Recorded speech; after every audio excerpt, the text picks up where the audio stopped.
Hello.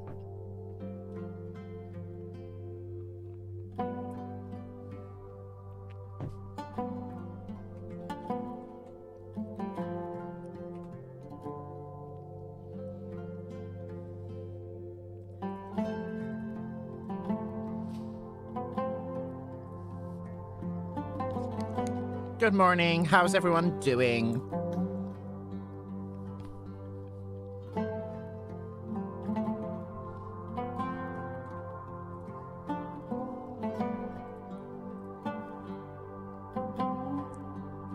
I'm having my breakfast.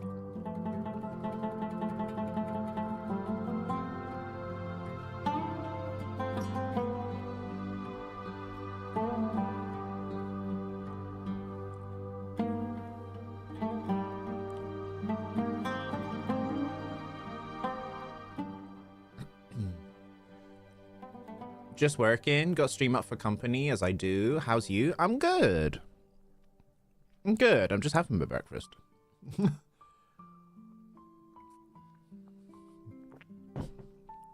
I've got the last 2 to 3 story quests to do today.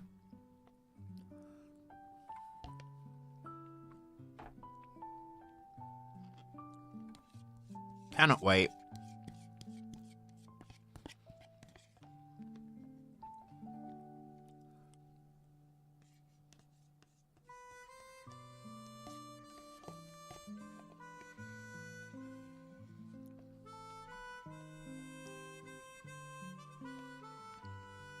Trying to wolf this down. Hang on.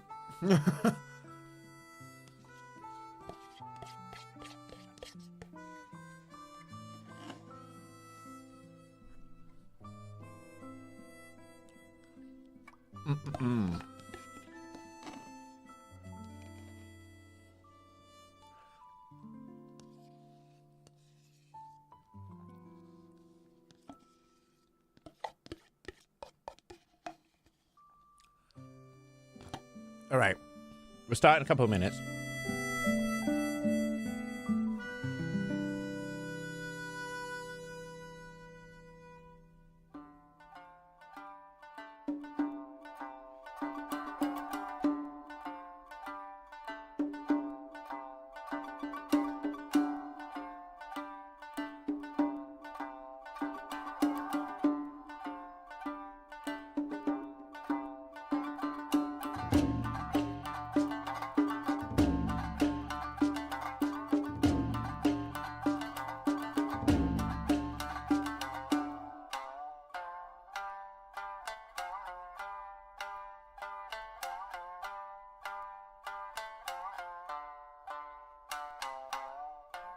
Do you know what I kind of want? I kind of want like a pizza for lunch.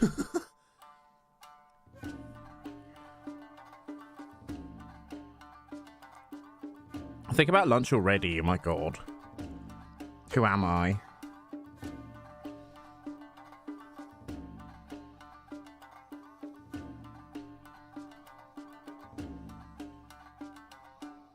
But not even just that, I'm also thinking about having a second breakfast.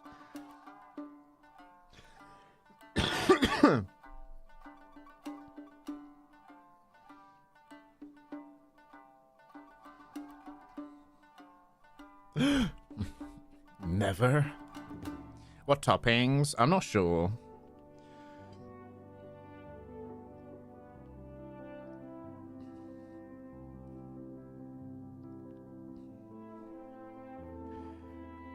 It depends. Do I go like Domino's or something?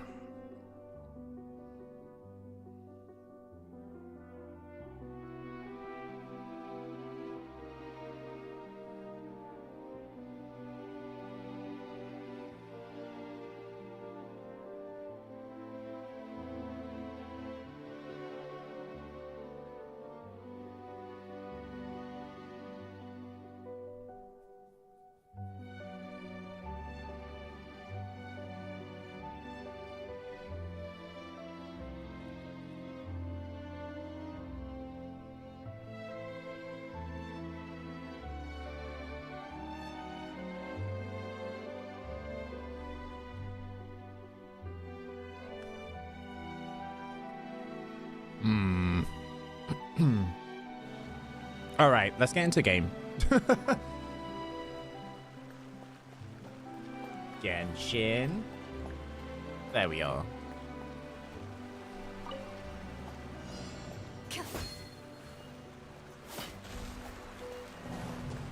What? I was in the area.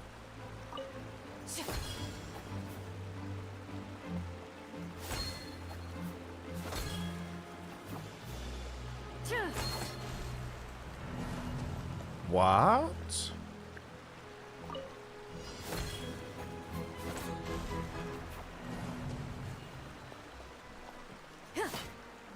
It's because she does that little flick.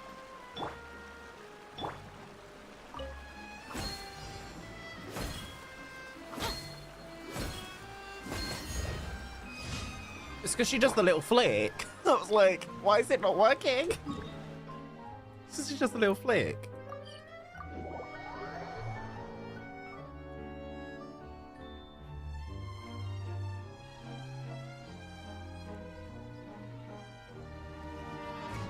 A duel is a battle of wills, and the sword an extension of the duelist's spirit.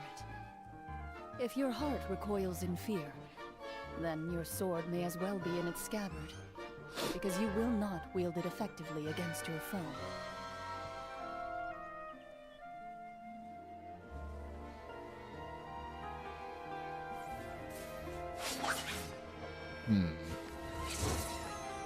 I don't know what to get. Why am I thinking about lunch already? That's what I don't understand.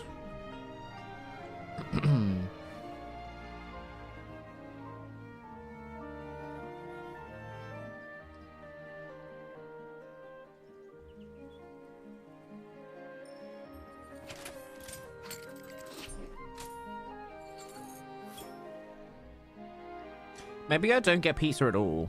Maybe I don't get pizza at all.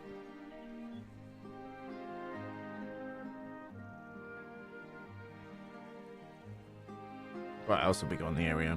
McDonald's. There's nothing really on the menu that I want, though.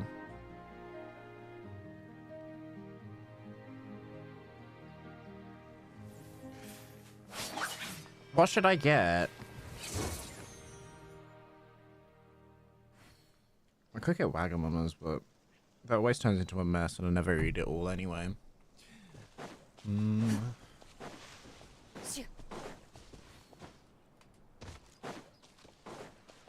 Alright, let's go murder some crabs. Drop your weapons! Scanning.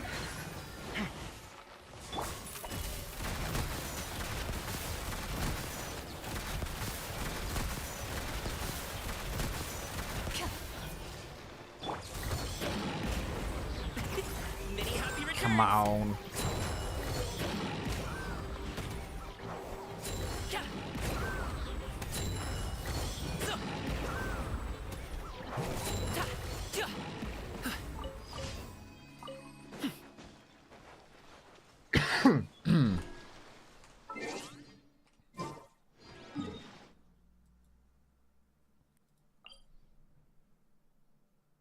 Principles of Aesthetics, Overland Bubbles. Let's do this one first. Could get 5 guys, but it'll be cold by the time we get here. Ooh. Or I could just get a breakfast bap, which I've kind of been craving for ages. And boom booms and mouth. And No, we'll go for the lunch I option. need to tighten up that part.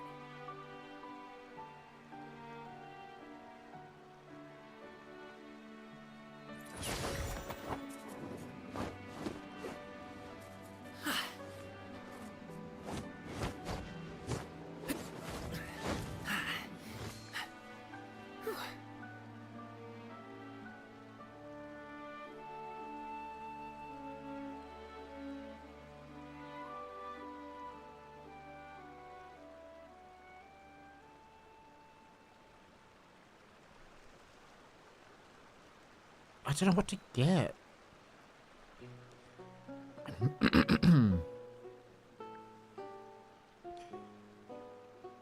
Coco de Mama Kitchens is just pasta. Whether it takes me uphill, downhill, or out to the sticks, I get the goods from A to B. I'll even take them across the sea if needed. So don't worry, you're in safe hands. They don't call me the gold standard guard for nothing. I'm gonna go Domino's. Because I can get, like, a deal for a medium pizza and some other stuff.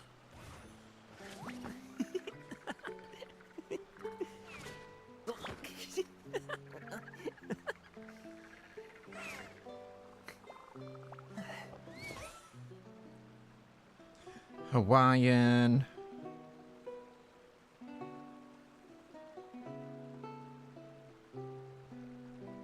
Classic crust. Tomato. Mozzarella. A pot of tea with a couple of nibbles, some seasonal greens, and a piping hot bowl of fresh congee. That's a dope breakfast right there. The perfect way to start your day.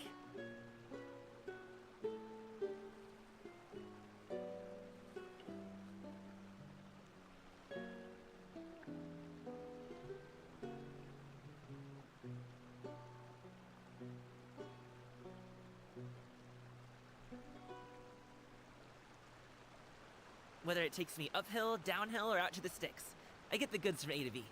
I'll even take them across the sea if needed. So don't worry, you're in safe hands.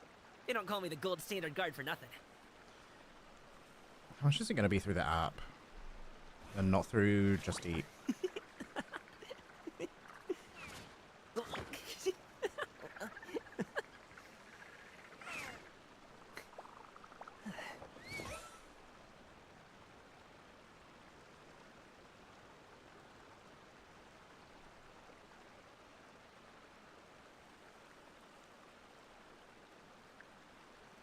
Boom booms and eyes, and boom booms and mouth. And I need to tighten up that part. I don't know what to get. Medium.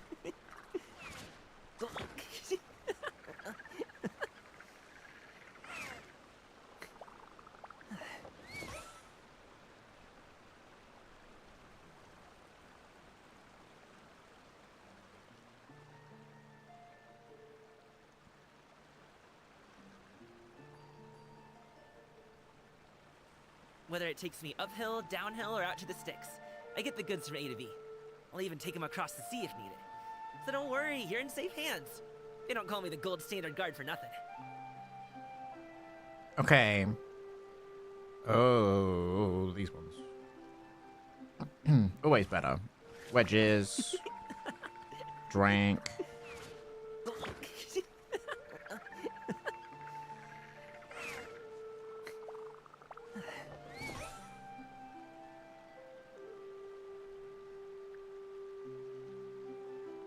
Much better.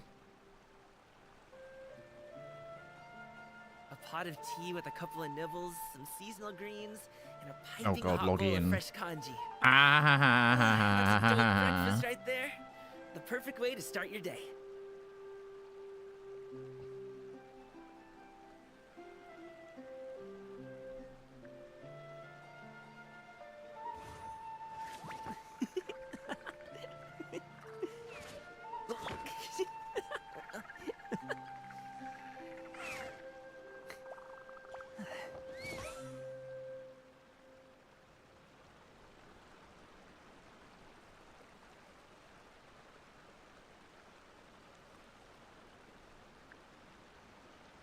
Oh, okay. Fine. We'll do it the other way.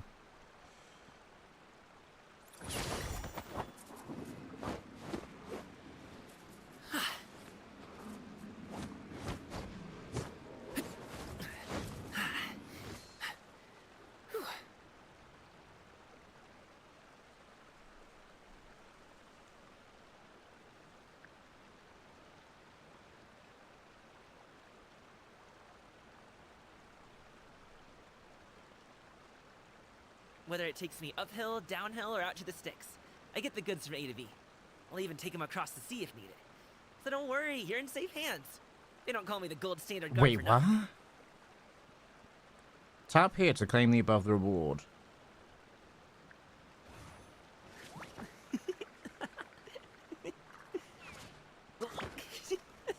What? £20 cashback. Tap here to claim the above reward. Credited onto your card when you next place an order at Domino's. I'm confused. What is this? No.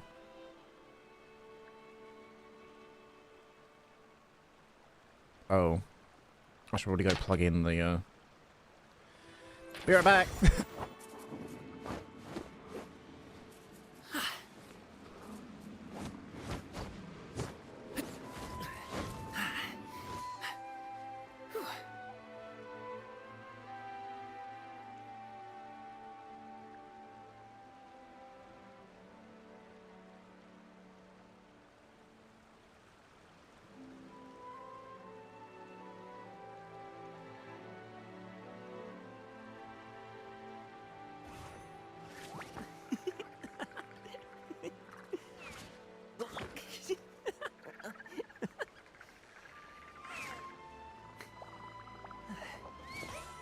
Alright, pizza ordered.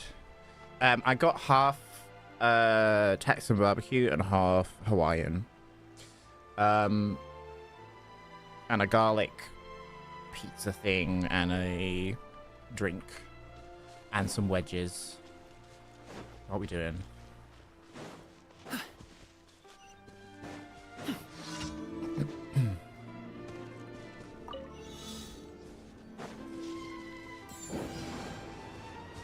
Oh, right.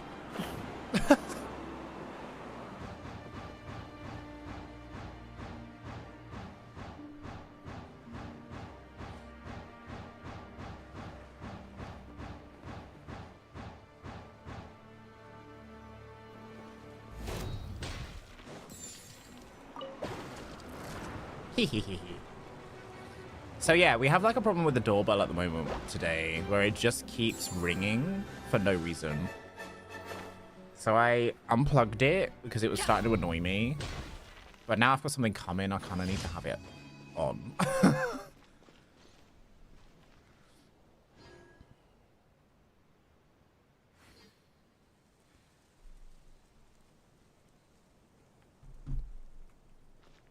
So yeah. You do it this way.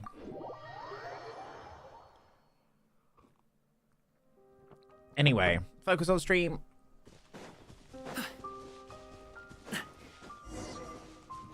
De Paris. Still looking for inspiration, are you? Yeah, I'm just gonna skip past this. I'm really looking forward to Clorinde and Sigewinne's story quests today, actually. It's gonna be good. It's gonna be really good.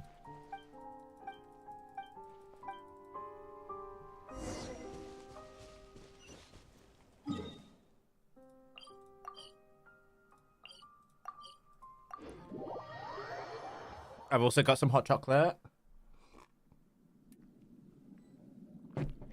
Ginger hot chocolate. Wait, where the fuck is this? Oh, it's up here. Okay, okay, okay.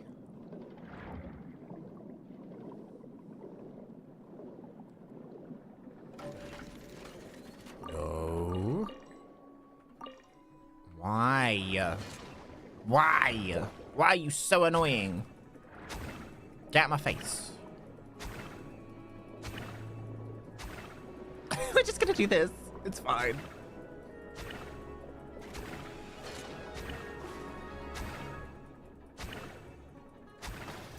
Thank you.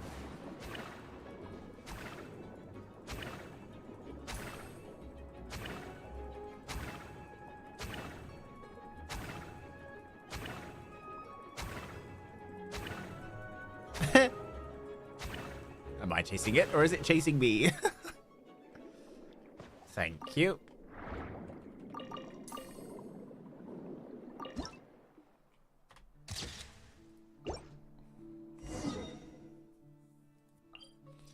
Back to Le Artiste.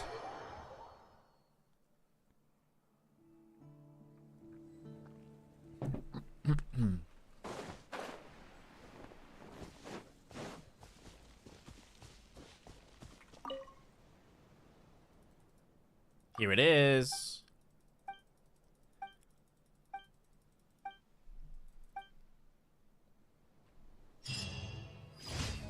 Now, what about the composition? Okay, Vincent van Gogh.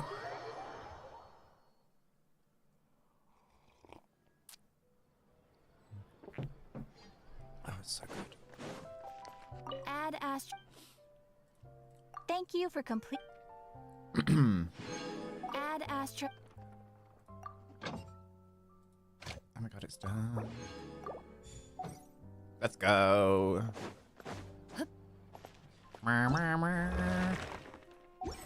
So do your farming for today.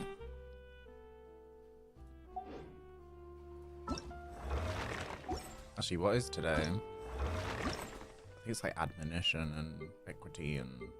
Yep. We need these. We need these. We need them all.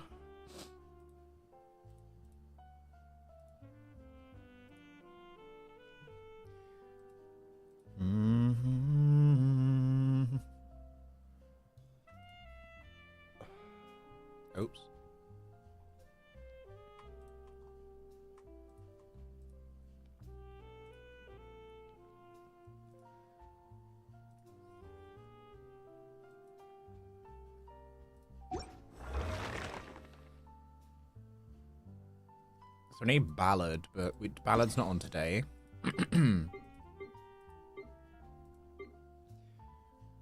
We don't... we kind of need equity, but not really.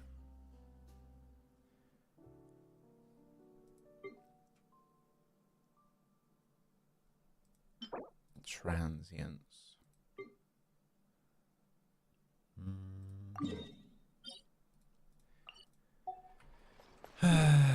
we need the this one, not this one. This one. No, this one.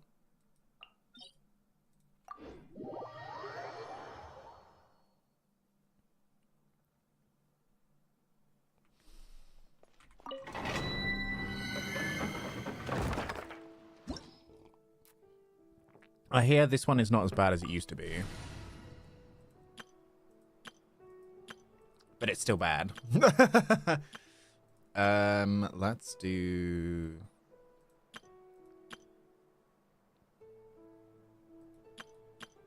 Let's just do this team. We'll do our 3 ones of these, and then we'll go for the rest. Hey! Mind the side effects. Seems like an emergency. Now disappear!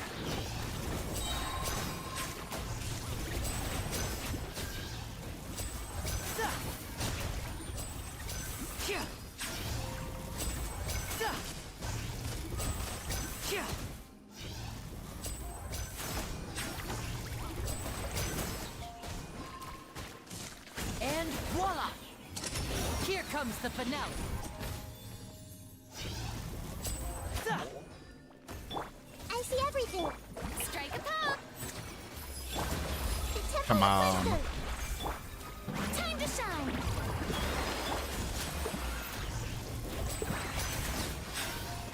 I kind of want to get Linny to 90, actually.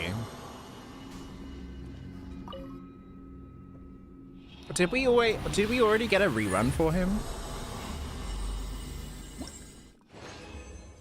I think we did. Maybe the next one I'll try and get his bow, but we'll see.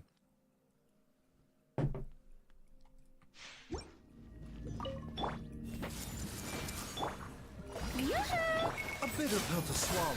Taking a turn for the better. Now disappear.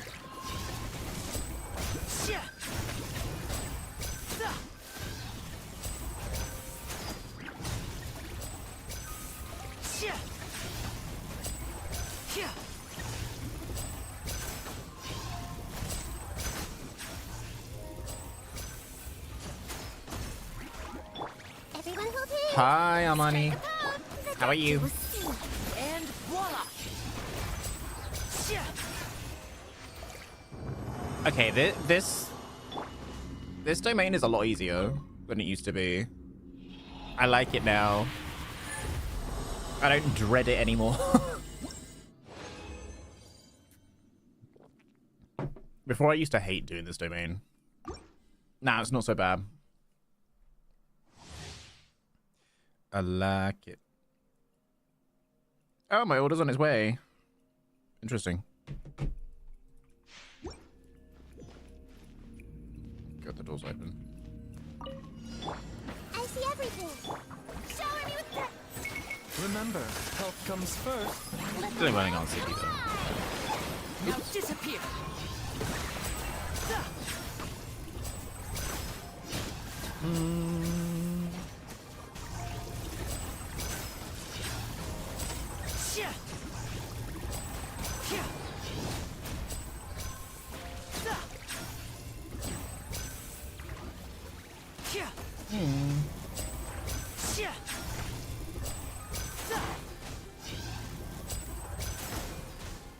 And voila! A bitter pill to swallow. How does that not kill you? Let's return a little. Ha! Okay, Nahida.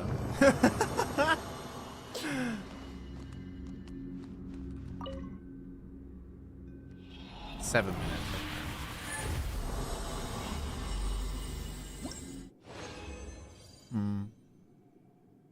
Okay.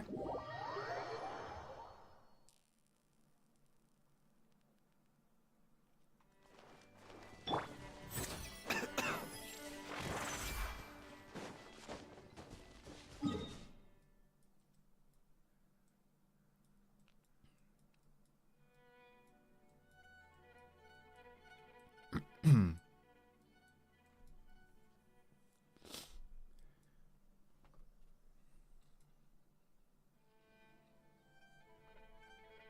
right.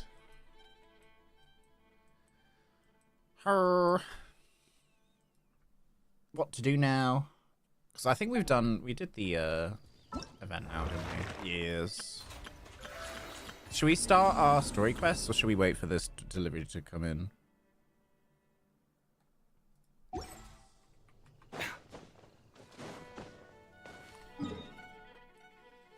I'll tell you what we could do. We could think about who we want to upgrade to 90 next.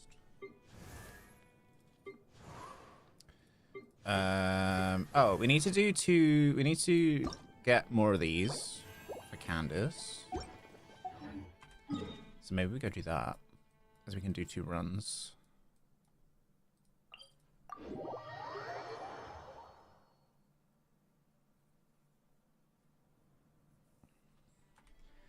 Do this really quickly.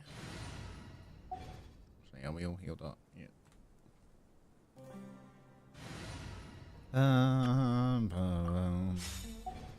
I can't believe people still say that Baiju's a shit healer. He's not. He's the best healer in the game. The best healer in the game. Oh. And anyone else says otherwise is wrong. I'm sorry, that you do 1 E and you can get 15k healing. Like, a blazing hearth. The children relish creating opportunities to bond with each other, having barbecue dinners, enjoying cool breezes, going stargazing together, instead of racking their brains for a reason. Father's birthday is but the perfect occasion. Arranging the venue, preparing the food. In this process, the children tend to incorporate their personal preferences every now and then. I do not mind, as it is a father's duty to provide opportunities for relaxation at the right time. Regrettably, some familiar faces will no longer appear, and for their own varied reasons, which need neither concealment or sugarcoating. The children must all learn not to let sorrow cloud their heart and mind, be it sooner or later. Your connection with the House of the Hearth is, however, an unexpected delight. Many here are looking forward to seeing you at today's gathering. If it is convenient for you, please do not let their expectations go unmet. The hearth at the house is blazing, and the children at the door will be at the door to welcome you. I still think it's a really good idea, though, to have it so that you don't just get these, but for the day, you get to pull for that character. I think that would be a really good change. But it doesn't count towards the rerun thing. Hey! There is no escape! The doctor was serious. Taking a turn for... Sharing my knowledge. Time to shine! Yoo-hoo!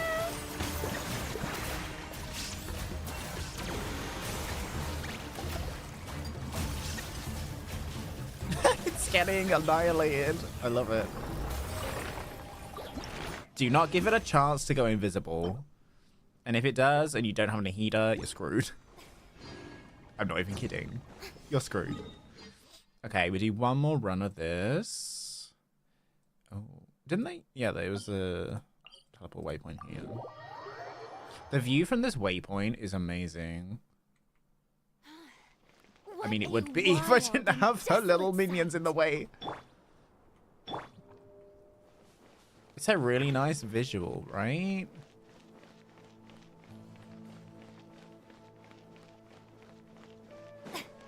Imagine this area if it wasn't a desert.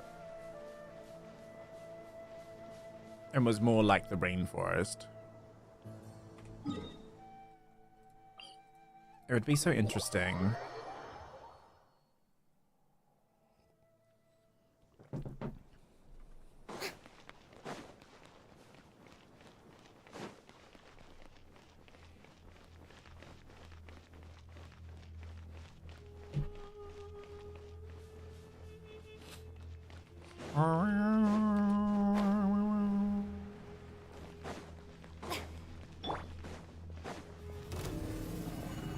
Illusion shattered. Everyone hold hands. Mind the side effects. Remember, health comes first. Show a new trick. Make yourselves a move. Let the world collide. A bitter pill to swallow.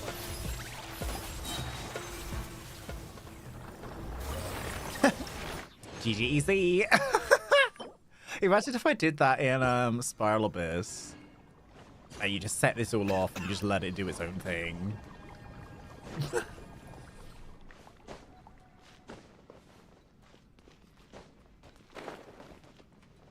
Actually, is the enemy of Spiral Abyss that? Because I kind of want to try that. I know this is a task for another day, but I want to see. I think it's Magu Kenkai again. Is it not?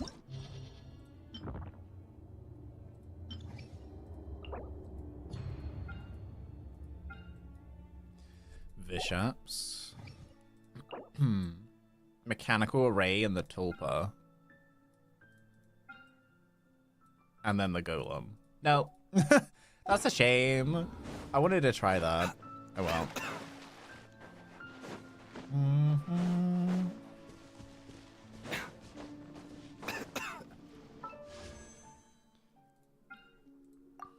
What's my pity? 15, 20, 25, 30, 35, 4, 39, 40.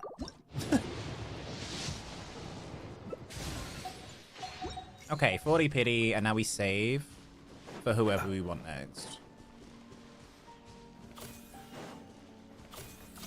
Actually, what's my weapon ban of pity? I think it's like 20.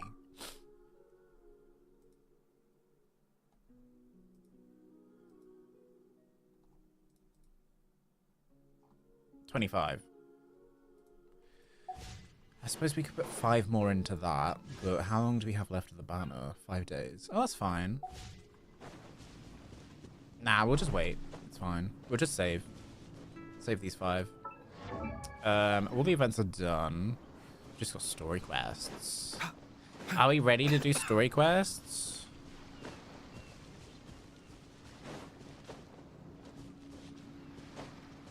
We'll give it a couple minutes, but I think we're almost there.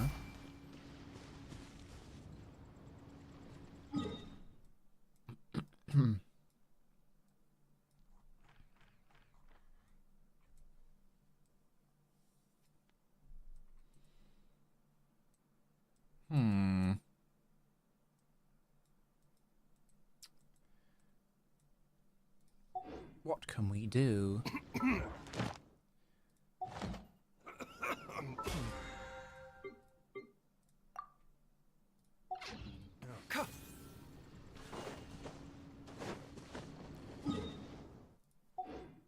Oh yeah, I need to convert crystals. We'll do that here. In Fontaine.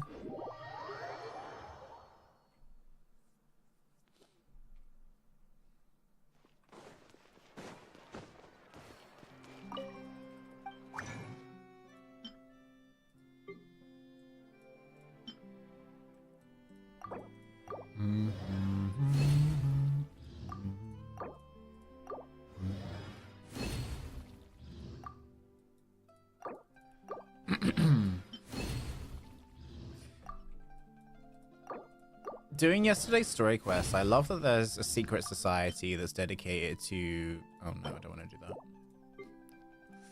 It's dedicated to recovering and hiding all of the...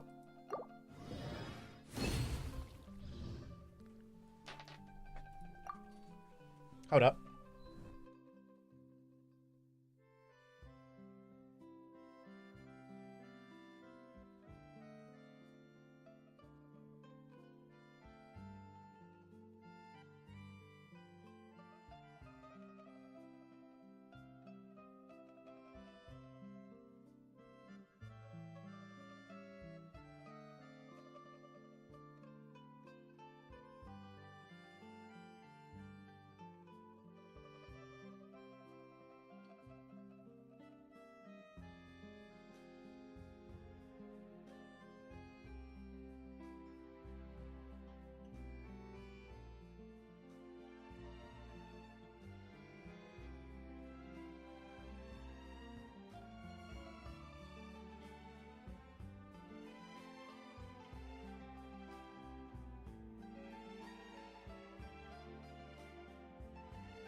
I have food.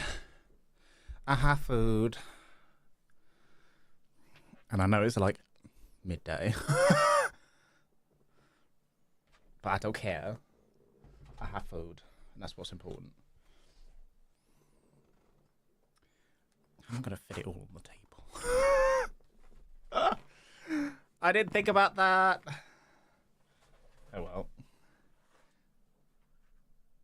I guess I can sit there like that. I'll move this.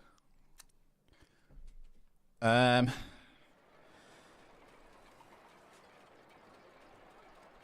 the wedges. This is the garlic pizza. That's what I want first. God, I don't have enough space on this bloody table. Look at it. Time itself is a silent song. Pretty. Gorgeous. Mm-mm.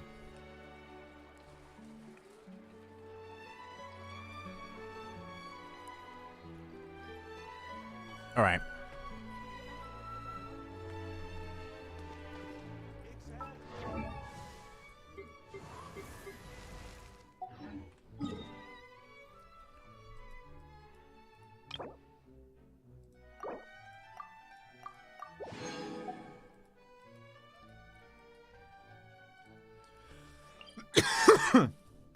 It's my takeaway for the month. Haha.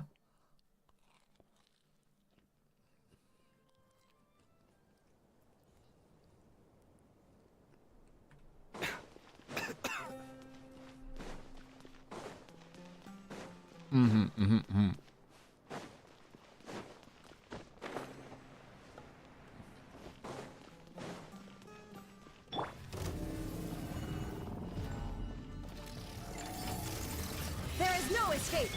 I see everything. The doctor will see you. Seems like an emergency. Strike a pose. Grow, grow, grow. The temple of wisdom. Time to shine.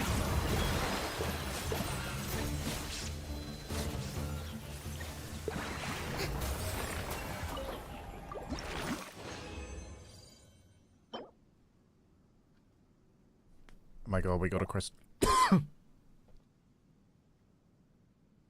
Caught the back of my neck. We got a gemstone. Let's go.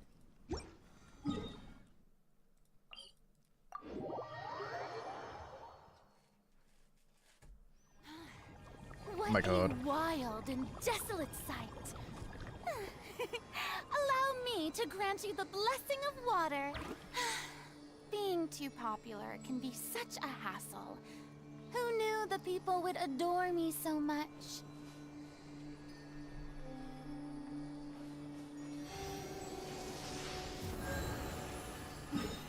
Beautiful. Well, we're just gonna keep farming this for now until we have enough.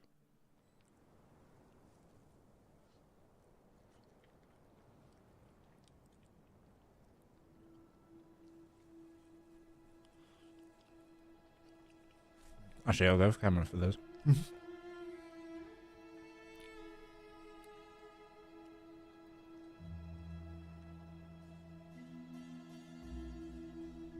Freaking cheese going everywhere.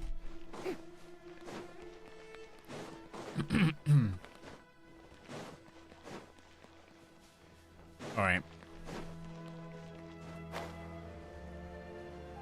Keep going.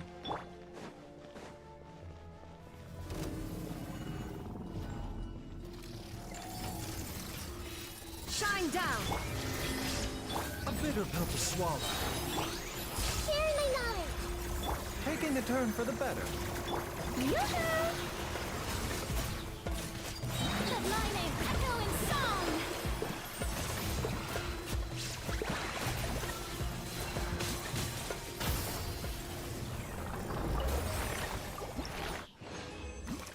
This team is just OP. Like, you cannot deny.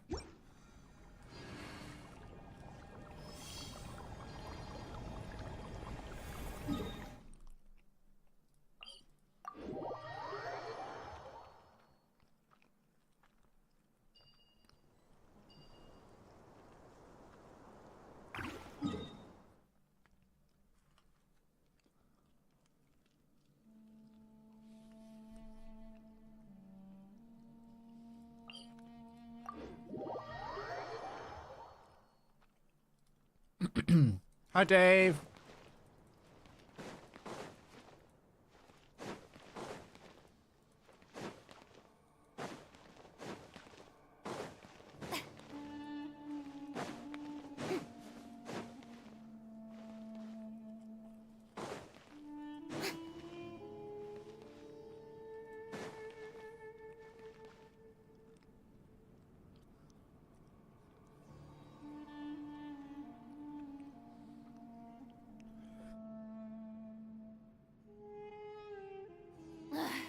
Boring. Isn't there anything else more interesting to do?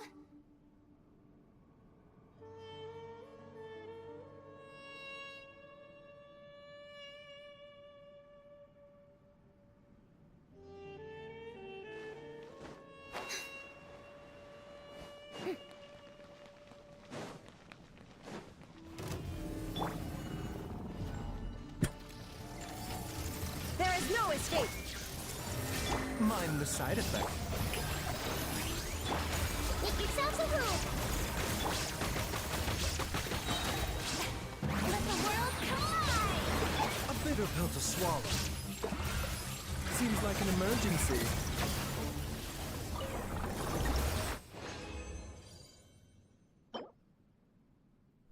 Easy. I think she needs like 40. Yeah, she does.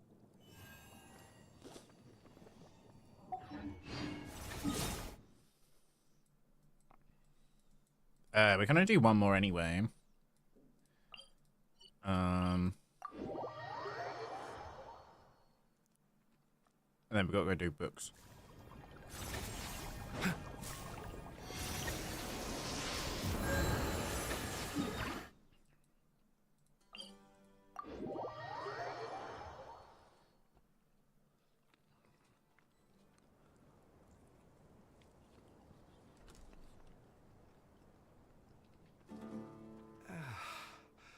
When on the road, one should take ample time to pause and appreciate the wondrous scenery along the way. You're about to collapse, aren't you? It's 11:48 and I'm having pizza for lunch.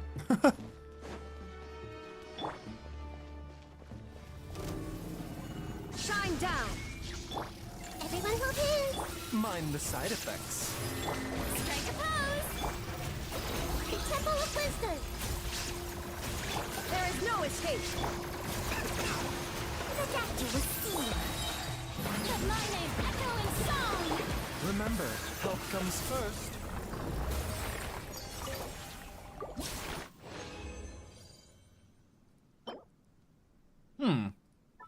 Not bad. These pieces we're getting are not bad at all. Alright.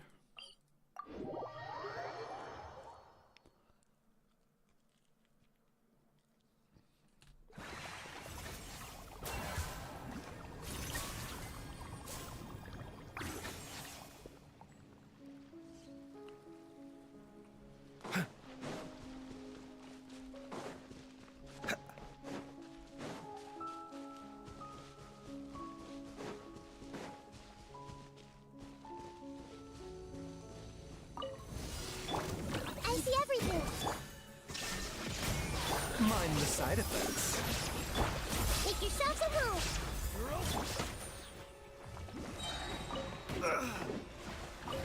Seems like an emergency.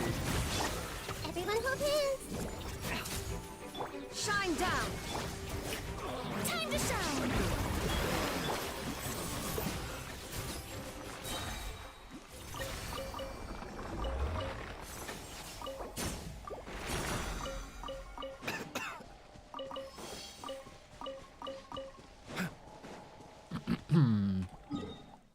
Yay!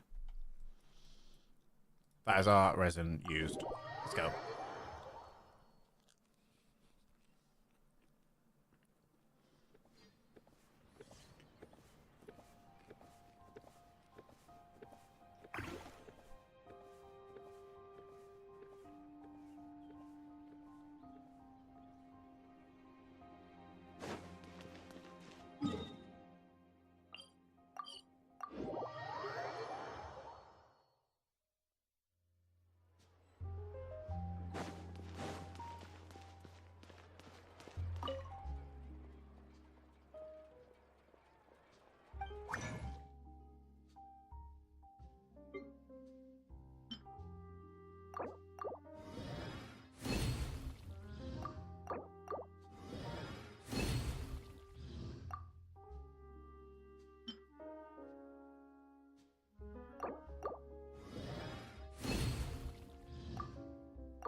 Time itself is a silent song. Exactly! But none of them believed me! Can we play banker next time? Yep, you're right.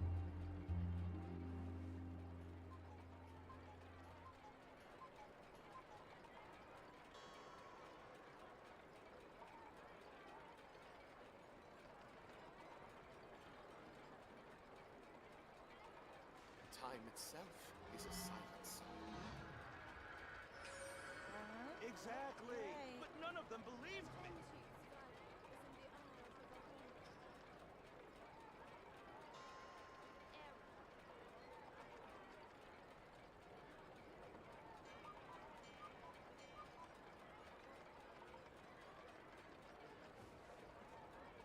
Time itself is a silent song. Can we play banker next time? Yep, you're right. Exactly! But none of them believed me!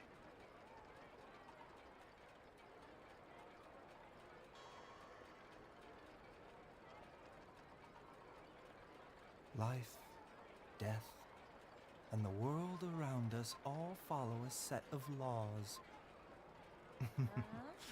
But if you never test the limits, how can anyone know where the boundaries of these laws are? Silent song. Okay. Exactly! But none of them believed me!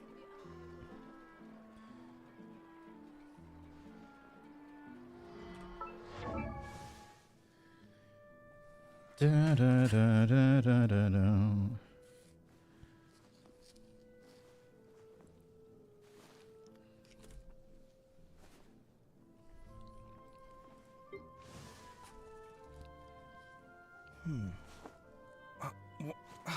Where's my key? Not again.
Man, I want the C6 so bad. Can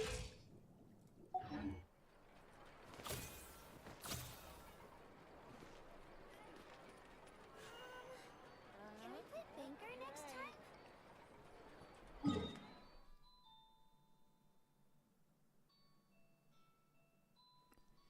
One second.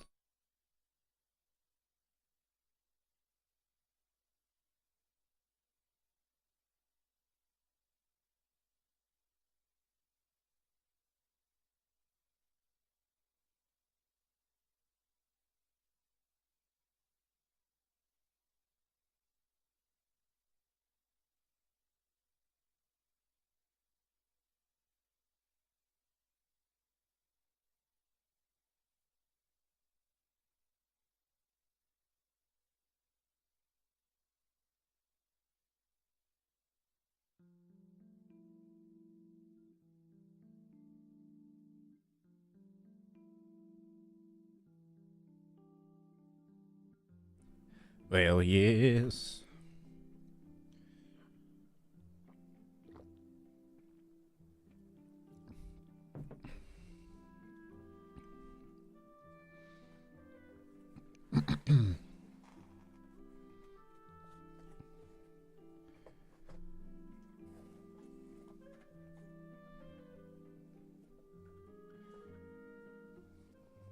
Oh my god. We're getting to the main pizza now. Oh my god. Let me show you.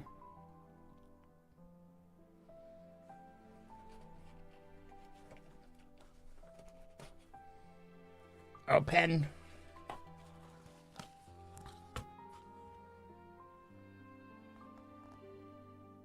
Pizza. Weirdly enough, I don't want to eat it. Well, no, I do want to eat it, just maybe not yet.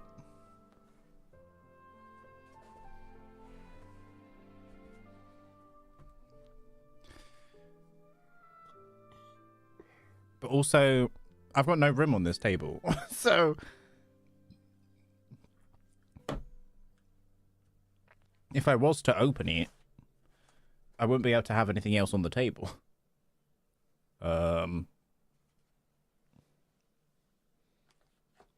Maybe I can put that there.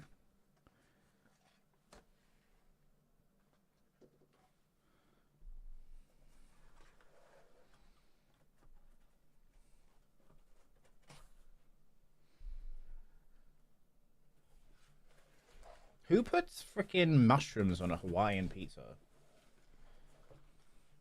Make that make sense. All right.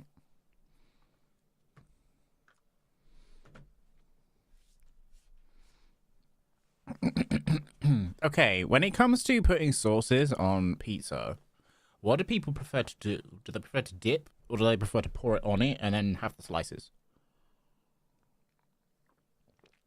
I guess it depends on the consistency of the dip. Right? Like, if it's a pourable one, you don't necessarily want to pour that on the pizza, because then when you pick it up, it's going to all drip off. Whereas if it's slightly thicker, you can do that.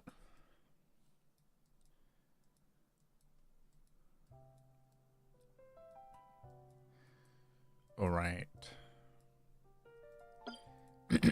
Should we do these story quests? Wait, what are the notices? What is this event?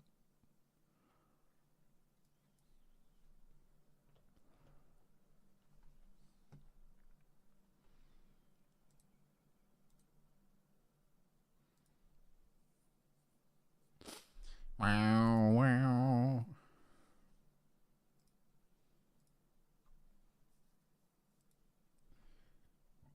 Literally says display capture.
Okay, Yumkasaurus. Cheer now.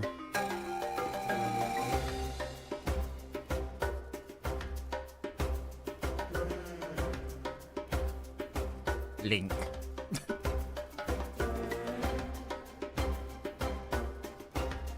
Cheer for the Sacred Flame Pilgrimage to receive new Natlan weapons.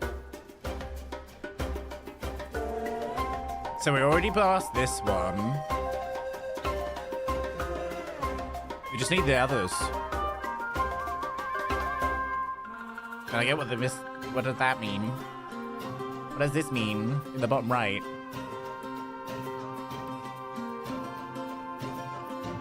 Rules cannot be claimed until after the event ends.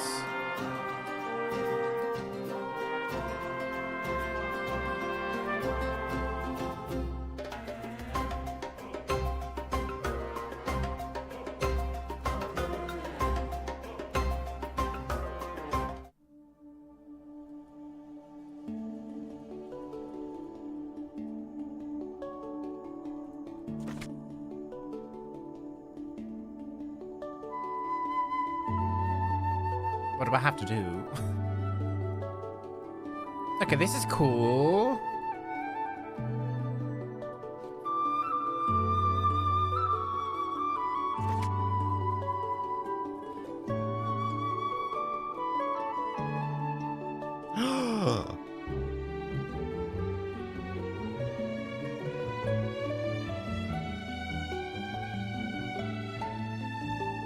This is cute.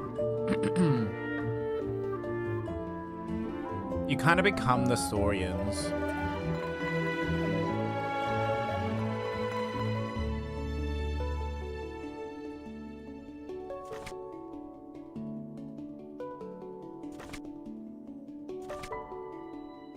Oh, I had to scroll. Oops.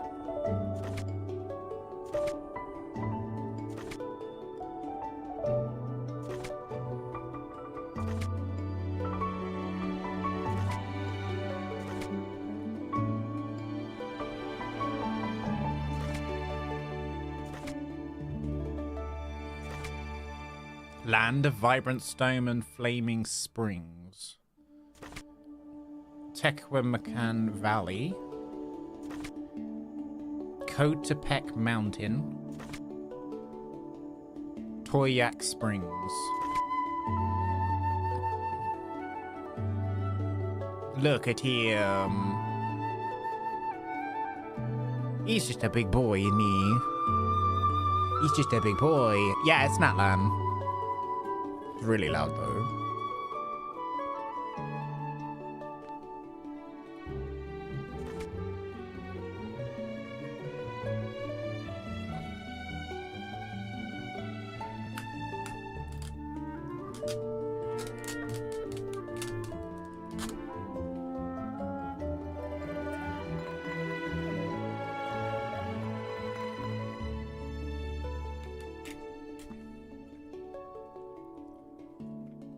Yeah, it's Natlan.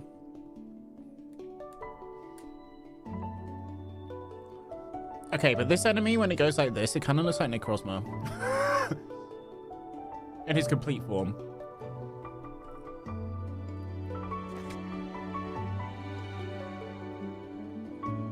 Wyob Manifestation, Avatar of Lava, Secret Source Automaton. Secret South. Okay, we already done that.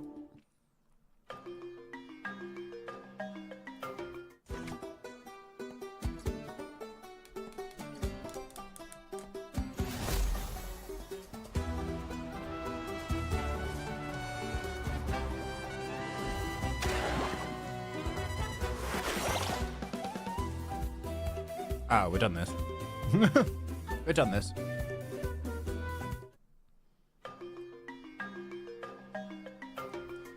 Thanks. Goodbye. That was really loud.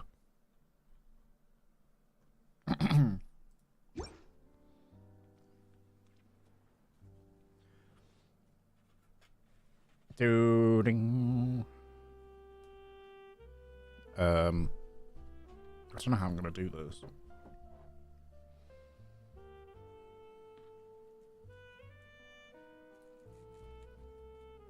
I have pizza, sorry. 1 second.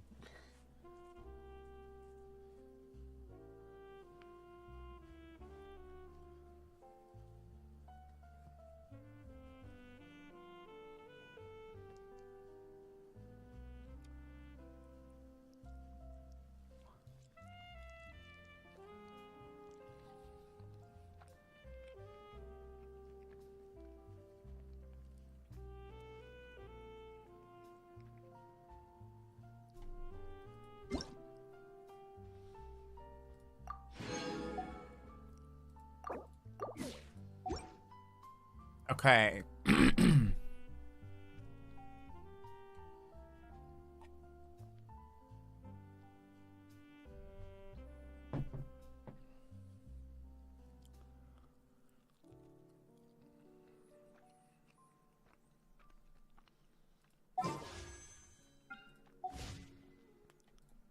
Oh, Oh, here's my mail.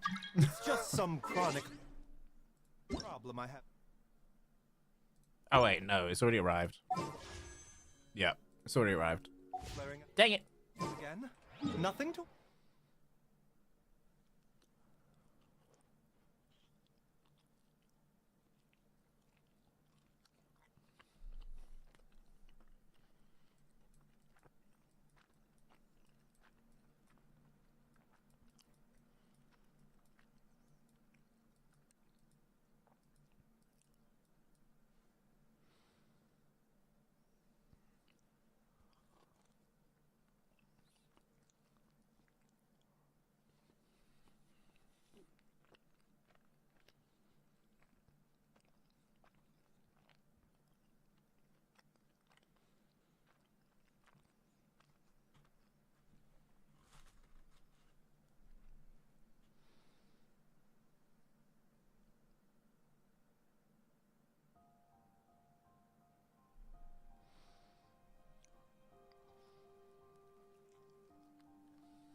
worry about.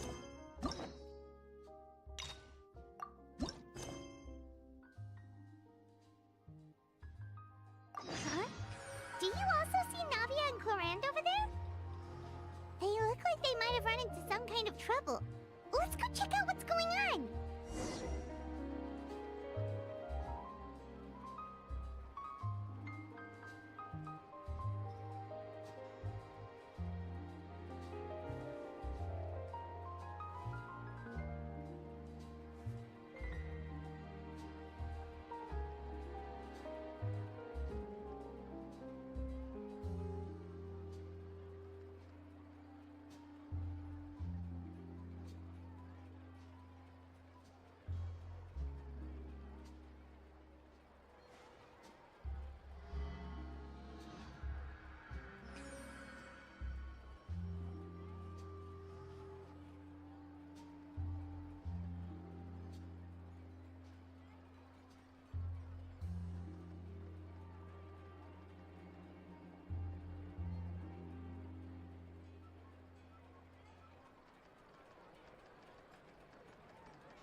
When on the road, one should take ample time to pause and appreciate the wondrous scenery along the way.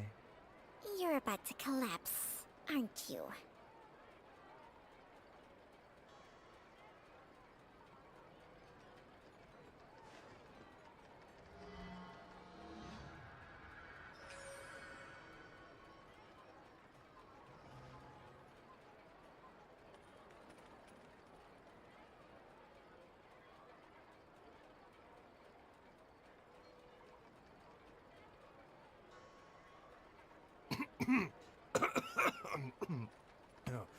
Oh, it's just some chronic problem I have flaring up again. Nothing to worry about.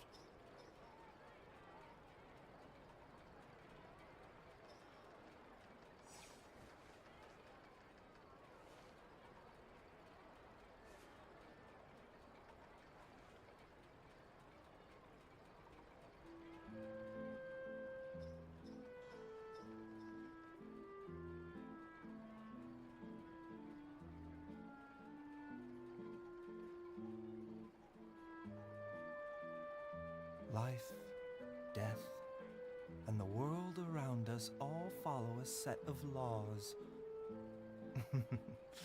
But if you never test the limits, how can anyone know where the boundaries of these laws are?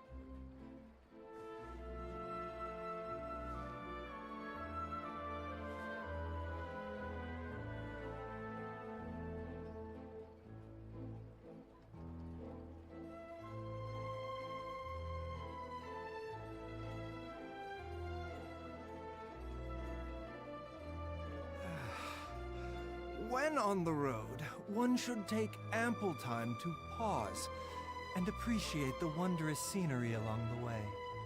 You're about to collapse, aren't you?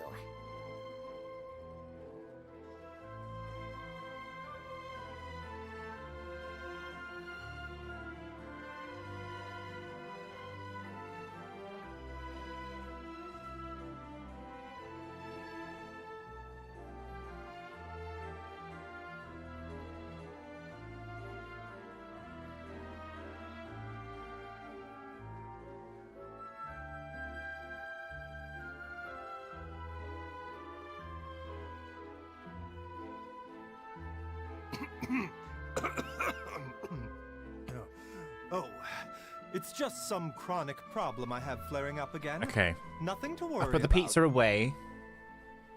Let's focus on what we got to do today. Alright.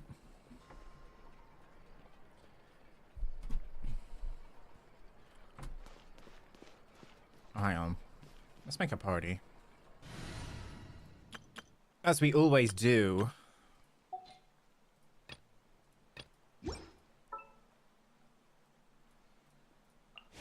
My blade will lead us through the shadows. Mm-hmm. Count me in! Who else is a part of this quest?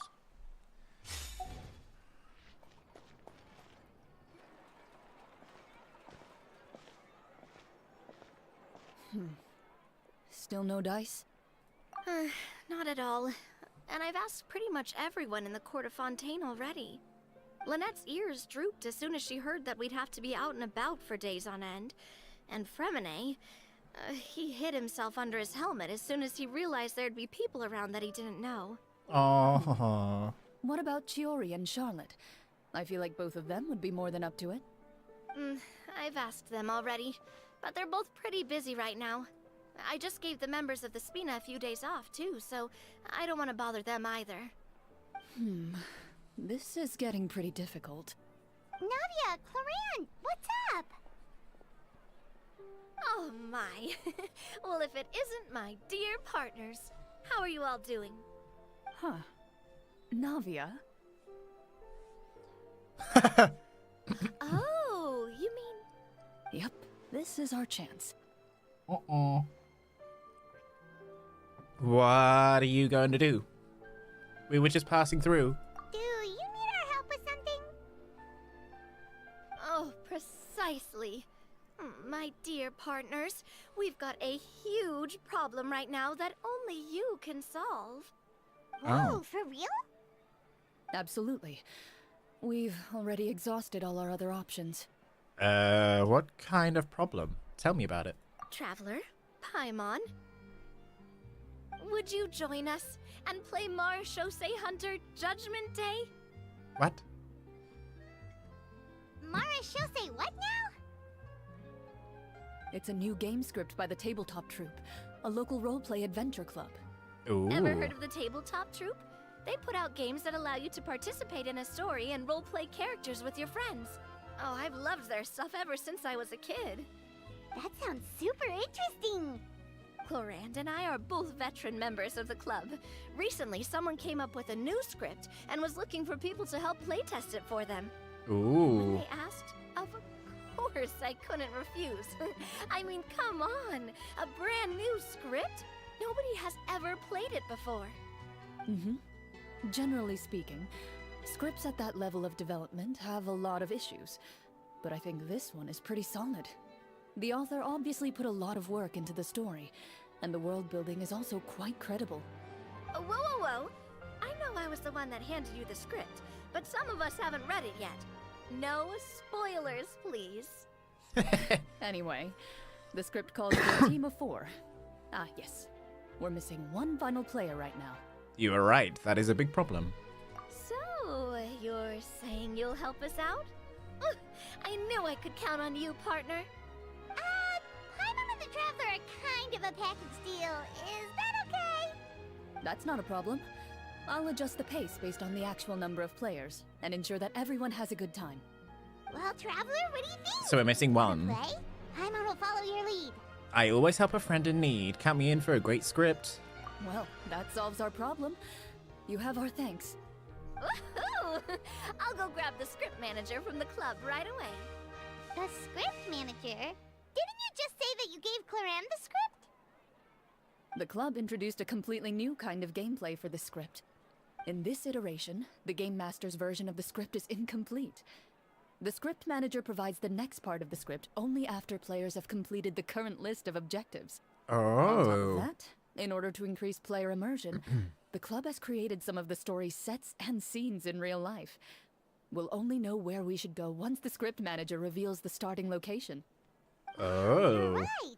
Whoever wrote this script really did put in a lot of work. And it's got a real healthy amount of suspense, right? I mean, even the GM doesn't know how the story will end. I look forward to experiencing it with you all. Why don't you go meet up with the others first? They should all be waiting at Chioria Boutique. I'll come over with the script manager as soon as I find them. Sounds good. Remember to always watch where you're going, and don't rush. You say that like I'm 6 years old or something. Let me think. What kind of character should I play this time? I just hope you'll pick up some useful skills this time. Oh, and stop trying to persuade every animal you come across. Silent Night. Okay.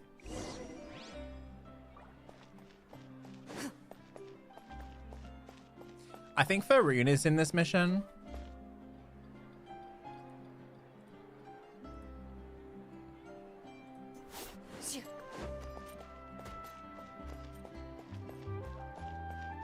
Oh wait, we've got Linny as well. Okay. That's our team. Sorry to keep you waiting. You're back. Huh? And you've got the Traveler and Paimon with you too. What a pleasant surprise. I assume you'll be joining us for the game then?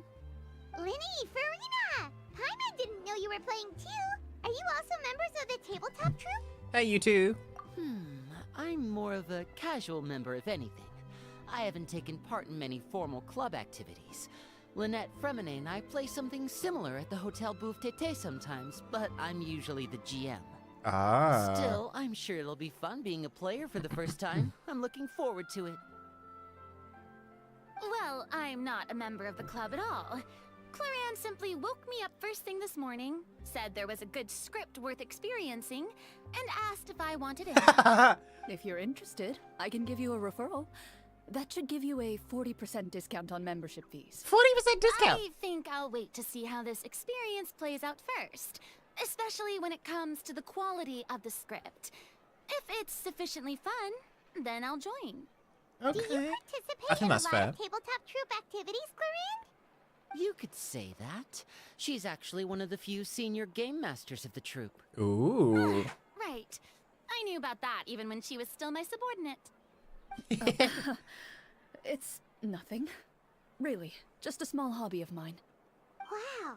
Hyman's so used to seeing you be all upstanding and intimidating as the champion duelist. It's kind of hard to imagine you role-playing with a bunch of friends. So, if we have a problem with any of the rules, do we have to submit a duel request to you? Surely you jest. I would never intentionally make things difficult for my players. Mm-hmm. I maintain a clear boundary between my professional and personal lives. The me you see at court represents the law and order of Fontaine. I put all personal feelings to the side, and grant a fair duel to all who seek to defend their honor. But in my personal life, I'm just an ordinary person. Someone who feels anger and sadness, just like everyone else. Well, you say that, but for all the time I've known you, I don't think I've ever seen you cry. I've seen you get angry, sure, but now I'm wondering whether you were actually mad or if it just looked that way from the outside. I was probably in work mode during those times. Is that so? Well, in any case, I just feel like even in your personal life, you don't get emotional very often. So you want to see me cry? That might be a little difficult. A show of anger, though, that might be something I could accomplish. No, that's not what I meant.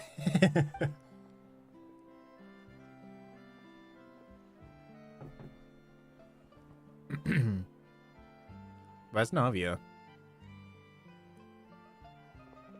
Ah, I'm back!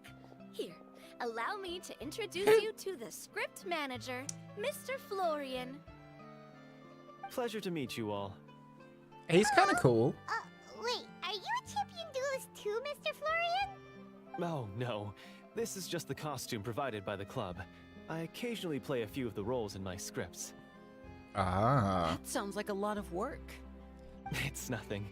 It's the least we can do to give the players a more immersive experience. I like his eyes. Anyway, allow me to give you a brief introduction of the script. This script was adapted from the real history of the Marechaussee Hunters. You all will play the role of hunters from a bygone era and resolve a series of events unfolding in the capital. Paimon's not super familiar with the history of the Marechaussee Hunters. Is that a problem? Oh, no problem at all. I can give you a brief rundown. So, basically, Marechaussee Hunters were people who dedicate themselves to hunting monsters and protecting the city by using a special swordsmanship technique passed down over generations. Oh. Their story can be traced back to the ancient Remurian dynasty, as well as the first hunter, Cassiodor. But I'll leave the finer details for you to seek out and discover later. Mm-hmm. And I'll provide additional commentary as the story progresses. In that case, brave hunters, are you ready to set out on an unknown adventure? Yeah! Whoa, just one sentence and it's like we're in the story already! Aha, I see many a determined gaze before me. Very well, head over to this location and begin your heroic journey. So, as we follow the story, it leads us to specific scenes? Ooh, sounds pretty innovative. What does the message in the envelope say? It's the exact location of the scene, as well as the formal permission to use the venue.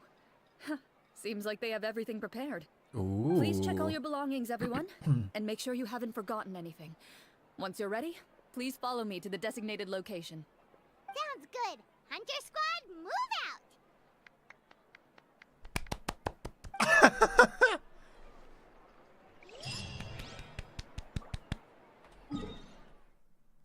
Ooh, we're over here? Okay.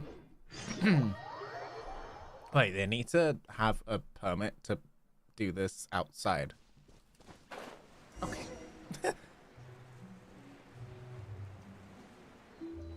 Wait, how far along is...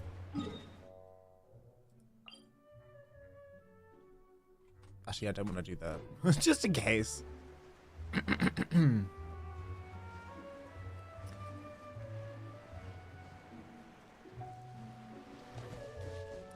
Let me quickly fix my party. We're gonna put in Farina and Linny. Oh, it's an honor to be here.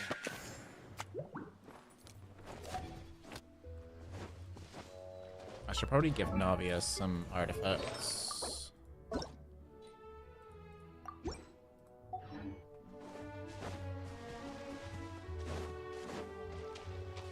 All right, are we ready to go do some D&D? Sorry, tabletop troop.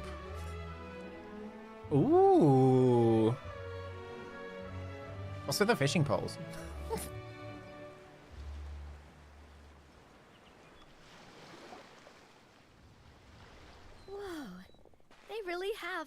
everything.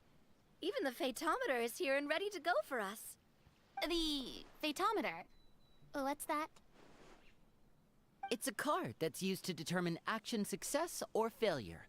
We'll need to use it when we try to use certain skills. And what about all the dessert and tea? Is that for us as well? That's what the message said. Ooh. Really? That's so nice.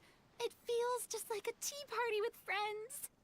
Those snacks have Paimon's name written all over them. Right, don't eat them all. I think you might be more of a snack hunter than a Marashose hunter, Paimon.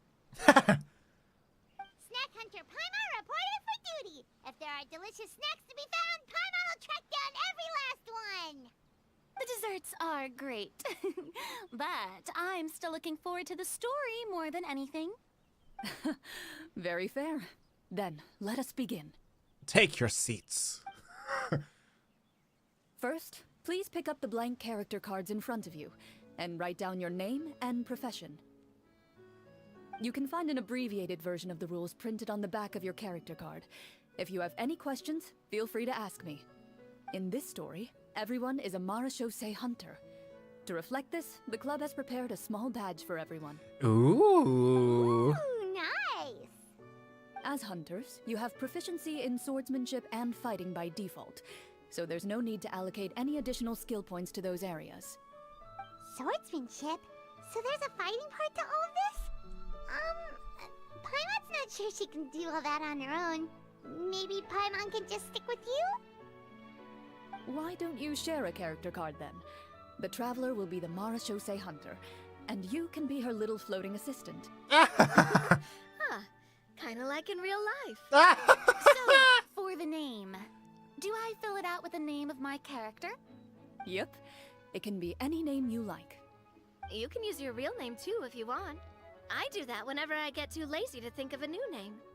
Oh, so it would be like experiencing a different life, but still as yourself. That's not a bad idea. In that case, I think I'll continue to use the name Linny then. Ooh. Next up is the skill sheet. You have a limited amount of skill points that you can use to learn a number of skills. The more points you invest in a particular skill, the easier it will be to pass associated checks. I'll take persuasion and investigation. Those are must-haves when it comes to missions like these. Oh, those skills sound like they'd be useful for gathering intelligence. Good idea, Navia. Just as expected of a veteran player. So should we also take those skills then? Not necessarily. Since we're working together as a team, we could leave the negotiations to Navia and use our skill points to pick up other useful skills. For example, I think I'll take stealth and sleight of hand. That will give us more options if we run into any situations we can't negotiate our way out of. Okay, Fatui Harbinger. Oh, interesting. I wasn't thinking about it like that. I suppose it's not so different from an acting troupe. Everyone has their own role to play. Let me see. I'll take arts and performance. I'm not quite sure what use they'll be, but I'm not as knowledgeable about the other skills, and I'm not too confident I'd be able to roleplay them well. Well, that leaves us. There's a crab on the table! Go away, crab! Insight? Oh, something that'll help you get a read on other people's thoughts. Sounds useful. Medicine? Ooh, so you want to help people when they're injured. That's nice of you. Do we also get the third one as well? So what do you think? Are you sure you want to learn these two skills? Yep, I'm sure. Let's see. Oh, looks like you each have enough points to choose one final skill. You've all picked such classic skills. It's fine to go a little bit out of the box, you know. Why do I get the feeling she's getting ready to cause trouble?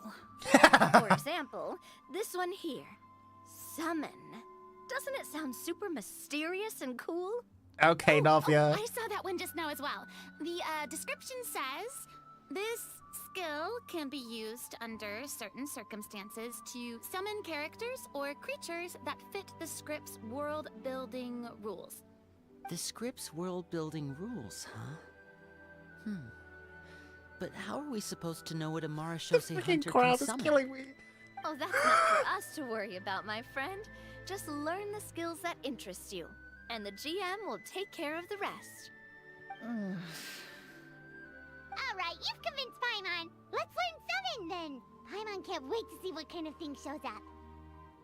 Okay. Well, now that everyone's more or less finished creating their characters, we can begin. Since 2 of our players are doing this for the first time, though, let me ask. Would you like to play on easy mode or authentic mode? What's the difference between the two? Well, in role-playing games, the story sometimes changes based on the decisions of the players and the results of the Fatometer. For example, if you fail a check, that means you cannot use the target skill in that scenario. A critical failure may even result in further negative consequences. If you choose to play in authentic mode, every time you elect to use a skill, you'll need to use the Fatometer to see whether you succeed or fail, and face any consequences that may follow.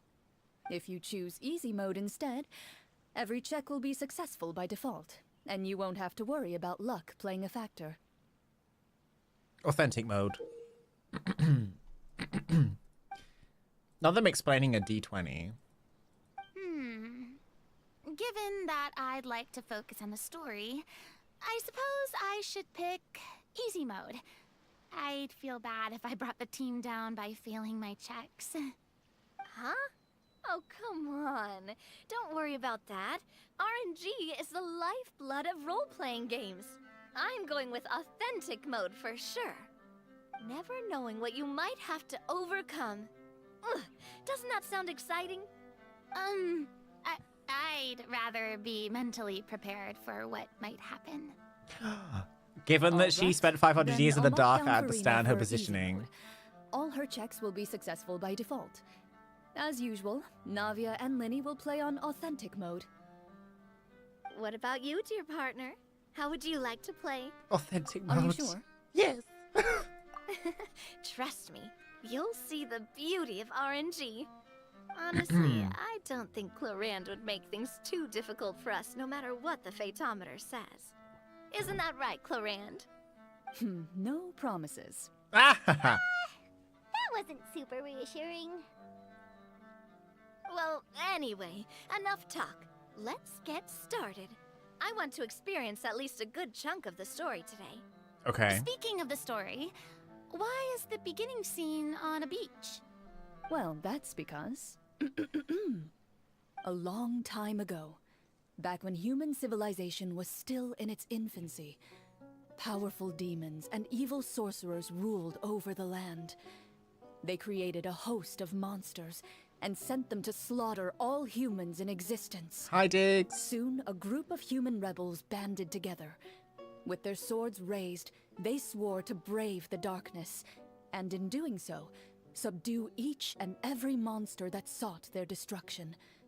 They became known as the Marashose Hunters. I'm doing really well, thank you. How are you? We're just doing a Clorinde story quest, and it's kind of D&D. It's basically D&D, but within Genshin. It's really interesting. Also, we have a crab stuck on the table. How are you? Ooh. Just getting to work. So tired. Aww.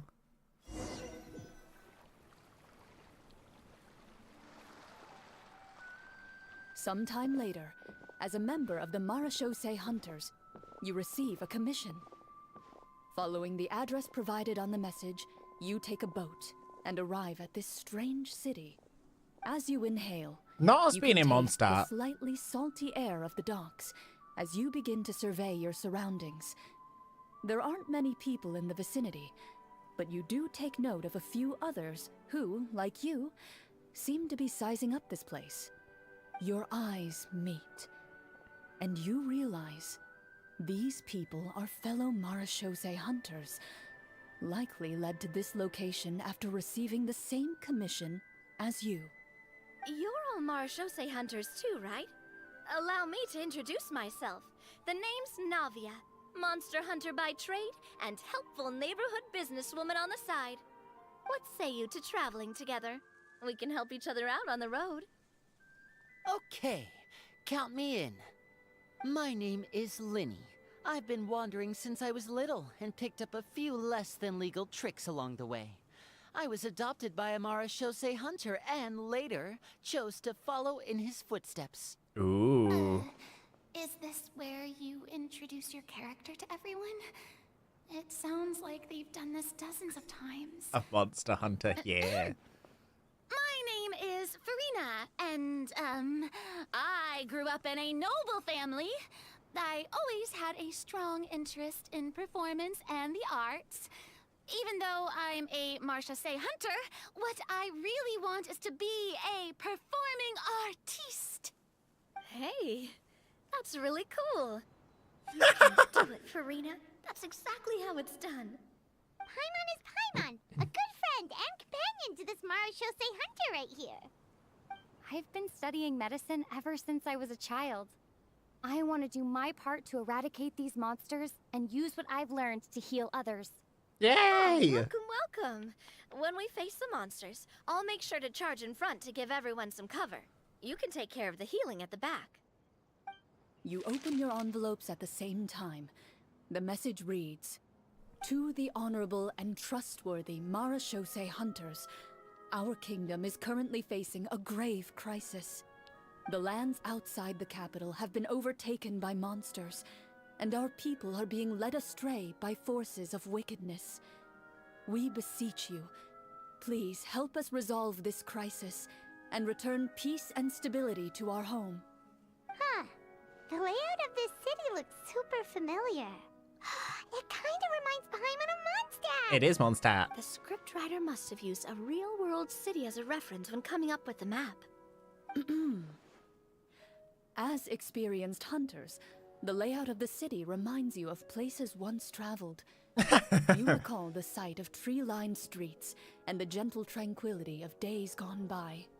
Yet, as you regard the city in front of you, it appears to be little more than an empty shell.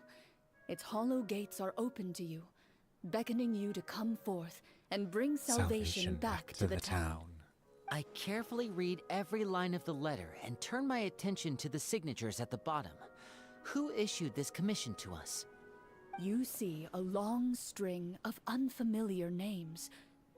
It would seem that many of the residents of the city issued this commission together.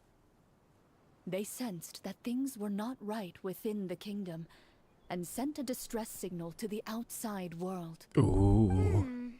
In that case, why don't we take a walk around the city and see if we can learn anything from the local residents? Oh, good idea. We might be able to get some leads on the monsters and bad guys we're after. Ooh. You look up and see a tavern nearby. It Angel appears to be open for share. the day. Why don't we go check out that tavern? If the novels I've read are anything to go by, taverns are usually full of information. I'm loving this already. Like... As you approach the tavern, you find a plainly dressed woman standing nearby. She appears to be rather troubled about something. Ooh.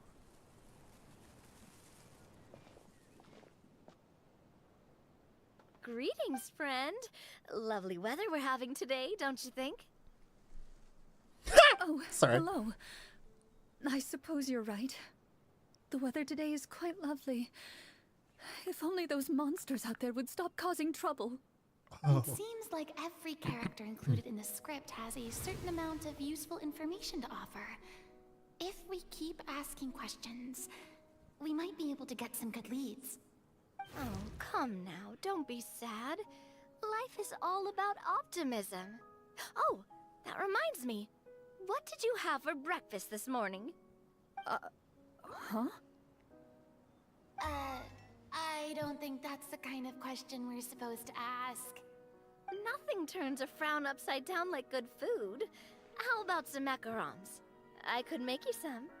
You didn't even take cooking as one of your skill proficiencies. That's not necessary, miss. Excuse me for saying this, but you don't really look like a chef. Besides, I'm not really a fan of sweets. So you're someone who barely smiles and doesn't like sweets. You're really starting to remind me of this one friend of mine. Hey, did she just... me? Clorinde must have broke character for a second. This isn't getting us anywhere. Traveler, maybe you can think of something. I'd like to do an insight check to see what's troubling her. The results of insight checks aren't disclosed to the players, so I'll be the one consulting the fathometer.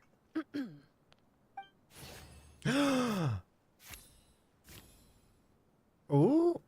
Check complete.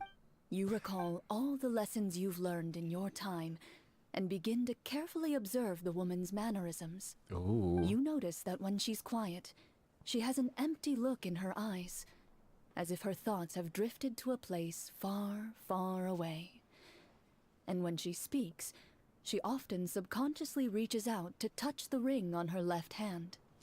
Did something happen to your husband? So you noticed. That's a little embarrassing. A horde of monsters suddenly appeared near the capital recently, so all the guards were dispatched to fight them.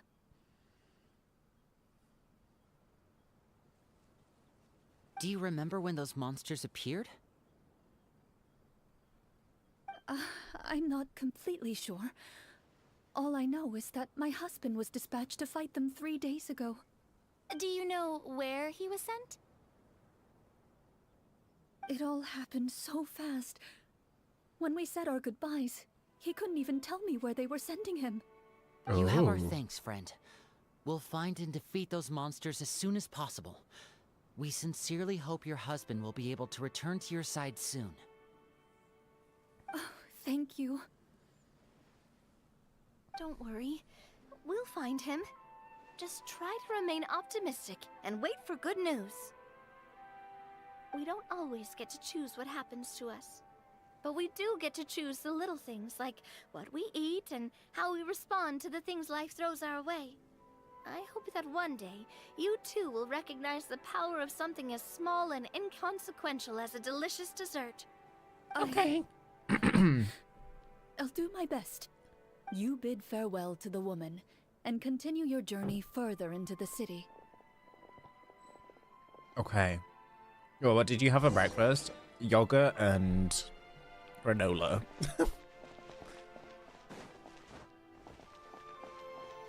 As you venture further into the city, the streets appear largely empty. An elderly woman walks past. You see her shake her head as she puts away her wrinkled wallet. Ooh. A nearby merchant folds his arms and gives you a disdainful look. You get the impression that he's someone who has long gotten used to the sight before him. I had that, and then I ordered pizza, and it's now in the oven. Although he doesn't seem very friendly, merchants are usually a good source of information, right? Pardon me, sir. I'd like to ask a question if I may. That depends. How much are you willing to pay? How about this much? What do you take me for? Some lowly beggar? You can't even buy half an onion with that amount. What do you mean? Surely an onion can't be that expensive, right? What do you know? War is nearly upon us. Everything costs several times what it did before. If you're not gonna buy anything, then scram. Whoa, what a nasty guy. Maybe we shouldn't even bother talking to him. But he still might have information we need. Traveler, can you think of something? Persuade him.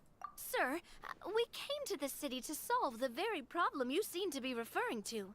The war you mentioned, would it happen to be against the monsters outside the city? If you happen to be well informed and know a thing or two about what's going on, we'd appreciate it if you could share that information with us.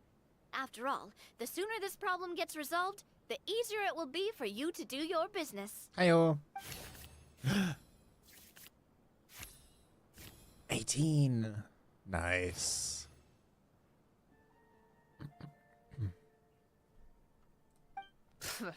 Well, things are basically as you said, young lady. Those monsters are camped outside the city, and they've been destroying all our trade routes. We have limited reserves within the city, so if this continues, we're all gonna be in big trouble. Wait, you're saying no one has put a plan in place to distribute supplies or maintain order? Got no one. We could all starve, and those nobles in the palace wouldn't even break a sweat. Who knows? Maybe they've been in cahoots with the monsters all along. That is concerning. All right. That's all the information you need, right? Off with you now. I've still got business to do. You know, if you smiled a little more, you'd definitely get more business. And I bet that would make your life just a little bit sweeter. I'm not saying it's guaranteed to work. It's just a tip. Just a tip. Should we try to go somewhere with more people? Oh, how about the city square? Follow me.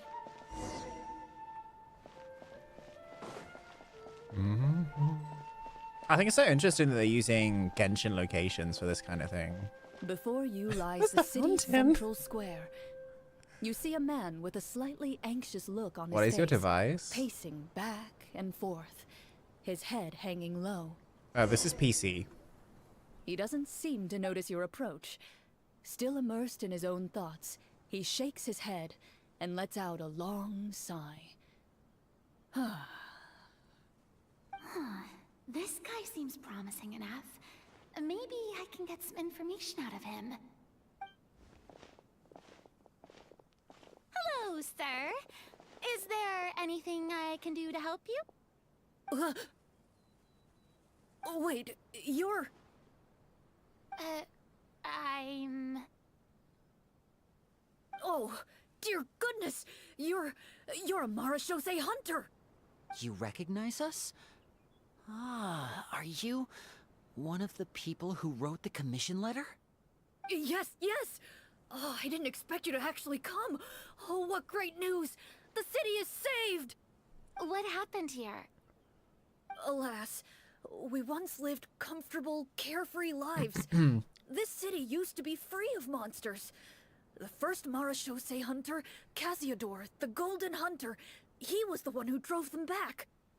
However, monsters have once again surrounded the city. Perhaps the seal that kept them at bay has lost its power. Or perhaps an evil sorcerer has been meddling in our affairs. All I know for sure is that their return has stripped the city of any chance at peace. Are there not enough soldiers to drive them out? It's not a question of numbers. The guards simply have no idea how to deal with them. Most people my age have never even seen one of the monsters, much less been trained to fight against them. What's worse, many of us don't even know the history of the Marashose hunters anymore. When I was a child, though, my grandfather would tell me stories about how the Marashose hunters drove back the monsters. So, on the off chance that something might come of it, I decided to reach out to you. To be perfectly honest, I was starting to think all those stories were just tall tales. But now that I've seen you in person, I finally know that it was true! Well, you can rest easy, friend. The righteous and formidable Marashose hunters are on the case. The man is touched by your determination and resolve. His eyes begin to well with tears of relief. Still, if we are going to hunt the monsters, we need to know where to find them. Can you give us any leads? All I know is that the area outside the city is dangerous. I'm afraid I can't point you toward a specific location. Oh, although, if you leave the capital through the main gate and follow the road, you should run into a group of guards. They might know more about where to find the monsters. I see. We'll go look for them then. All right. Be careful. Oh, and one last thing. the monsters outside the city are just part of the problem. There are evil sorcerers inside the city as well, so be on your guard. Inside the They're city? actively working with the monsters, and have corrupted the court ministers with malicious magic. They're the reason why, even inside the city, everything has been a giant mess.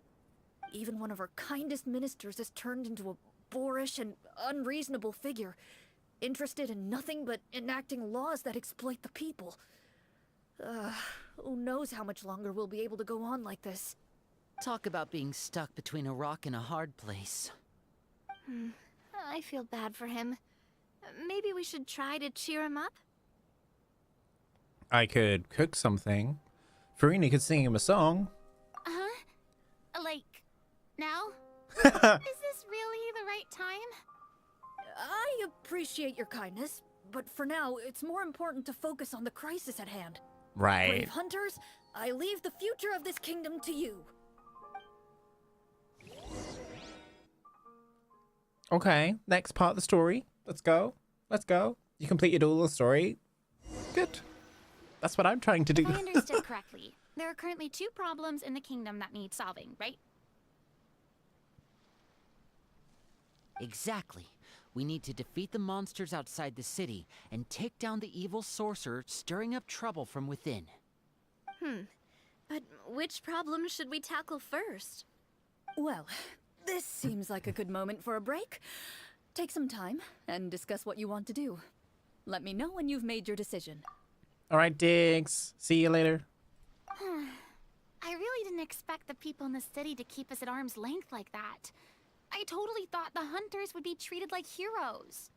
Well, Clorinde said the script took cues from the real history of Fontaine, right? Maybe the real-life Marachose hunters were also treated like that. I wouldn't say it's a perfect representation of history, but there are definitely some similarities. Would you like to hear more about it? Sure. As long as it doesn't spoil anything in the script. You've brought up bits and pieces of the hunter's history before, but it was all in passing. Paimon wants to know too! The hunters were super powerful, right? Were they all from a special line of supernatural beings or something? Kinda like the yokai in Inazuma? No. All Marachose hunters were ordinary mortal fighters. The only thing that set them apart were the special sword techniques passed down over the centuries. Ooh. So you mean anyone could become a Marachose hunter? In theory, yes. All you would need to do is survive the rigorous training and master the swordsmanship techniques required to fight the monsters. Still, most people dropped out at the early stages, and others called it quits the minute they saw a monster in person. To become a hunter, you must be strong in both body and mind. What kind of monsters did the hunters fight exactly? Oh, and the evil sorcerer the script mentions. Did they exist in real life too? The land of Fontaine once played host to an ancient dynasty known as Remuria. Yep. After that dynasty fell, monsters began to appear, intent on obstructing humans from establishing a new social order. One of the ancient sorcerers of Remuria used his power to assemble a formidable army of golems. He sought to use that force to establish himself as king. Now wait a second. Don't tell me that guy was the inspiration for the evil sorcerer in the script. We still haven't found any in-game information on him yet. So, why don't you talk about someone else for now? Well, I wasn't planning on going into anything you might be able to find out in the game. But if you want me to talk about something else, then... how about Casiodor, the Golden Hunter? Or Egeria, the ex-Hydro Archon? Ooh. Wait, but those people are all from a super long time ago. Where did you learn all this, Clorinde? From my master. Ooh. Huh. By master, you mean Miss Petronia? Is someone you know? Absolutely. Miss Petronia and my father were good friends. Back in the day, she would often bring Clorinde over to play, but... Aww. Let's not get off topic. Anyway, back to what I was saying. Responding to Egeria's call, a number of warriors followed Casiodor into battle against the monsters. This group of warriors, under Casiodor's leadership, became known as the Marachose Hunters. Yet, as Fontaine entered an era of peace, their work gradually became obsolete. The Marechaussee Phantom, originally an association made up of hunters, eventually came to be predominantly comprised of Melusines. Oh. I see. That explains why most of the people in the script have forgotten the hunters or think of them as nothing more than a legend. Is that really a bad thing, though? It can get tough always being the one shouldering everyone's expectations. Depends on who you ask, I suppose. If the name of the organization no longer commands respect, investigative work is bound to suffer. Speaking of investigations, which problem should we tackle first? Monsters or evil sorcerer? I vote monsters. That's the main duty of the hunters, right? We can come back to the sorcerer later. Well said, Miss Farina. Plus, if the sorcerers really are the masterminds behind this whole thing, defeating the monsters could give us some clues on their intentions as well. Yeah. What about you, partner? What do you think? Monsters or sorcerers?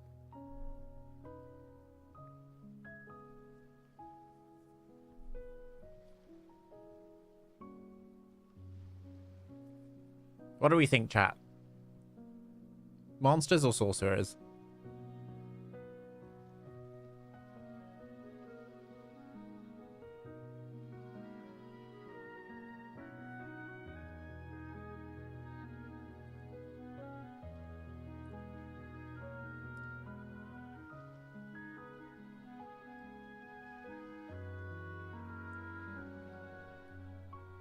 Let's do the sorcerers.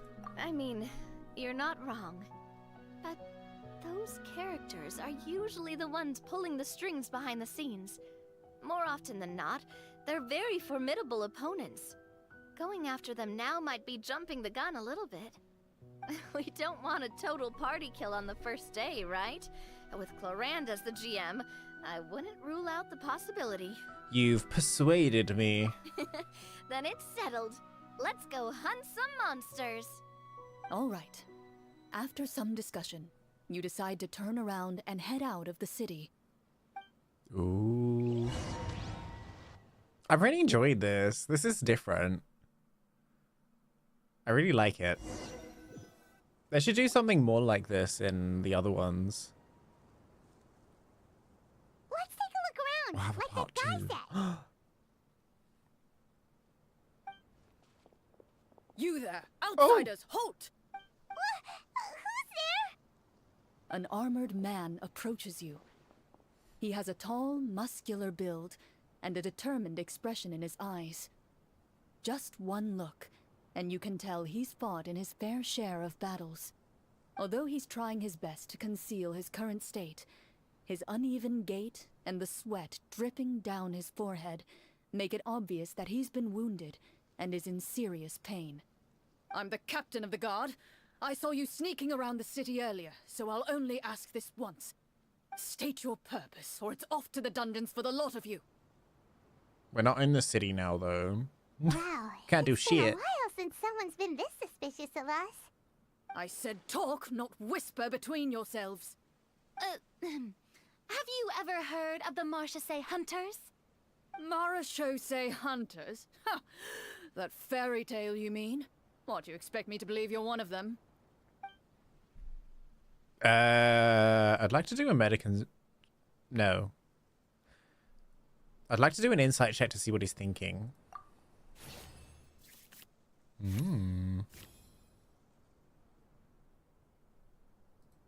While everyone is talking, you begin to carefully observe the captain's mannerisms. Every so often, you see him glance toward a particular direction, with a pained expression on his face, as if an invisible thread is tying him to an unknown place. As you follow his gaze, you vaguely recall that the location he seems fixated on is known for its difficult terrain. Any battle that breaks out in a place like that is likely to be prolonged and devastating. Wait. Ooh. Is that where the monsters are? Outside the forest, in the area with the difficult terrain? The captain is taken aback by your sudden question. Still, His shock only lends credence to your theory. You're looking to fight the monsters? Well, we're marechaussee hunters after all. You could say that's basically our job. He shakes his head and continues to regard you with skepticism. In the end, he decides to inform you of the locations where the monsters have appeared. Good boy. Those monsters aren't easy to deal with. But if you insist on going, I won't stop you either. I just hope all the guards will be able to come back to their families alive. I wish you the best of luck. Thank you.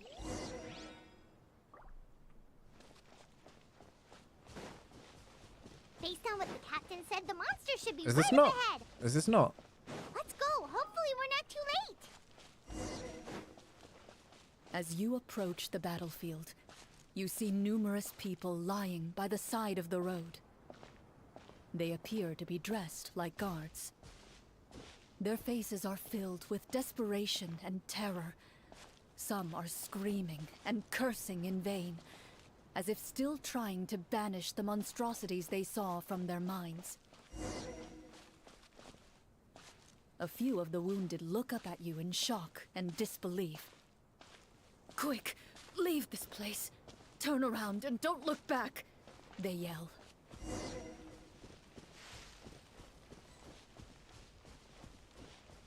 This is in Mondstadt again. I'm just not sure where.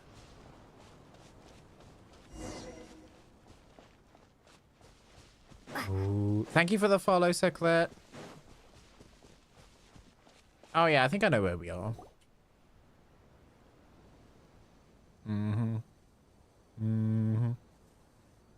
This is the place he mentioned, right? You see broken iron swords scattered all around you, and downed trees riddled with terrifying claw marks. That's not a tree. All the signs point to one thing. A truly devastating battle just took place here. Be on your guard, everyone. The monsters might still be around. Before you can finish your sentence, you hear rustling sounds from the surrounding bushes. The monsters have Rift emerged. Hounds. They close in on you without fear. You get the impression that, in their bloodthirsty eyes, you're just another meal for them to devour. A little help here. This thing wants to eat Paimon. The battle round begins now. Make a combat check. It's gonna be like a 2. Oh! 12, period. Water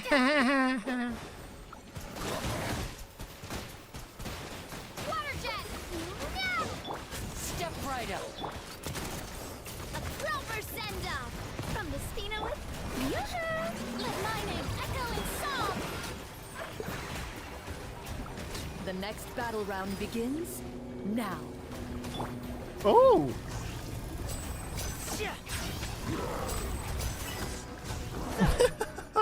Okay.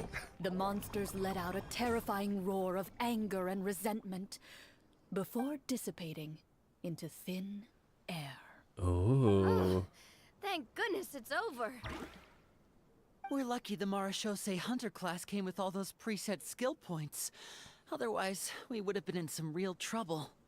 I never knew the phytometer even determines the amount of damage you inflict. If you get unlucky, isn't it just game over right then and there?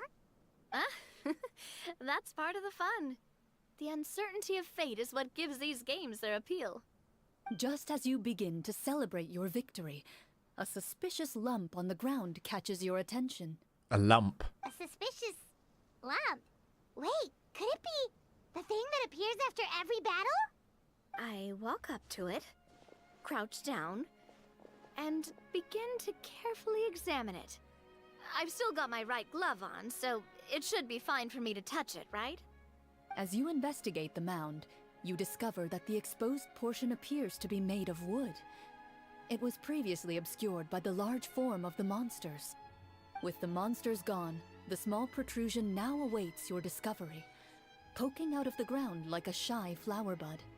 Ooh, it's a treasure chest! Let's dig it up.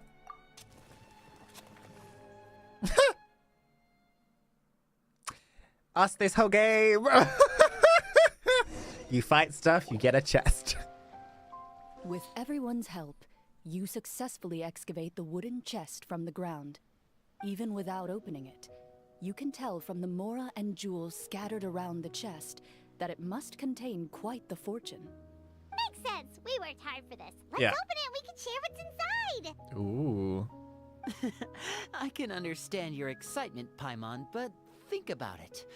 Doesn't it seem like there are people out there who need this treasure more than us? Yeah.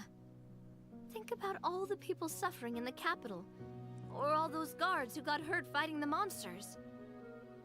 Wouldn't it be better if we gave the treasure to them?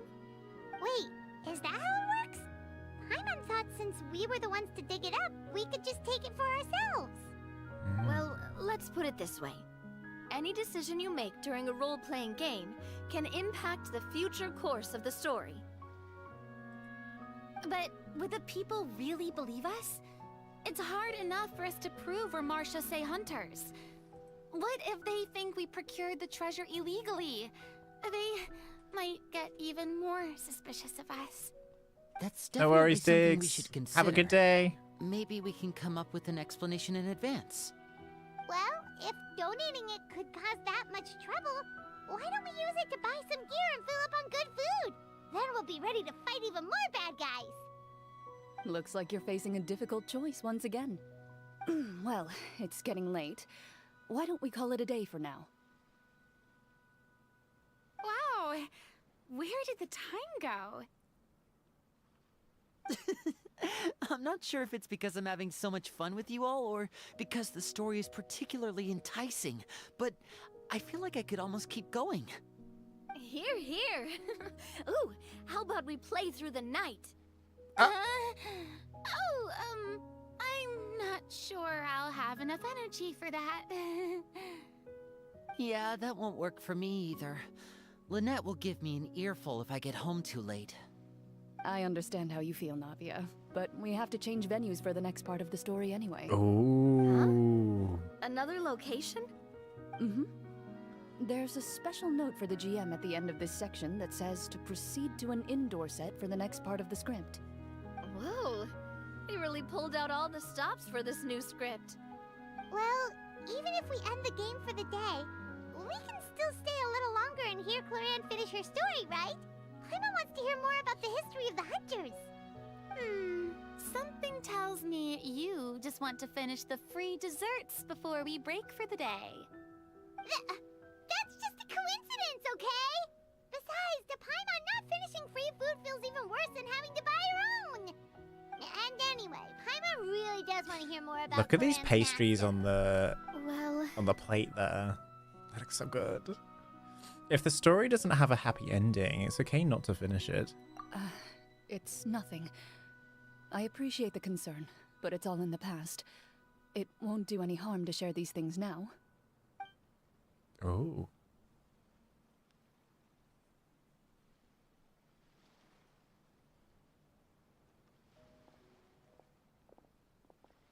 My earliest memories are of living with Master.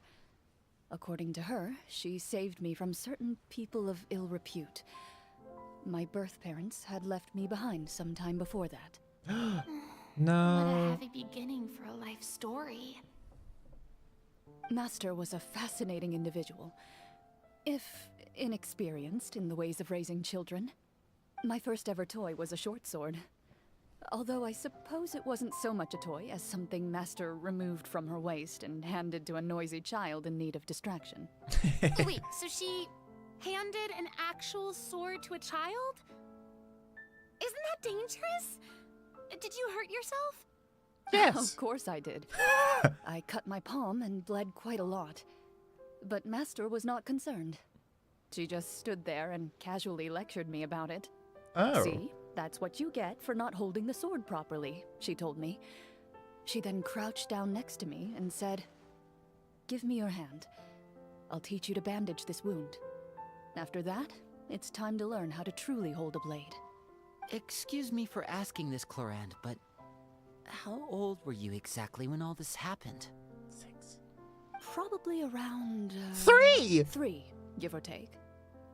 3? 3? Isn't that when most kids are still struggling to hold a fork? As I said, Master was rather inexperienced in the ways of raising children.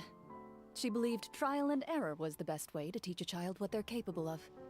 I'm not so sure this is a question of experience. I didn't see anything wrong with her ways at the time. And anyway, children don't get to choose how they're raised. Oh, she did bring me back a pet from Liyue once. It was a Geovishap hatchling. What? Geovishap hatchling? For a pet? That seems even more dangerous. What she said was this: make sure to get along, you two.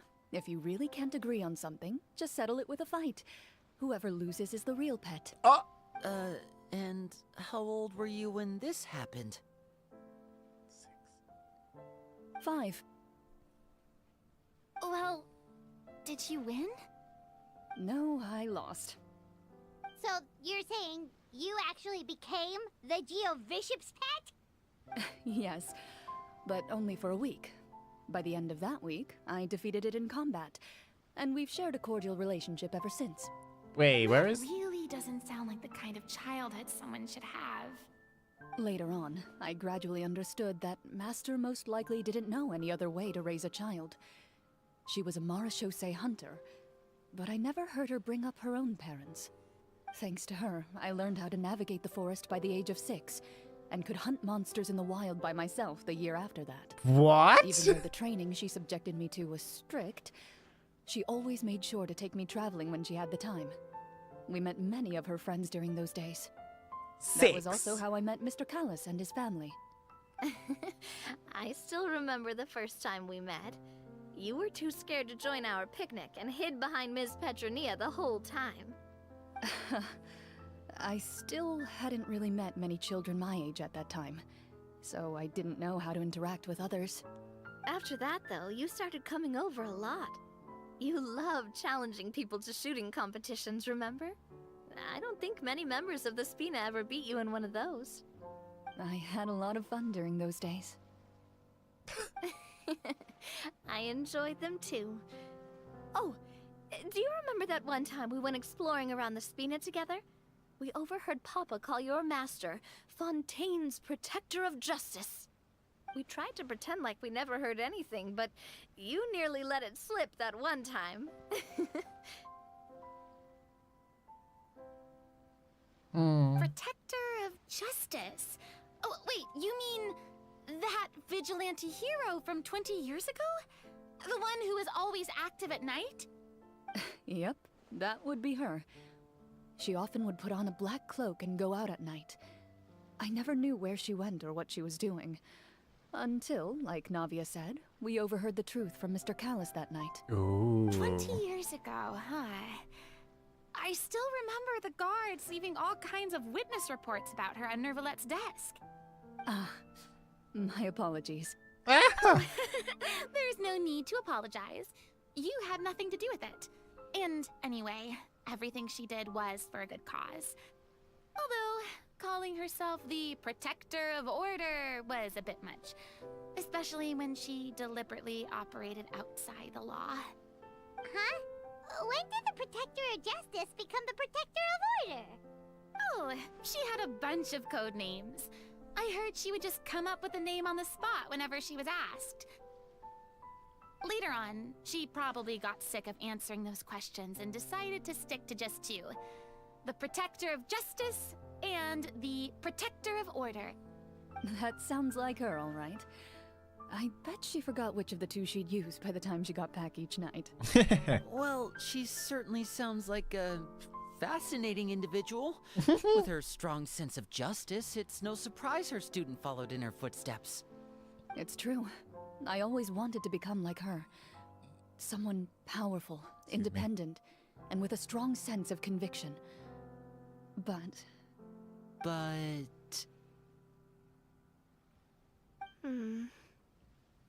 She suddenly disappeared the night I turned 10 years old. No. Disappeared? What happened? Wait, no, she... Please don't tell me she got I have no dissolved. idea. She didn't even leave a note. I was never able to find out where she went. That night, I was celebrating my birthday at Navia's house, but Master never came to pick me up. When I returned home on my own, it was to an empty house. When she still didn't appear after a few days, I went to Mr. Callus's house to ask about her whereabouts, but he only shook his head. Papa probably didn't know either. I know he sent a few people to investigate the matter in secret, but they never found any credible leads. Don't worry, I understand. To be perfectly honest, given Master's personality and way of doing things, it all made a lot of sense. If I had to guess, I'd say she probably used it as an opportunity to force me to become independent. Just like how, when a litter of kittens reaches a certain age, the mother willingly leaves them behind. Were you upset, Clorinde?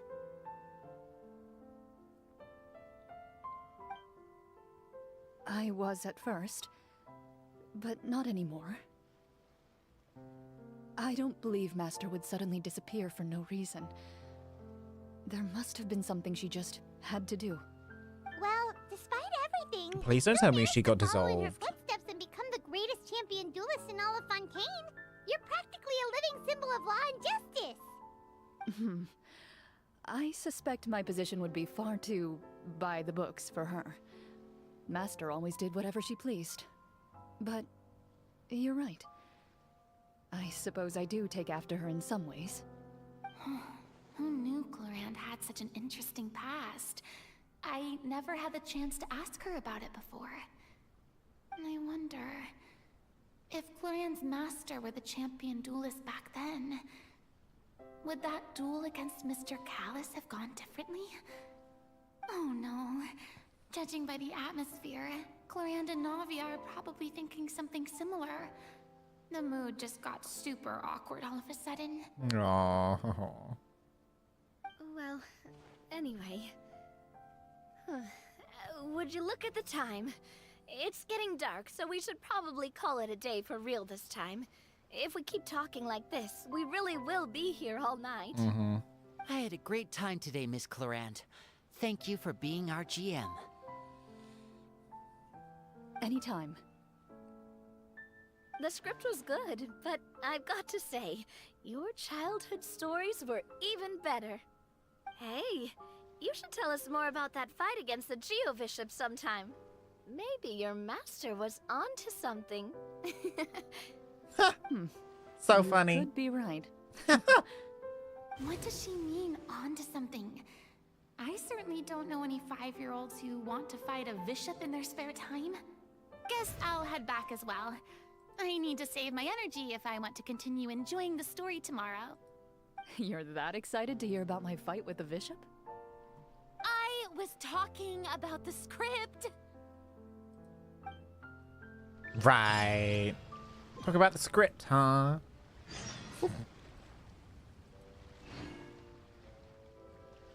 That's what they all say.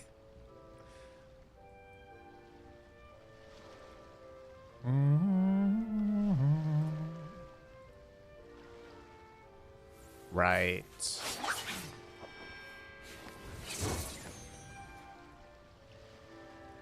Ba, ba, ba, ba. Let's hear what they have to say. Just between the two of us, could you tell me what it was like to be the Geo-Bishop's pet? It was nothing special, really. Geo-Bishops didn't understand the concept of a pet. So, basically, it just headbutted me whenever I entered its territory. And that hurt? Yeah, it hurt. What, something you want to experience for yourself? Oh, I'm good. Thanks. Not her asking her what it's like to be a pet. There you are.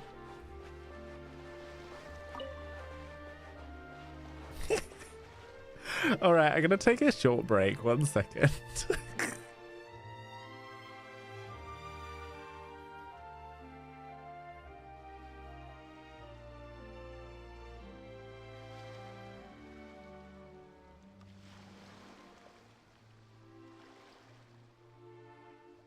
I've faced many opponents in my duels, Most of them I defeated.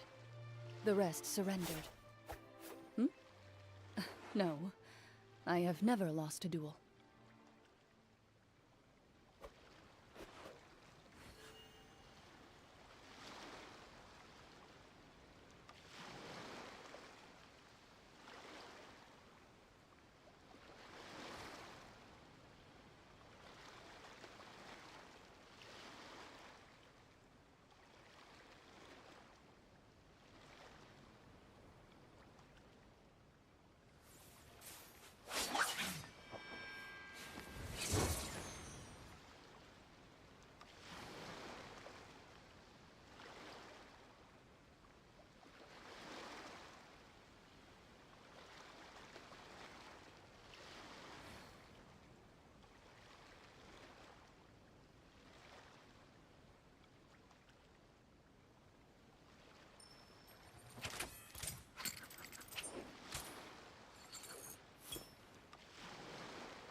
A duel is a battle of wills, and the sword an extension of the duelist's spirit. If your heart recoils in fear, then your sword may as well be in its scabbard, because you will not wield it effectively against your foe.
Hiya, I'm back.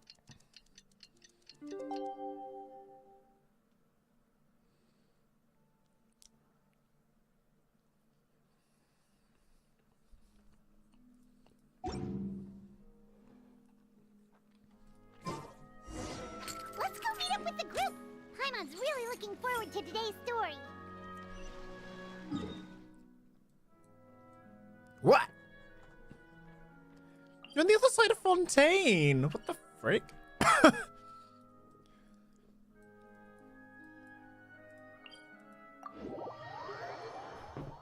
Also, how is this an indoor location?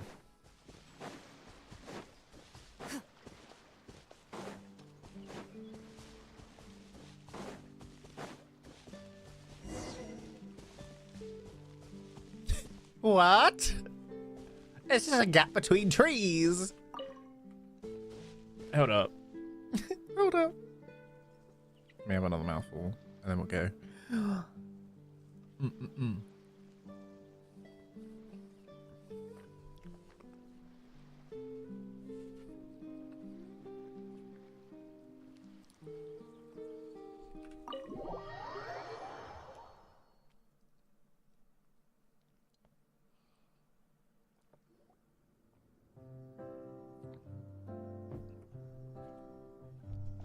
Looks like everyone's here. Now, before we begin, why don't we finish where we left off yesterday? There was an important decision to be made, yes? I'll pour everyone a cup of tea. Is that really the most important part, though, Clorinde? Paimon's more concerned about our current surroundings. Heavy walls, cold railings, dim lights. This is obviously supposed to be a prison. I admire the work put into the set. Still, it's obvious the scriptwriter has never paid a visit to the fortress of Meripede. Yeah. So the set is going to be a part of the script? Unfortunately, that is something I can neither confirm nor deny. Right. Anyone think Clorinde's smile is starting to look kinda scary? Well, whatever happens, we'll just have to push on. But first, we should really figure out what to do with this treasure. If we're worried about arousing suspicion because of our identity, why don't we give ourselves a different name, just like Clorinde's master did? Ooh. Yeah, it might be better to keep a low profile.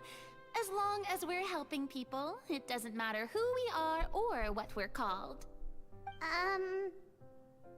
Staring at me won't get you anywhere. Or did you want some more tea? Oh, thanks. Oh. Why aren't you saying anything, Navia? Wait, what's that next to you? Oh, this is the short sword Clorinde mentioned last night. I found it.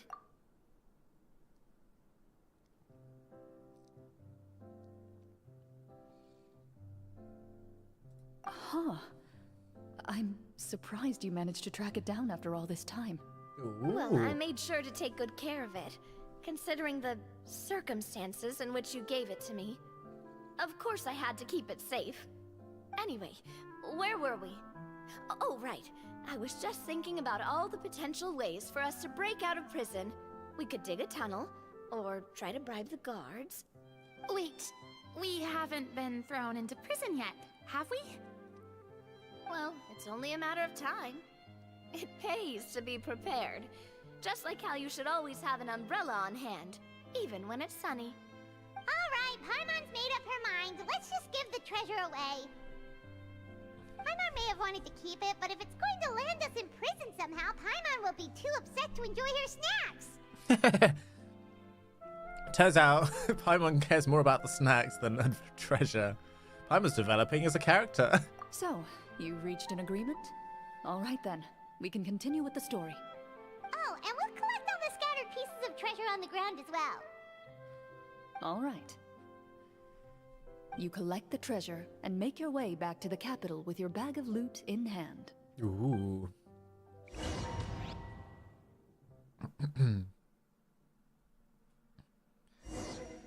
So we're going to prison.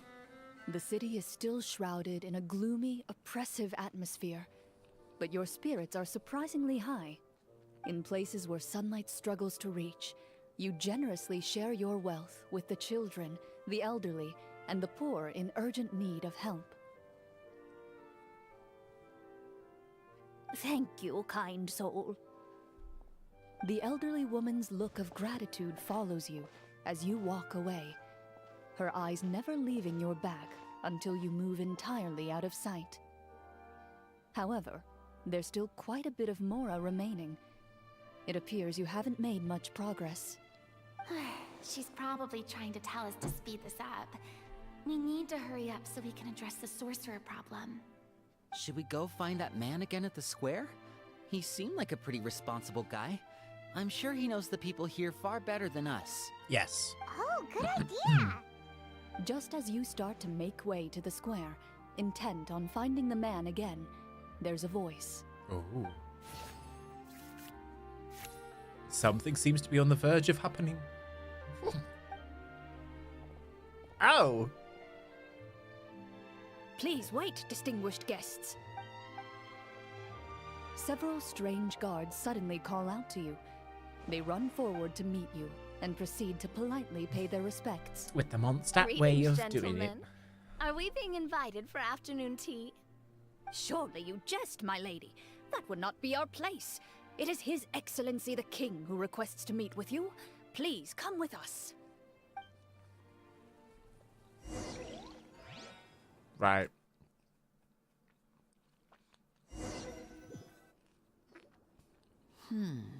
Do you think this could be a trap? Well, we have to investigate the court at some point, right?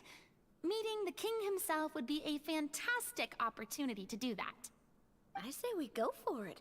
If something happens, we'll just turn the whole place upside down. That sounds a little intense. After a quick discussion, you nod to the guards and agree to follow. They lead you all the way to the audience hall of the palace. Gilded tables line both sides of the hall.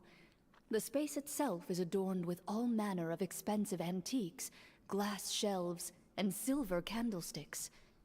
The items appear quite ordinary in size and dimension, yet their presence somehow makes the emptiness of the hall feel even more surreal and ominous.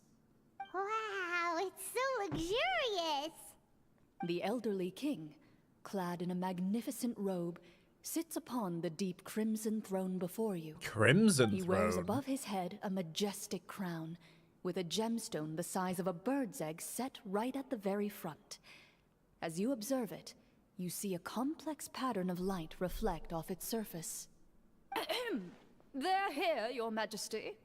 A man dressed in dark clothes, likely a minister, shields his mouth with his hands and bends down to whisper a few words to the king. After a moment, he lowers his hands and stands back up. His gaze shifts to fixate on your group, but he does not move from his place at the king's side. Ooh. The king does not appear entirely aware of his surroundings. The man by his side, though, we should keep a close eye on him. The king remains still and says nothing. The minister is the one who speaks. Esteemed guests, allow me to thank you for coming to our faraway kingdom. Unfortunately, His Majesty the King finds himself quite exhausted from work. So please allow me, his Prime Minister, to welcome you in his stead. Hi, King Shyrock. How are you? I'm not too bad. We're about halfway through. Well, I hope we're halfway through Clorinde's story quest. It's going good so far. I've heard tell that your group, the Marechaussee Hunters, used your exceptional ability with the sword to repel the monsters near the capital. Such a great deed deserves to be rewarded. However, seeing that I was not fortunate enough to observe such a feat with my own eyes, you'll forgive me for seeking to verify the truth by speaking to you myself. Well, we've got nothing to hide. You brought us here to talk, right? So we'll just explain what happened.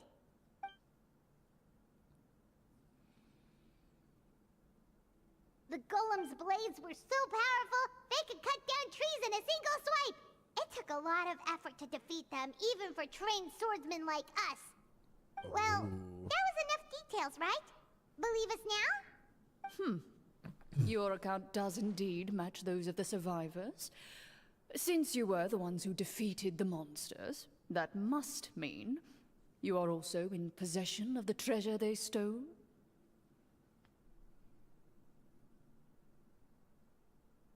Well, We did take the treasure, but... How did he know about the treasure? Then I must ask that you return it at once. It belongs to the kingdom. right. Wait, but didn't you just say that our great deed deserved a reward? Shouldn't the treasure be considered a part of that? Yes, that was indeed what I said. But you seem to have forgotten a very important distinction. Only that which is freely given by the king can be considered a reward. Taking the rightful wealth of a kingdom without said permission, on the other hand, is a crime. But that's completely unreasonable. Yeah, that makes no sense! If it weren't for us, the treasure would still be buried underground somewhere! Maybe so, yet the fact remains.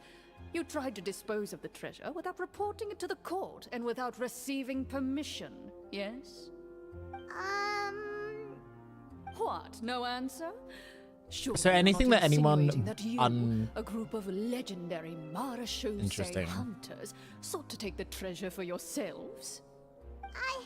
Well, what about the king? Is he just gonna let this guy talk for him the whole time? Clad in his magnificent robe, the king remains seated, with his hands resting on either side of the throne. His posture is rigid and unmoving. He stares forward with an empty look in his eyes, completely unmoved by the events before him. From the look of things, could the Prime Minister be the evil sorcerer? Or could both the king and the Prime Minister have fallen under the evil sorcerer's control? I would like to observe the number of guards stationed in the hall. The guards in the palace appear fully armed, their expressions solemn. Sensing the tense atmosphere in the room, they stand at the ready, each with a hand placed upon the hilt of their sword, as if prepared to draw their weapons and surround you at a moment's notice. Well, there goes my plan to turn the whole place upside down, I guess. It appears we've been visited by nothing more than a group of ill-intentioned imposters. What a pity. Guards, take them away and throw them in the dungeons. Before I decide your fate, however, I must first determine whether you have any accomplices outside the court. Can't we try to slip away? Or maybe start some kind of riot? But if we try to fight the guards right now... Don't worry. At least we figured out who's behind all this. Let's just play it by ear. If you're scared, Paimon, just hold my hand. You can have my hand too. Aw, thanks, you guys. You allow yourself to be led away by guards surrounding you on both sides. It's only when you begin to feel drops of water falling from the dungeon ceiling and smell the stench of death and decay all around you that you finally realize you've stepped into a completely different world. Stay here, and don't try anything funny. The guards lock the cell door and leave without looking back. Wait, sir! Your voice echoes through the dark hall, but the only response you receive is the sound of water dripping from the ceiling. No! What should we do now? Carve out a new path of fate with our own two hands, of course. I draw my weapon. You reach toward your waist, but find nothing there. You now recall that your weapons were confiscated before the guards locked you in the cell. The bag of treasure along with them. What about that knife I hid in my boot? When did you hide it in there? When I was thinking about digging a tunnel. Rejected. You failed to inform the GM of this course of action. Moreover, the guards would have conducted a thorough search before throwing you in prison. And the keys to the cell aren't anywhere to be seen? Correct. You don't even feel a lock hole on the cell door. Oh, well, there Why goes all our plans. Indeed. Huh? Why are you the one saying indeed? Because that statement holds true for me as well. This is where the script ends. Oh. Terrible ending!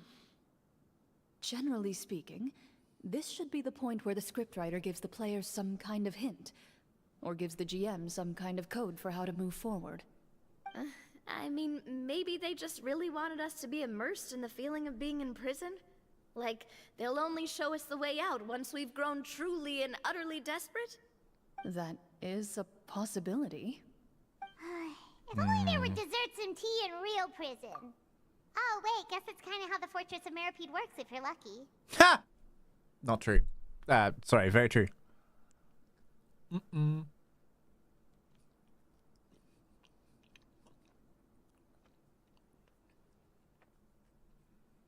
Oh, before I forget.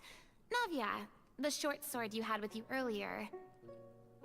I took a closer look, and the craftsmanship doesn't appear to resemble anything from this era. If I remember correctly, that style was last in vogue several hundred years ago. Wait, Clorinde said that sword used to belong to her master, right? Does that mean her master has been alive that long? I doubt it. The way she went about things often made her seem childish more than anything. I'd say the sword was most likely an heirloom passed down over time. Hang on. A precious heirloom passed down to you by your master. And you gave it to me just like that? Aww. You weren't worried I might lose it? Master left many things to me when she disappeared. There was the sword, an old key, and a good amount of junk she probably just didn't want to take with her. I gave you the sword back then, because I didn't want our friendship to end. Aww. Wait, when did this happen exactly? After the duel. Between Mr. Callus and myself.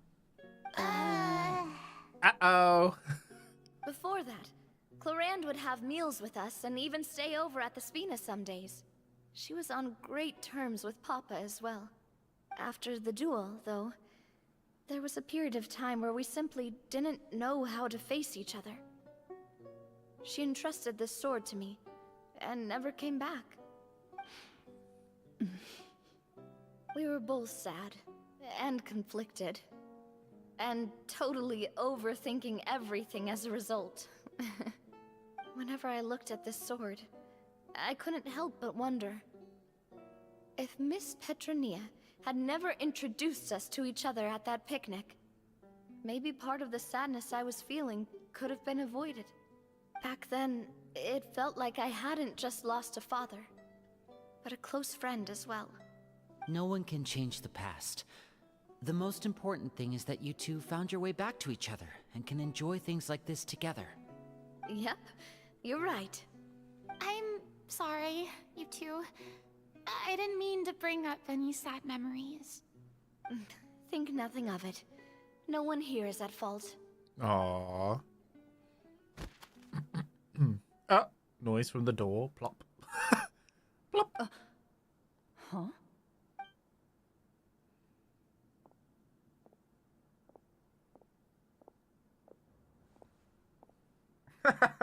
Now we're in the story.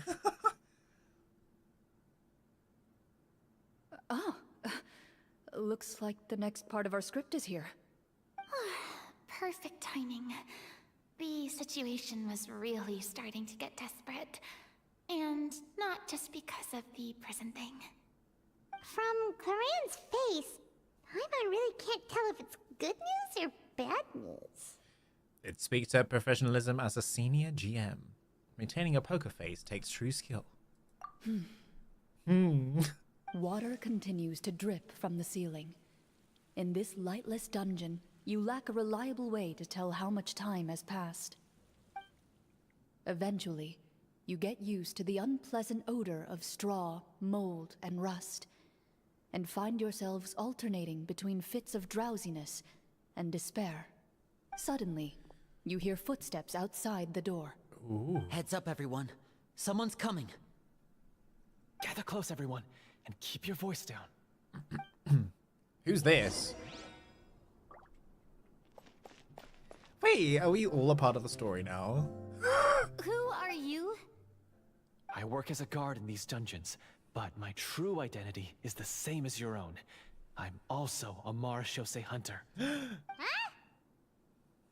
Shh. I've already sent away the other guards, but if we make too much noise... I understand, but how can we be sure we can trust you? The king has issued a formal decree. In light of the irrefutable proof of your crime, you're to be executed before tomorrow's sunrise. If you want to escape, it has to be now. Ooh. Executed? We barely did anything! Monsters appearing at the same location as the treasure. Could this entire thing have been a trap? There will be time for speculation once we're out of here. As for my identity, I have no way to prove that to you just yet. Who is this guy? Infiltrating the capital was difficult, and finding a chance to speak with you has taken a lot out of me. I could go on, but I think we can all agree that now is not the time for details. Well, it doesn't look like we have any other choice. Have you seen our weapons anywhere, sir? Don't worry, I brought them with me. They're just behind the door. Still, these weapons alone won't be enough to defeat the true enemy behind the scenes. His faction is too powerful. The guards are all under his control, and he's even stationed a number of golems in various rooms throughout the palace. To defeat him, you must find a secret vault. It is said that within that vault, the Marechaussee hunters of the past left behind a treasure with the power to defeat the sorcerer. You're not coming with us? No, I'll remain in the dungeons to deal with the guards. I'll try my best to distract them so they don't go after you. As long as my identity is not revealed, I'll be able to aid you when the final battle comes. In that case, please stay safe. Thank you for your concern. I will do my utmost. As for the location of the vault, here, this map should lead you there. Ooh.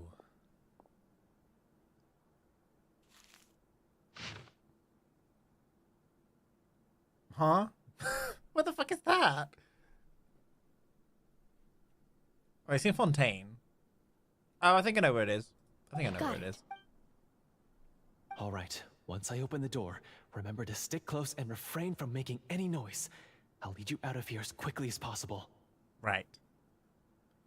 You now have the chance to restore the honor and legacy of the Marechaussee hunters. So please, get out there and reclaim what's ours. And be sure to exercise caution. With the help of the guard, you successfully escape the dungeons. Your sense of despair and anxiety both seem to fade as you continue your quest. Ooh.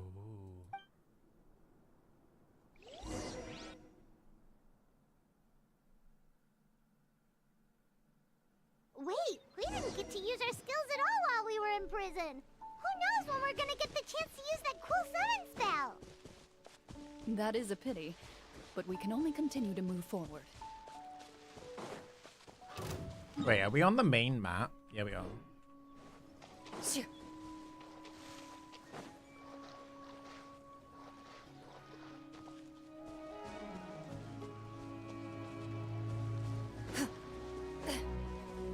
Ooh. This should be the place marked on the map. This bit of rock certainly looks suspicious. Well, I'd say an investigation's in order then. Plus, if all else fails, we can just blow it up. Wow, you really meant that! Before you lies a serene stretch of open water, its surface shimmering a brilliant shade of sapphire blue. Well, guess this means it's time for a swim!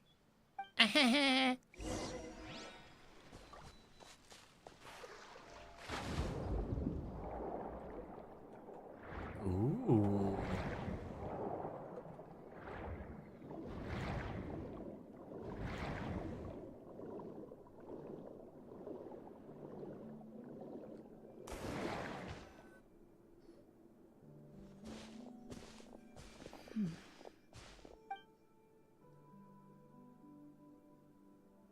Oh, what's the matter?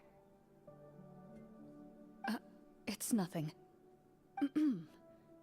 As you step into the cave, you find yourself in an eerily quiet space. Before you lies a narrow passageway that appears to trail off endlessly into the distance. I think Clorinde has been here before.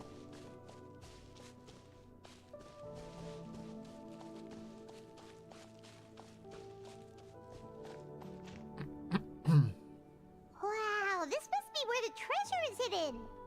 But this door is blocking our way in. Huh. It almost looks like it's been here for quite some time. I've got to hand it to the tabletop troupe. They really went all out with the props. Huh. What have we got down here?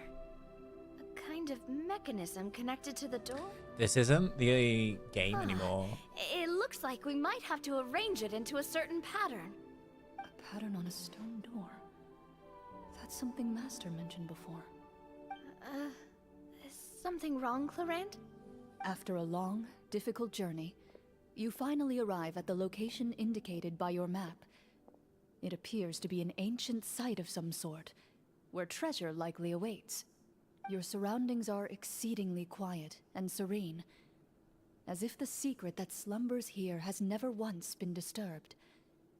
If you listen closely, you can almost convince yourself you can hear the sound of its calm, gentle breathing. That description makes Paimon feel kinda bad for disturbing this place.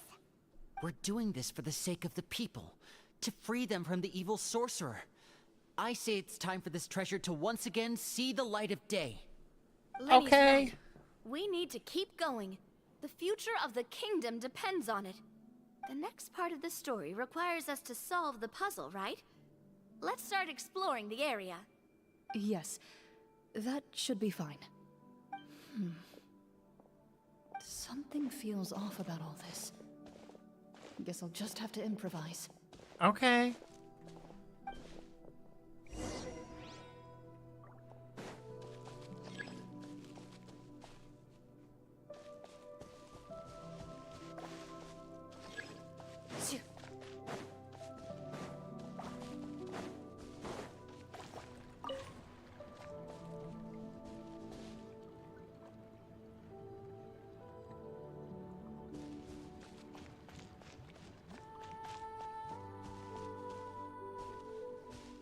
Not that we're just walking around. Found something. Ah. Found something here too. Wait.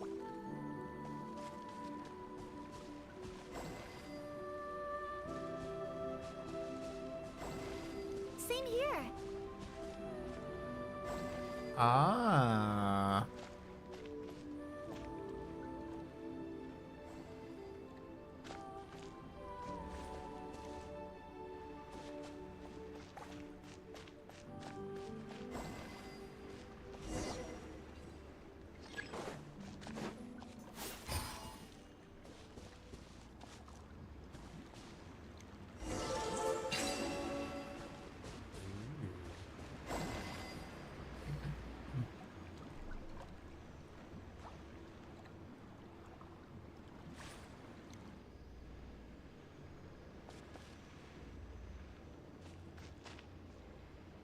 Huh?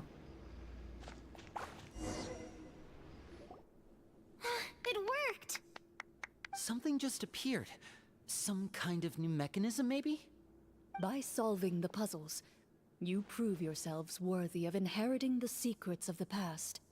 At the end of each puzzle, you're rewarded with With? a key. A broken key. Oh, it must be the key to the big door. Huh? This is one of the Marechaussee Hunter keys that are passed down from generation to generation. It looks just like the one Master passed down to me. Ooh. It is said that 4 keys in total are required to form the final, complete key. And it seems like we just collected 3 of them.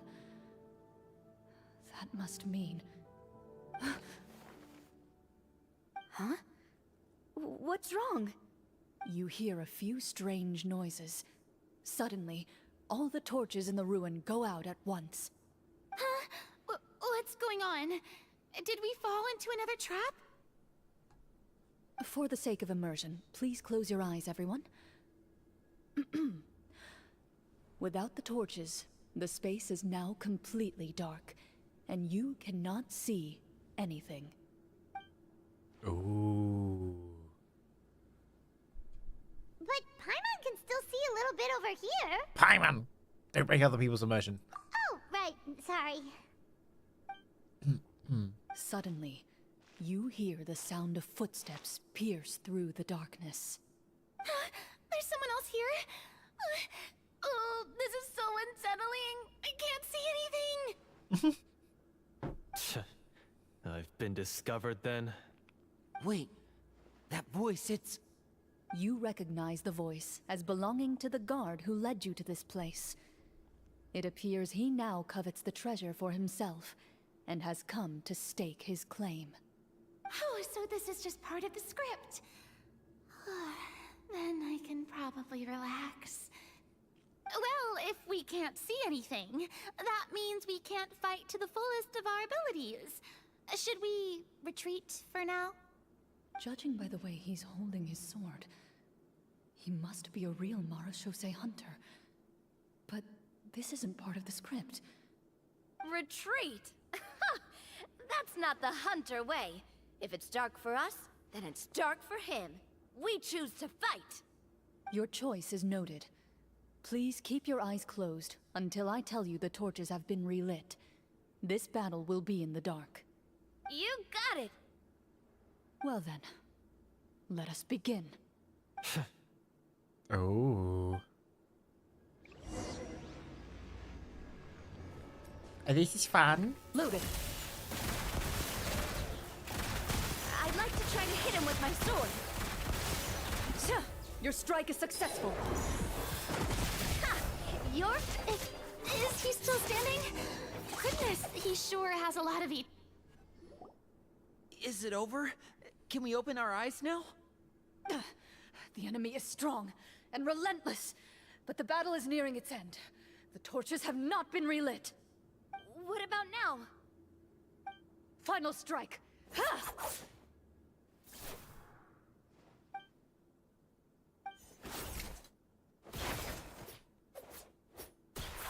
Ooh. Well, did we get him?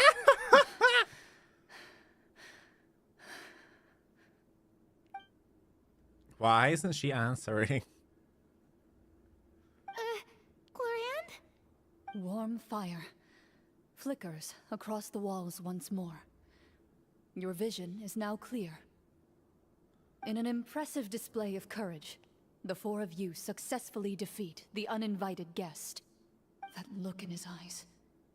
It's like he became an entirely different person as soon as I defeated him. Huh? Mr. Florian? Oh, wait. We're supposed to be role-playing. I should stay in character. Speak your name, guard. Why did you lead us here just to betray us?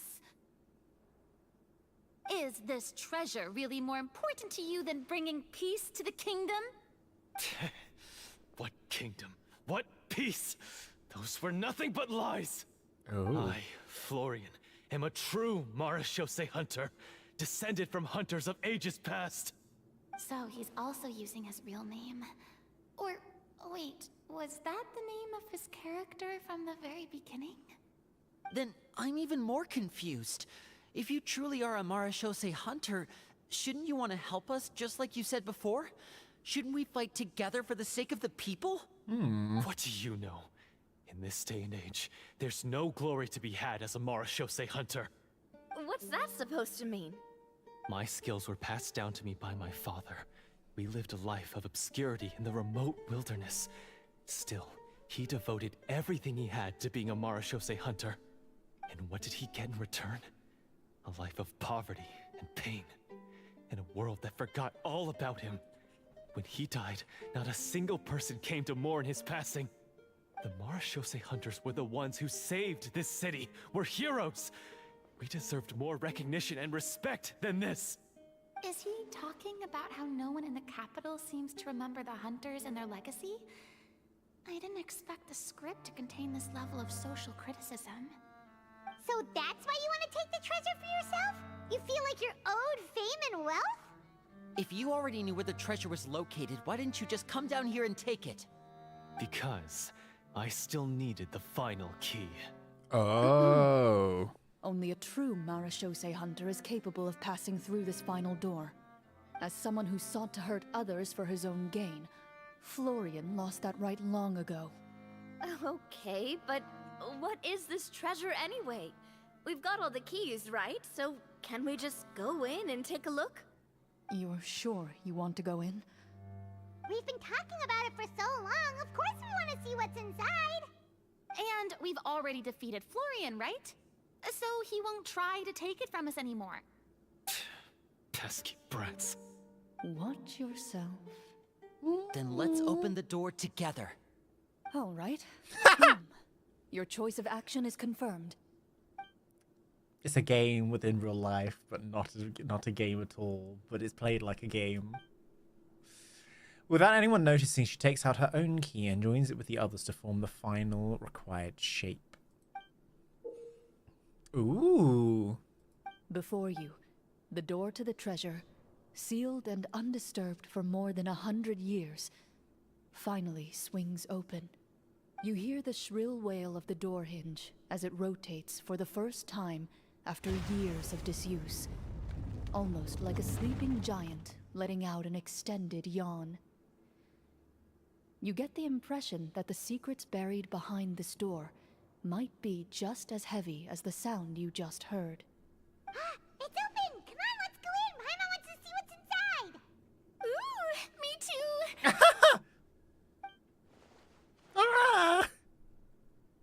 I like that shot. I like that hidden shot. treasure is the most exciting part of adventuring. What do we have here? Huh? Uh-huh. A stone tablet? And some shabby weapons? You call this a treasure vault? Looks more like an abandoned warehouse! Maybe the troop ran out of budget at the end? They provided a super immersive experience at the beginning only to drop the ball at the most important part? They could have at least filled this place with cardboard Mora or something! Wait, I get it now. Paimon, this is the real Marachose Hunter treasure. Huh? This is it? The Marachose Hunter treasure is just a stone slab and some broken swords? I can't believe it. I refuse to believe it! Ooh. Whoa, are you okay? Nope. He's not okay. He is not okay. The Marachose Hunter before you appears to suffer a serious mental breakdown. He needs to leave the room for a moment to collect himself. One of you seems to understand the significance of the treasure already. If the rest of you wish to follow suit, you may remain here in the meantime and explore your surroundings. Ooh.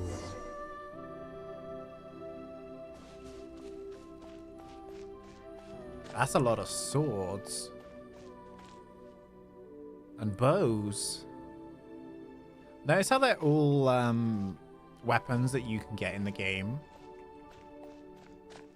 That's actually really clever. Look. By this side. Walter. Walter. Navia. The names on the tablet. The old and broken weapons. What is the treasure supposed to be? I love how we can't talk to ourselves. Like, a stone tablet that stands there quietly. A few people's names and deeds have been inscribed upon it.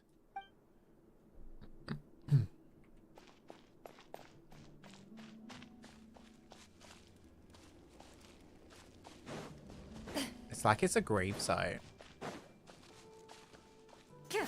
Look, we have her weapon. Woo! It's actually a really pretty weapon. So, how are you doing? Feeling any better? What just happened? Do you remember how you got here? Or what happened to your body just now? I remember His eyes aren't now. purple anymore. I brought you here because I wanted to... The explosives in the cave! You mean these? Huh? Huh? How did you... I could tell something was off the moment I stepped into this cave, so I kept an eye out. I've already dismantled the whole thing. So the strongest champion duelist in all of Fontaine saved the day once again. Guess I shouldn't be surprised. It would seem your skills as a Marachose hunter are as sharp as ever. I deserve some answers, don't you think? Tell me why you wanted to lure me here. Everything you said earlier sounded like the truth. Luckily, your monologue was dramatic enough to convince my friends you were just role-playing. I don't know. I just always felt like there was something in my heart that didn't belong to me. Something agitated and angry. Who knows? Maybe it was my own anger all along. I could never really tell. The feelings about my father and the other Marechaussee hunters are real. It just wasn't fair. I was angry, bitter that no one remembered them or praised their accomplishments. I don't know when it started, but at some point, my anger came to completely consume me. At that point, I remembered the legend my father used to tell me. The one about the treasure. Ooh. But if the treasure was all you cared about, why plant all those explosives? Wouldn't they just destroy the treasure and bury you along with it? I can't remember. My head is a mess. It felt like there was this voice telling me to eliminate the hunters, but now it's gone. From your description, I suspect you were dealing with a Devorator. Oh. Devorator? Oh, your master, your father, I mean, never talked about it? It was a kind of monster that was active several centuries ago. No, I've heard of it. I'm just not sure why you suddenly... Wait, it can't be. The seal! The seal? My family has served as Marechaussee hunters for many generations. But the title and swordsmanship weren't the only things passed down over our line. There was a seal as well. My father instructed me to always watch over that seal and maintain it regularly. He said it had been passed down over a truly ancient age, and protecting it was our clan's most important duty. But I neglected that duty after he died. I finally decided to come down and check on it one day, and that's where my memories become fuzzy. Ah. The Devorator would be a formidable adversary for any mortal being, even ones as capable as the Hunters. If you lacked the power to completely destroy it, you could easily fall prey to its influence and corruption. In light of this, some Marechaussee hunters chose to seal the Devorator away, in the hopes that a permanent solution would come with the passage of time. I heard it has the power to amplify the obsessions and desires in people's hearts, to the point where they overtake you entirely. It would seem I'm not just lacking in skill with a blade, but in mental fortitude as well. And yet, you were able to retrieve 3 of the 4 keys.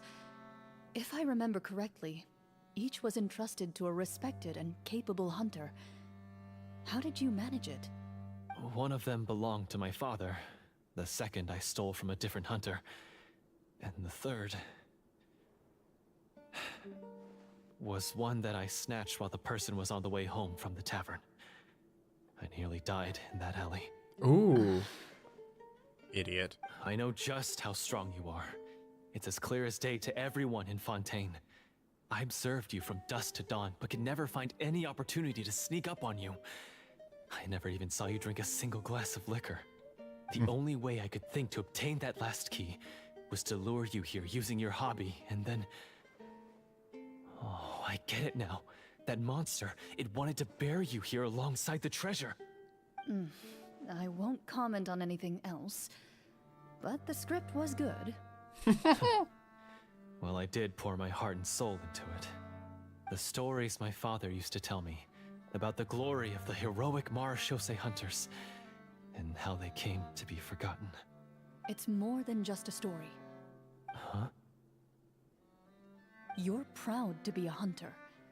You're still holding onto that part of yourself, no matter how small. I have done so many despicable things.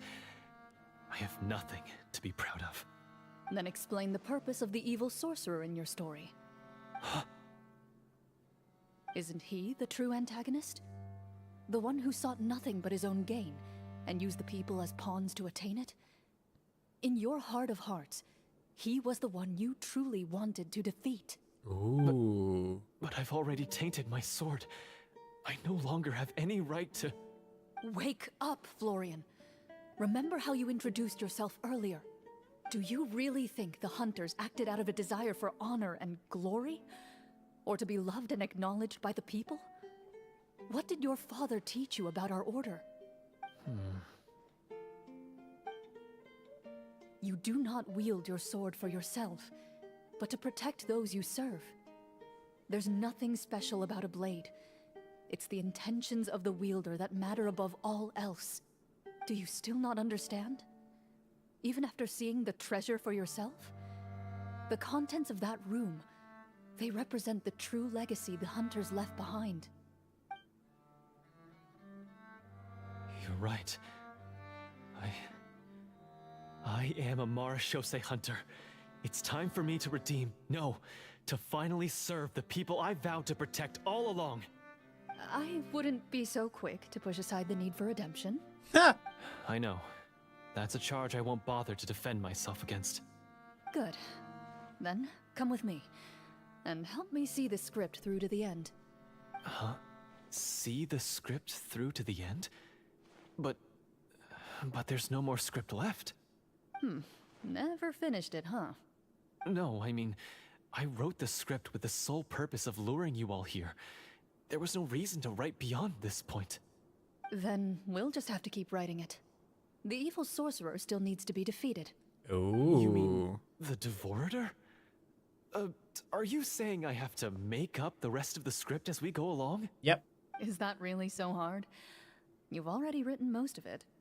Surely you can write an ending where the hunters win and justice prevails. I'll be there to help you too. You aren't afraid your party will fall into danger? I know what my friends are capable of, and they're all quite skilled. Besides, I need their help. Then, are you going to tell them the truth about all this? I don't intend to spoil the fun. Sometimes, protecting dreams and fantasies is more important than exposing the truth. Don't you think? Let's go.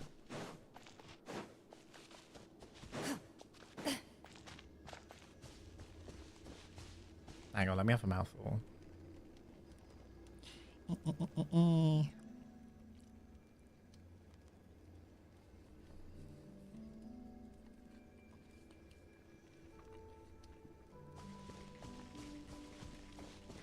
This is a really good, well-constructed story. I like it.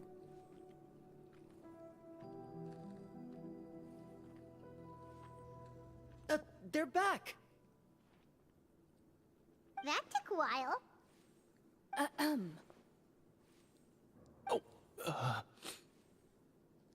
Ahem! My fellow Marashose hunters, please forgive me, for I have sinned. Ooh. Tone it down. Sorry. After crossing swords with you and witnessing your courage in battle, I've rediscovered my true self and regained my pride as a Marashose hunter. Oh, do I smell a redemption arc? I confess, I was brainwashed by the evil sorcerer. He asked me to lure you here so he could bury you in this cave. That little... Wait, you're saying all of that wasn't you, but the evil sorcerer? That's right. He's adept at manipulating the hearts and minds of the people. I fell under his influence because I did not possess a strong enough sense of will. Aww. How are you going to prove that you're a changed man? We're not going to fall for the same trap twice. To be perfectly honest, I only came to my senses after seeing the treasure. It reminded me of my father's past teachings. The treasure was actually... The names of all the Marashose hunters from ages past and their weapons? Wait, you already know? Of course. Don't underestimate a veteran role player's exploration skills. Oh, wait, I mean Marashose hunter Navia's exploration skills. We just finished reading through the content of the stone tablet. That tablet recorded the lives of some fascinating people.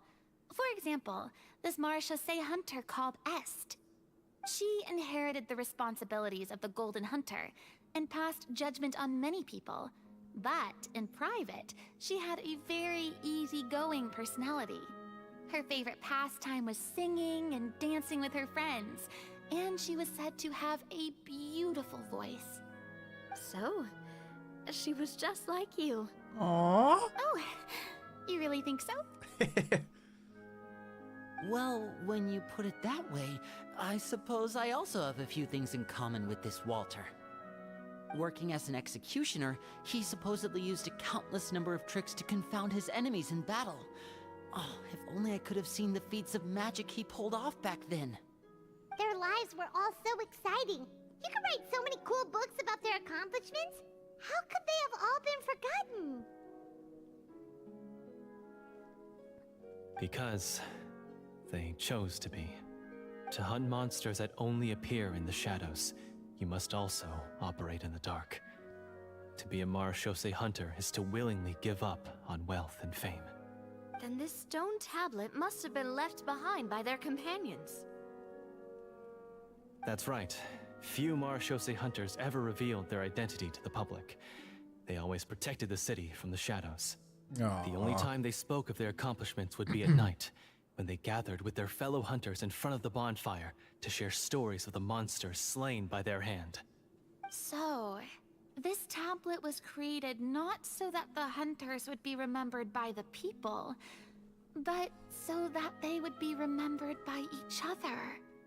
No wonder this place was so well hidden. You regard the stone tablet in solemn silence. The names of your comrades etched onto its surface serve as a reminder that you are never truly alone. The tablet proves that, although a hunter walks a shrouded path, it is not a solitary one. There will always be those who walk beside you, a fact that remains as true today as in ages long past. Their legacies shall continue to be passed down from generation to generation, as everlasting as the stone onto which their names are carved. Father, you once told me that I should seek out the treasure if I ever became lost. So this is what you wanted me to find. I've decided to trust you, Florian. I'd like to do an insight check on him.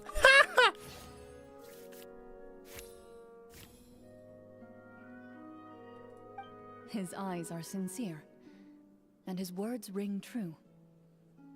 You can tell that every word he spoke just now came from the bottom of his heart. I implore you, everyone, please give me a chance to make up for all I've done. Allow me to fight alongside you and defeat the evil sorcerer that threatens the peace and prosperity of everyone in this kingdom. Well, I say we let you join. Sounds good to me too. Everyone makes mistakes. What matters is what you do to make up for them. I have no objections, but Mr. Florian, do you even know how to defeat the evil sorcerer?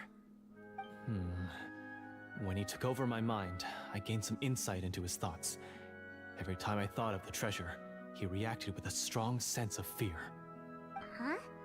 He's afraid of the treasure? But there's nothing here except some broken weapons and the stone tablet. What if the secret's hidden inside these weapons? GM, permission to investigate. Oh. 19. I don't even get to do that. At first glance, the weapons appear absolutely ordinary. But as you observe them, you notice a faint energy emanating from within. These blades have slain countless monsters. Though it's been a long time since they were used in battle, their edges remain sharp, as if they're simply waiting for the next worthy hunter to carry on their legacy. So basically, take these with us, right? I'll take this weapon. The dull Since it used to sword. belong to Est. Maybe it'll find comfort in being held by someone who appreciates the arts. Ah, good idea. I'll take Mr. Walter's bow then, from one archer magician to another.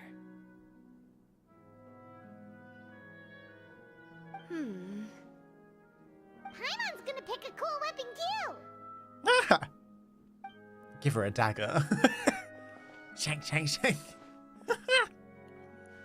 As you grip your weapons, you can almost feel the will of past hunters coursing through your being.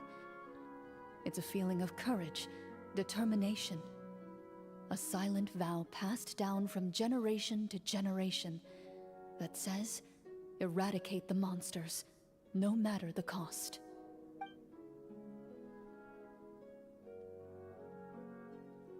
Mr. Florian, do you know where to find the evil sorcerer? I was able to see his surroundings when our minds were connected. I believe he's currently hiding out at the church in the kingdom. We must be extremely careful. He's spent so long living among monsters that he's now taken the form of one. He will not be easily defeated. Then why don't we explore some more and try to find some higher level gear? We don't want to just fight him and lose, right?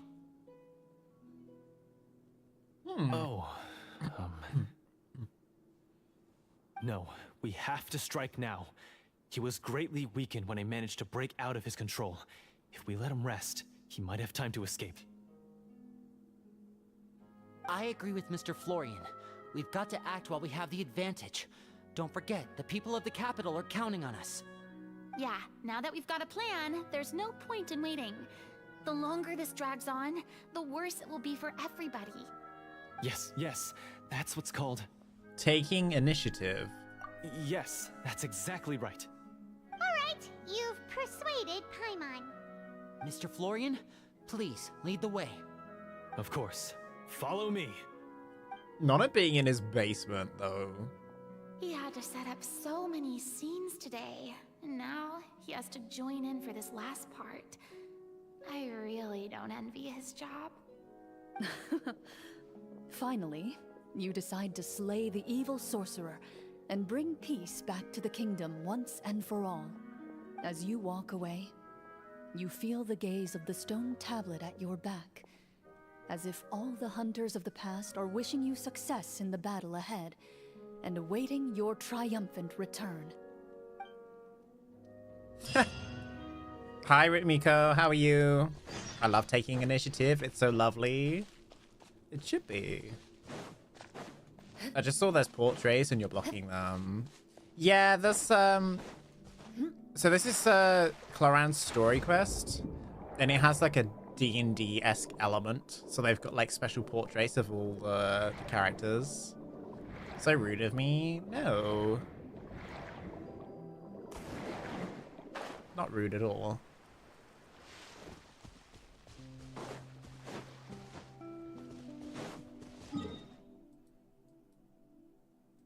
Wait, he's in his house, and his house is in the middle of nowhere. Okay. How's you? I'm good. I'm really good. I'm really enjoying the story. Though, like yesterday, it's taking as long. Hang on, let me eat some pizza. Have pizza.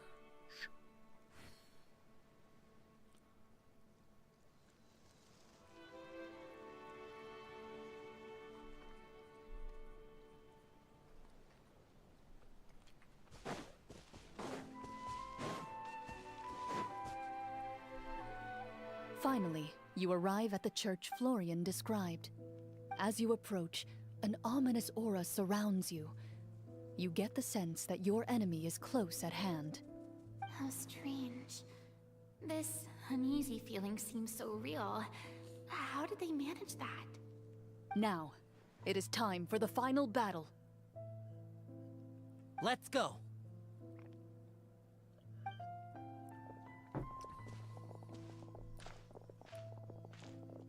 Florian, wait. What's wrong?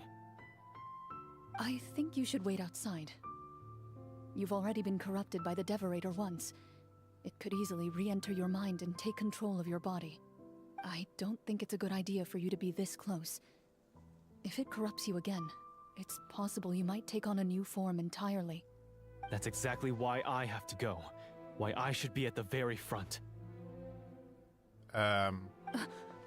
You mean... Yes.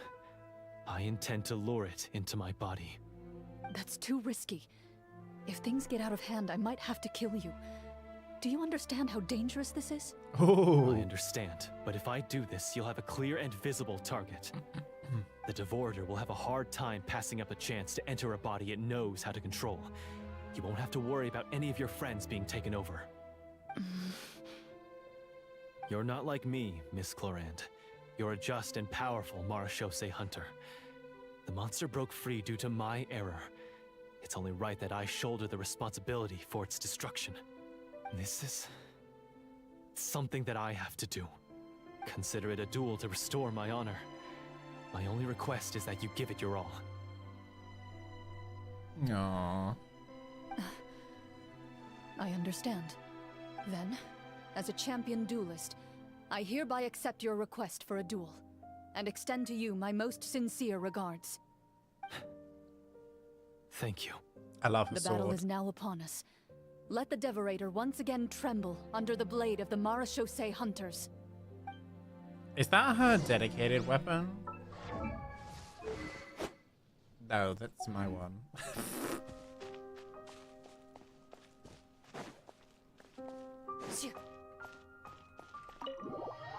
I should have done it back in the cave.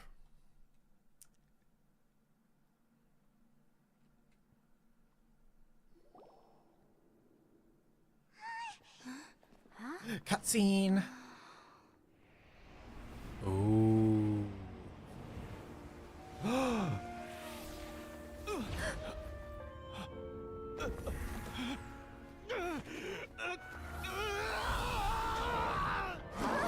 Ooh.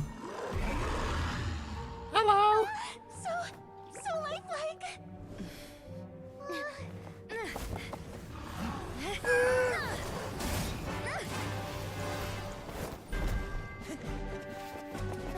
Go, go, go, go, go!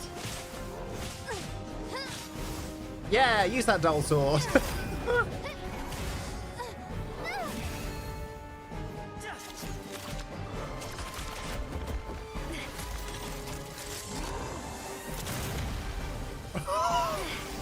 Not her inserting it into his back. Why is nothing working? This foe is not invincible. You hold the treasure, the power to defeat it, in your own 2 hands. The treasure? You mean... The names. It's the Marechaussee hunters' names. How are we supposed to... You forget, Paimon? There's still one skill we saved until the very end. Summon. Hunters fight not for fame, but to aid the people whenever they are summoned. Walter the Marechaussee Hunter, master of 1,000 tricks, executioner of the Phantom Hunters, I call for aid! Est, the Marechaussee Hunter, inheritor of Cassiodor's will, judge of the Shadow Hunters. Answer my call! Oh. Petronia, protector of justice and order. The hunter I respect the most. Thank you for saving my friend, the best one I'll ever know. Please, lend us your strength.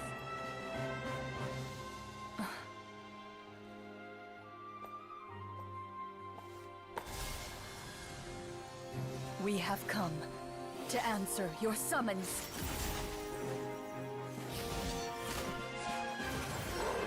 Oh, this is cool.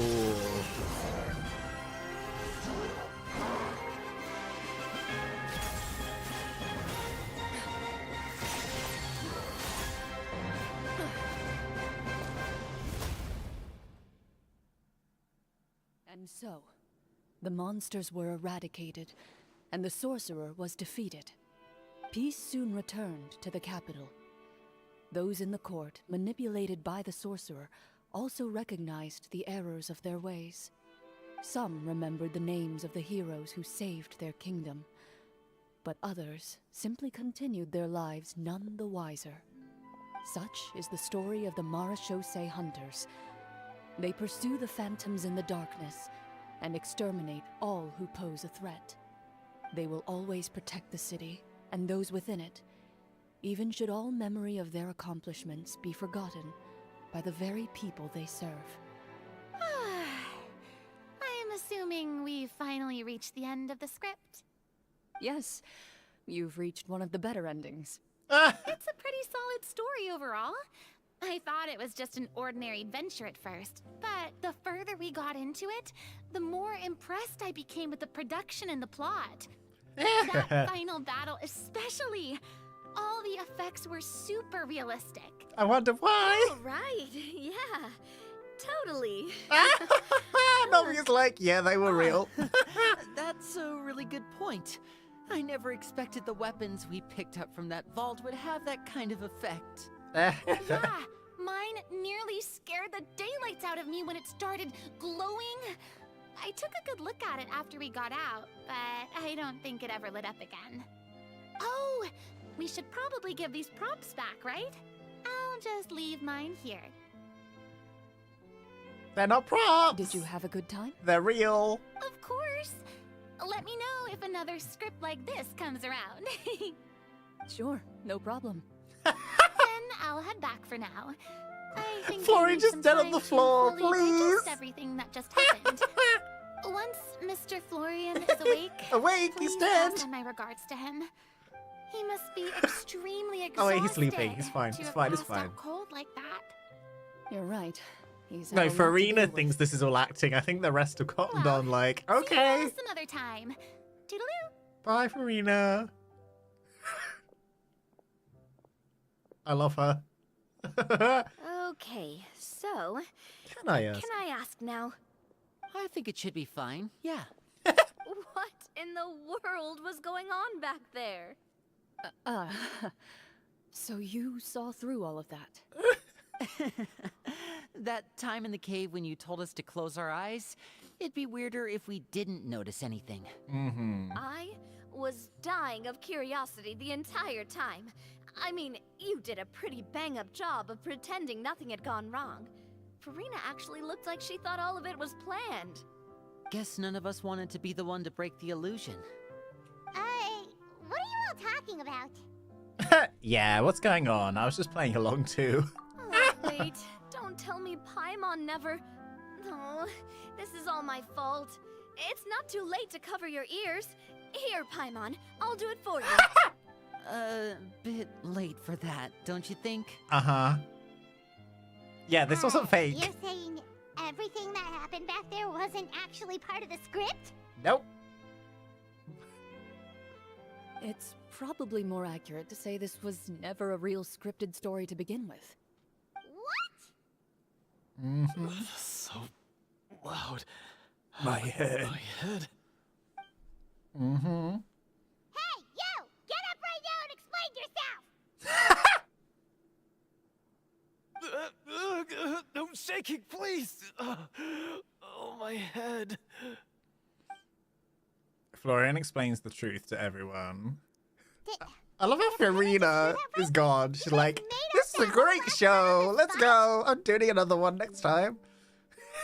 It's not nice to lie to people, but Paimon's got to admit, that was a really good story, Florian. Oh, and nice improvisation, Clorinde! Yeah, it was like watching a magician improvise a spectacular magic trick after forgetting an important prop. If Paimon knew something was wrong with that vault, she would have floated straight in the opposite direction. Everything was under control. Right. As if you've ever described a situation as being out of control. I'm pretty sure any situation you consider to be easy to handle would scare a reasonable person half to death. Guess I'm just used to it. You must run into a lot of unexpected situations then. That explains why you're so good at coming up with things on the spot. As for you, Florian, I know there's no excuse for what I did. I'll turn myself into the guards at once, confess my crimes, and accept any punishment that comes my way. I would say you've already suffered more than enough. Ooh. What? You may have been blinded by fame and fortune in the beginning, but your actions during the final battle had proven you to be a true Marechaussee hunter. You'll be far more used to the city above ground than below. Your job as a hunter is more important. But... Of course, you'll still need to take the keys and pay a personal visit to the 2 hunters you wronged. Prepare to accept any terms they give you as well. yes, of course. As far as I'm concerned, though, Your showing in the duel was enough to prove your honor. So who are the other hunters? Then I'll do exactly as you said. I'll go return those 2 keys right now. Thank you so much, everyone. I'll do my best to prove myself worthy of the second chance you've given me. I swear this on my name and honor as a Marashose hunter. Until we meet again, everyone. You exit the basement shortly after Florian. I just love the way Florian's just like, yes, this is all a show. This is all make-believe. And everyone else is like, Speaking of Marashose this is hunters, not make-believe, what but we're should going to we go do along with about it. The treasure in that cave. Leave it be. Are you sure? We could show it to people, make it so that the hunters are remembered. Don't you want that? No. No. Every name on that tablet made the same choice. All hunters know what the path entails. I am no exception. My identity as a Marashose hunter is not something I need people to remember. I wish only to be recognized as a champion duelist. Nothing more. That's certainly very different from the path of a magician. Still, I admire your decision. Wait, I just remembered something. If there were no special effects involved, why did our weapons begin to glow during the battle? That's because the Marashose hunters of ages past would often imbue their weapons with special enchantments to suppress the monsters. Whenever a monster was nearby, their weapons would start to glow. Oh, so that's why they had an effect on that guy near the end. I really thought the summons were doing all the work. Well, I'm sure the summons were a part of it too. Oh? How so? This particular devorator probably hailed from the same era as the hunters we saw in the room. The names you recited all belonged to the bravest hunters. Countless monsters fell to their blades. That's likely why the devorator visibly reacted when you said them out loud. So the names held the power all along! Navia, everything you said during your summon. Huh? Oh, I meant what I said. I mean, it was true to my character, so yeah. Oh, I'm she's glad you heard it. blushing! Just don't make me repeat myself. It's embarrassing. I really appreciated those words. All right. Don't get all sentimental on me. Anyway, let's not talk about that anymore. I'm going to go on ahead. Don't fall too far behind now. Bye, Navia. She ran off! I should probably head back as well. This story was truly incredible. I might have to spend the whole night telling my siblings all about it. See you later. Mm-hmm. Goodbye. Goodbye. Traveler, should your name and deeds be forgotten, what do you think the significance of your journey will be?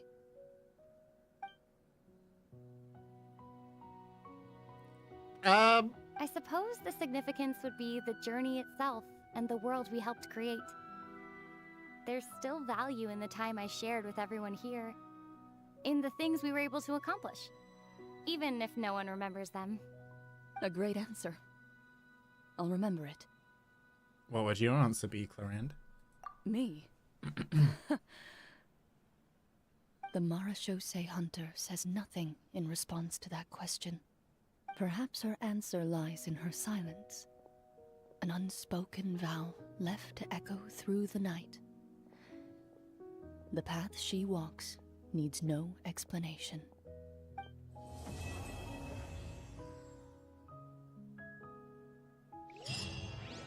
That was a really good story! And we get a book.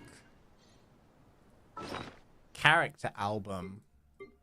Let's look at this album. Where is it? Clorinde, Game Master of the Tabletop Troupe. Navia. Marashose Hunter. An optimistic, kind-hearted Marashose Hunter who also happens to be a shrewd merchant. She has a quick wit and is exceptionally eloquent. Skills: Persuasion, Investigation, Summon. Farina, Marechaussee Hunter. Marechaussee Hunter with a beautiful singing voice and a deep grounding in the arts, capable of moving people to their very core through the power of performance. Deep down, she yearns that someday she might become a performing artist in a more peaceful era. Art, performance, summons. Linny, Marechaussee Hunter. The adopted son of a Marechaussee Hunter, his experience of roaming the streets as a child has taught him some key survival skills. Stealth, sleight of hand, summon. The Traveler, Marechaussee Hunter. A kind, upstanding Marechaussee Hunter. You introduce yourself to your companions with the following words. I've been studying medicine ever since I was a child. I want to do my part to eradicate these monsters and use what I've learned to heal others. Medicine, insight, summon.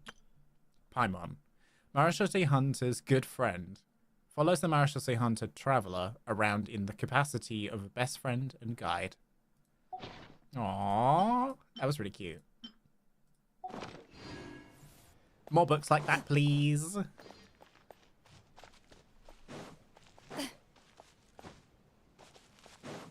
That was really fun. I enjoyed that. Really, really fun. I think we should take a break now before we do the next one, which will be Sigewinne's. I'm hoping that that one will be quieter or shorter.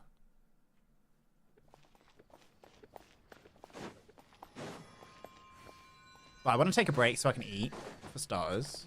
I don't have Sigewinne, so we can't make a party with her, unfortunately. But we can keep this party. This party is really good. It's really fun.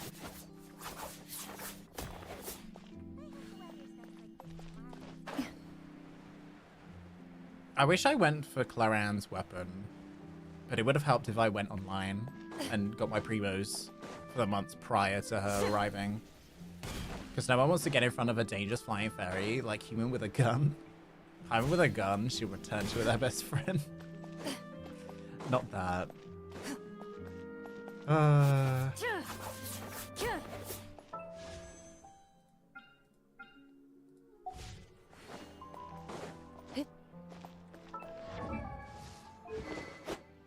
Oh well. I'm gonna have to farm some decent artifacts for Clorinde.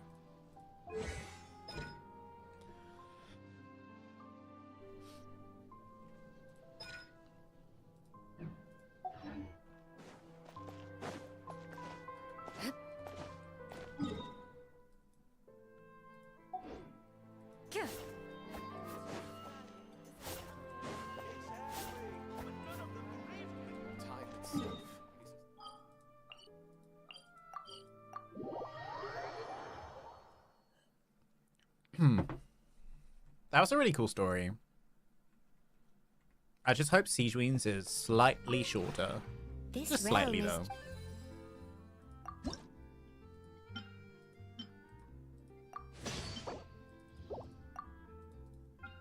All right. If you ever...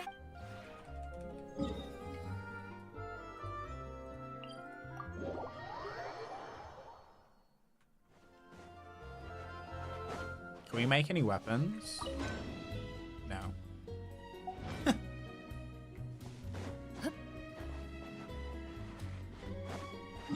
That was easily solved. All right. All right, let's take a break. Yeah. I'm gonna go get a drink, have some of the food that I've had here, and go for a wee. So I'll be right back.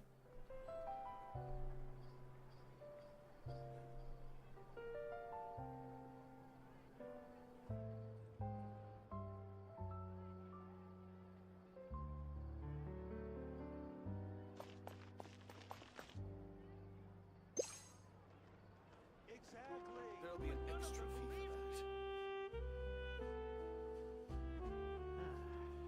that.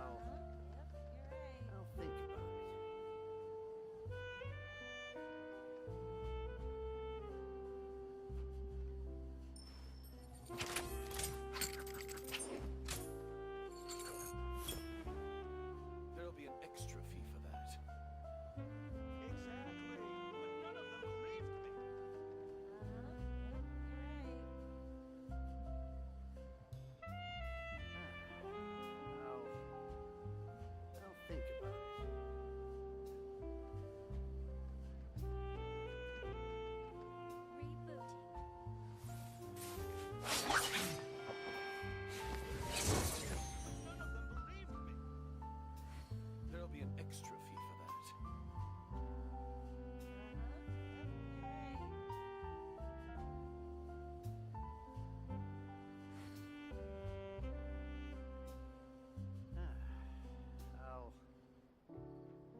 think about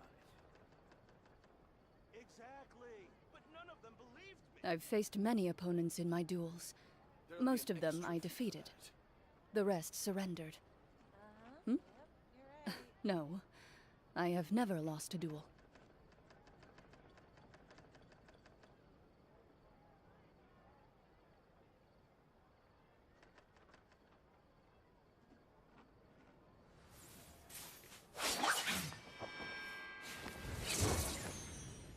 Exactly. But none of them Think believed about me. Yep, you're right. There'll be an extra fee for that. Rebooting.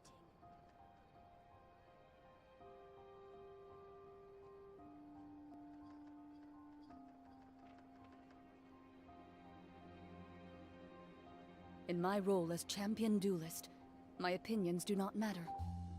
For when I draw my blade, There'll be an extra I am but an instrument of Fontaine's law. Think about it.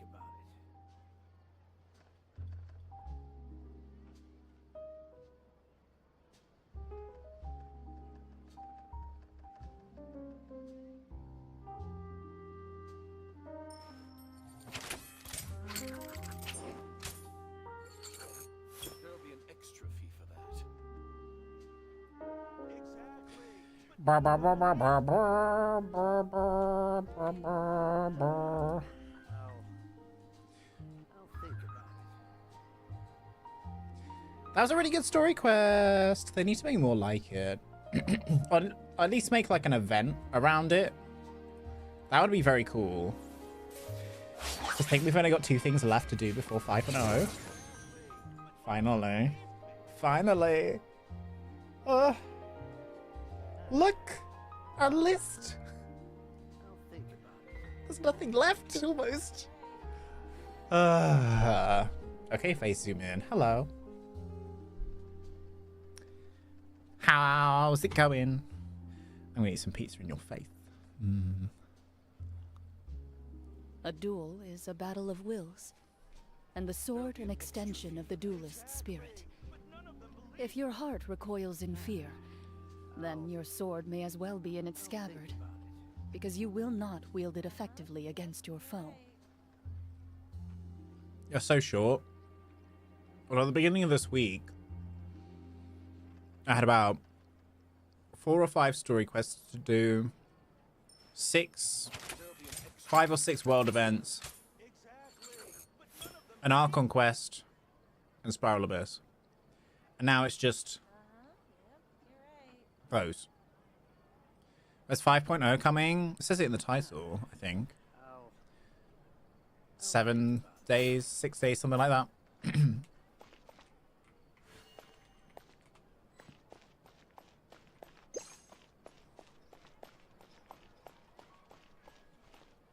Something like that.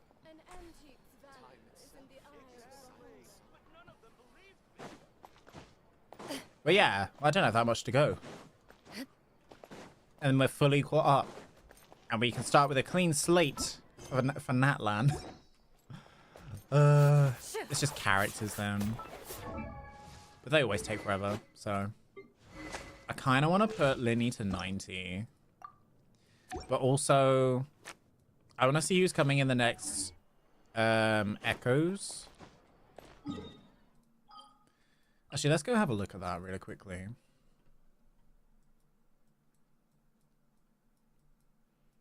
Envisaged Echoes. Show me.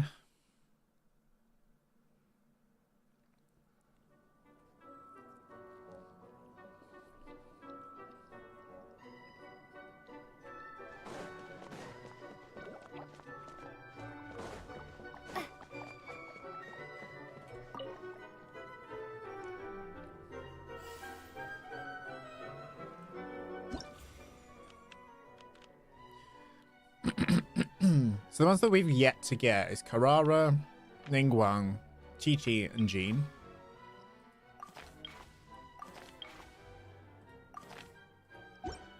But we also need to unlock them, that's the problem.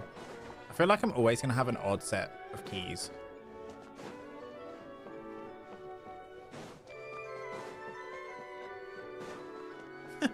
Can't believe I used Daya at one point.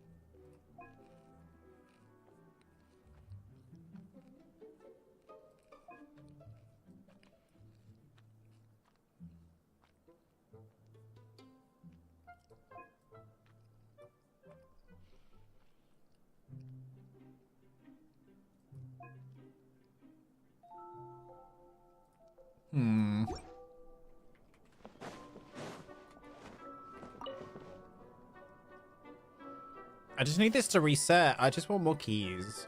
Like, I just want to do this. I just want to get these. I can't believe I didn't do Luke. I should have done someone else.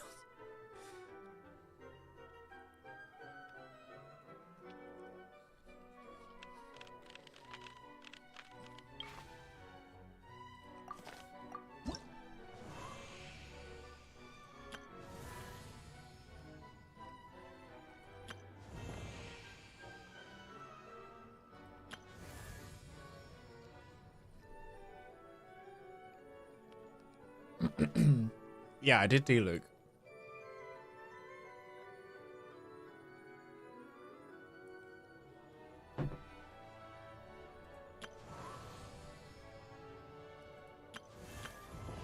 I don't appreciate the judgment. I didn't do Luke's because I knew it would be annoying, so I just did it just to get him out the way.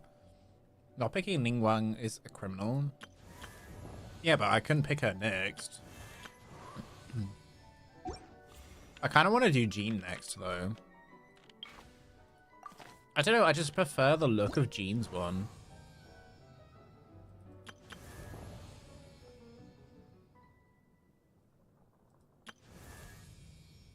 Also, even Chi-Chi's is more interesting.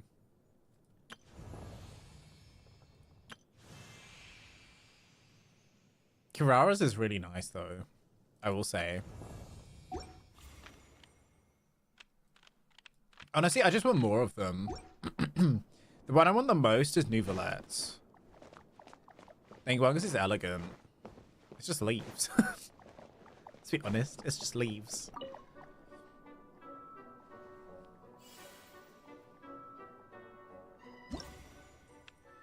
There, it's just leaves. This is interesting because it goes the other way. Jean's is really nice. It's subtle. Also, I use Jean more than I do Ningguang. So. They're all leaves. Yeah, kinda. The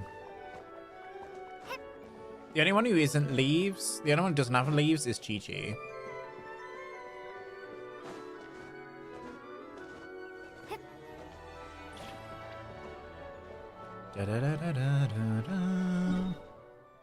I just wish this would reset quicker than every month.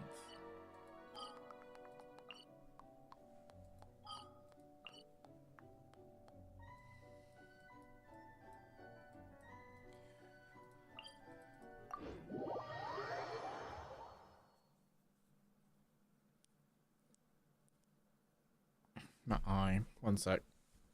Okay. Look at this view. Just a girl. I don't know any of this. There's a lot of maps. What do you mean there's a lot of maps? Chi-Chi's is not leaves. Chi-Chi's is spirits that go to her. Watch out! Attack! Strike a pose! And voila! Let's get this show on the road! Yeah.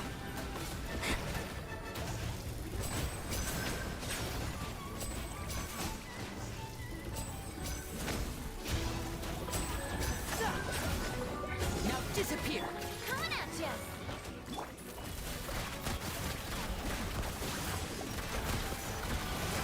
Hunt them down.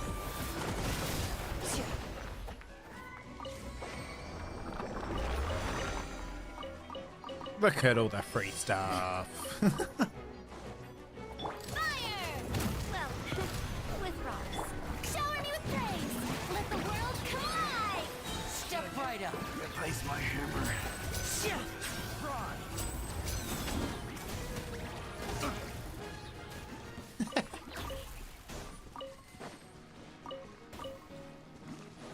Okay, damage dealer.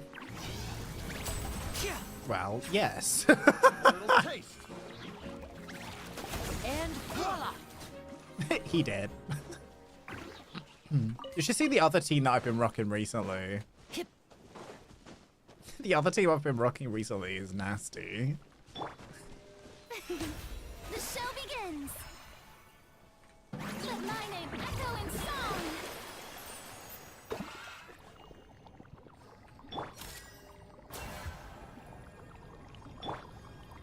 I did so much healing.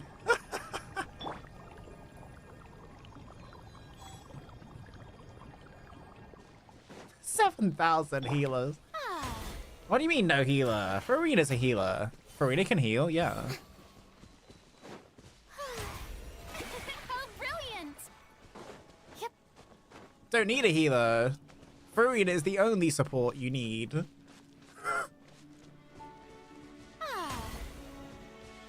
She's just commonly used for her non-healy side. That's the only thing.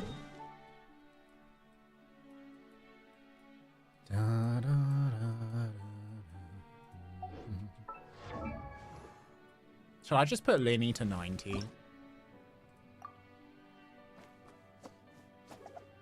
That uses all of my resources.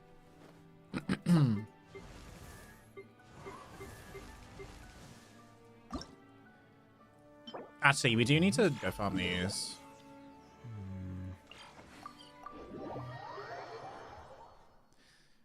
Let me get my other team out.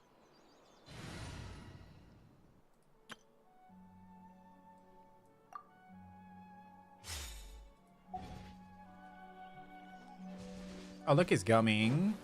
Just like you. Oh.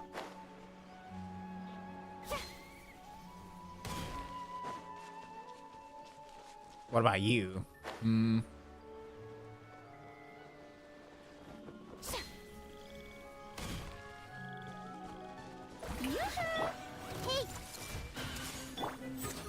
Remember, health comes first. The Temple of Wisdom. Commit it to memory.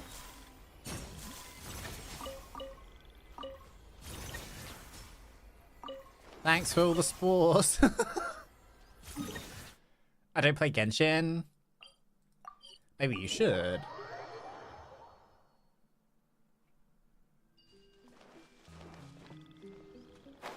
Yeah, I see everything. Did you know that Genshin's coming to Xbox in November?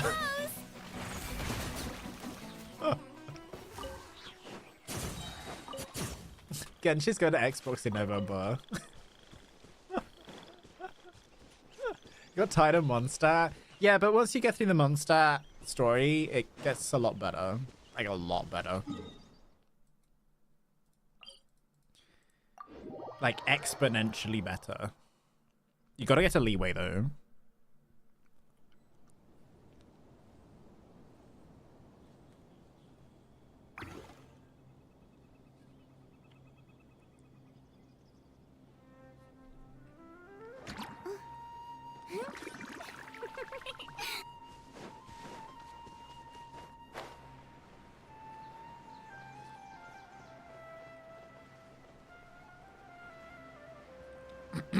Get there in story and then you'll love it even more. Trust me. The ending for Leeway is the best ending. Well, actually, no, it's not, but it's the best ending early game. A bitter pill to swallow. Everyone hold hands. Shower me with praise. Seems like an emergency. Time to shine.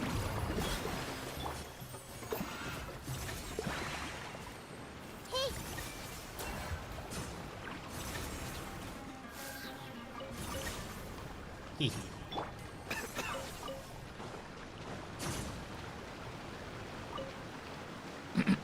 The game isn't for you with all the grind and stuff.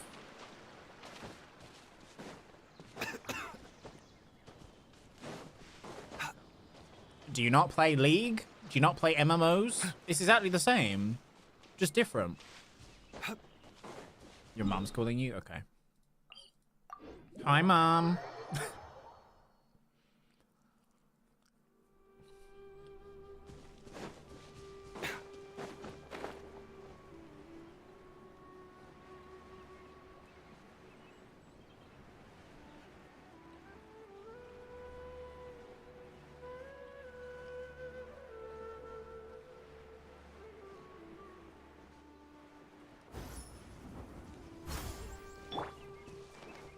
Everyone hold hands. Yoo-hoo! The doctor will see you. Make yourself a room.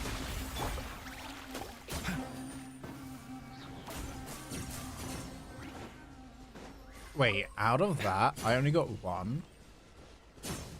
That's criminal. I got robbed. I got robbed.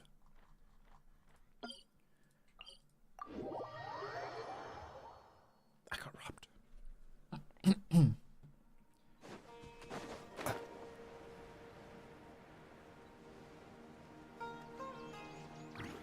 They really said you're getting robbed today.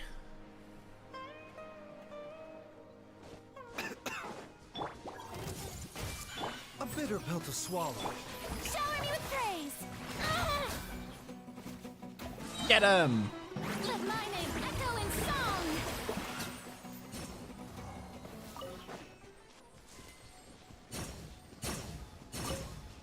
I should put Kave in this party.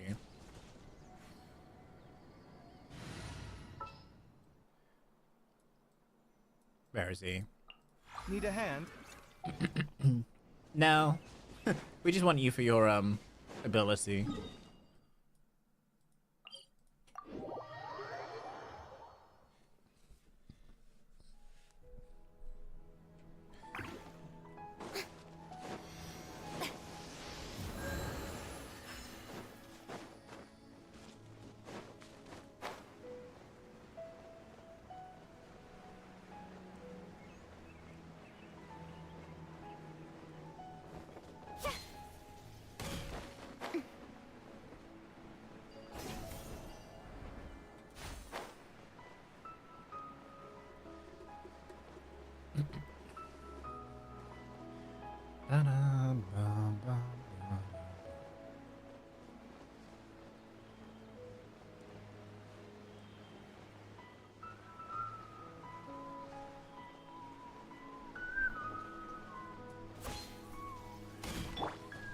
Mind the side effects. Taking a turn for the better. Breaking new ground! Strike a pose. Hey!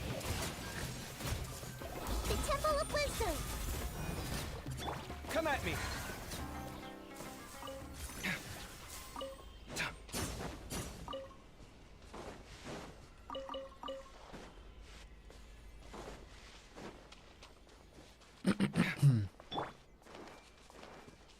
Everyone hold hands. Scanning! The doctor will see me.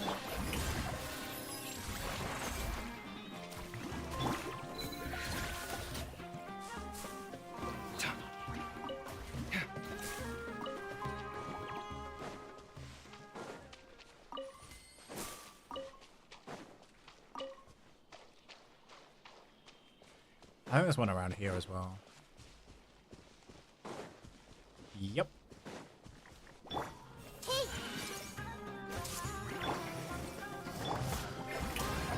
Time to shine. Remember, health comes first. A bitter pill to swallow. Sight clear.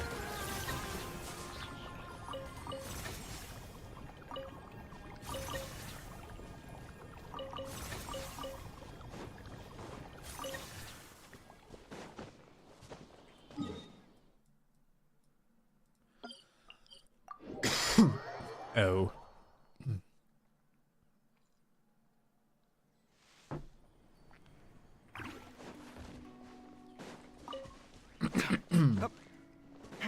So the reason why I've put Kaveh in this team is because Baiju has the passive ability where when you pick up any sort of collectible item, it will heal that character, right?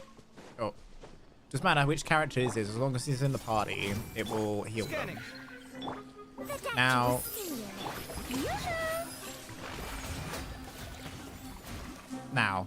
as Kaveh, Sight clear. he can clear the area of all blooms, but also you won't get damaged by the blooms, you'll get healed by the blooms. That's why I picked him.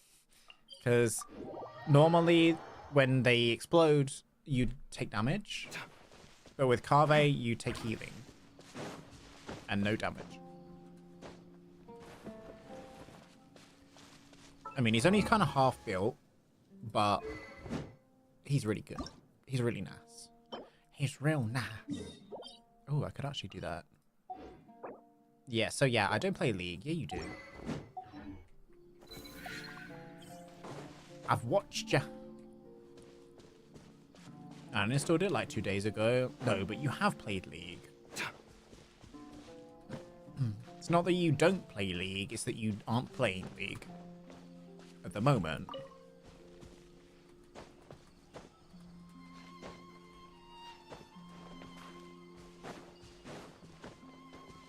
Yeah, exactly. What the hell attack? What the hell's attacking me? But I do not play. Everyone hold hands. No, you have played League. It seems like an emergency. Strike a pose. Yeah, exactly. So you aren't playing League at the moment.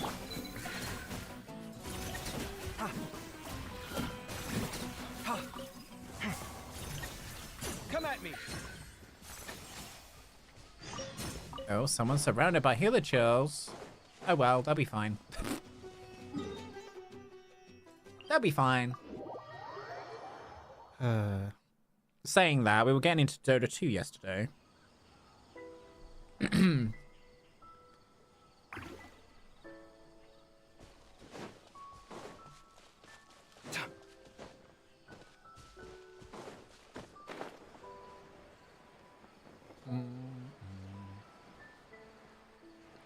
think they're by the river. Yeah. I appreciate Dota 2 more than League. Well, I only played like one game, so...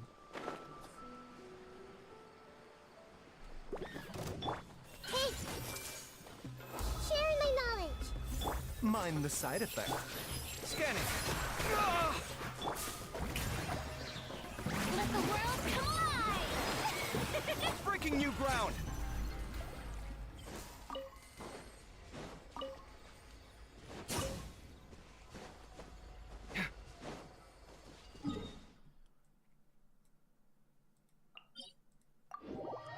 Also, it's too sweaty for me. It's like I'm picking up a new system that people know for years. But yeah, but you can have that with any game unless you start out from the beginning. That's like me with Genshin. It took me 2 weeks to catch up to where people were. Now it will take longer, but... Genshin are actually putting things in place to kind of not exactly combat that, but help that. Remember, health comes first.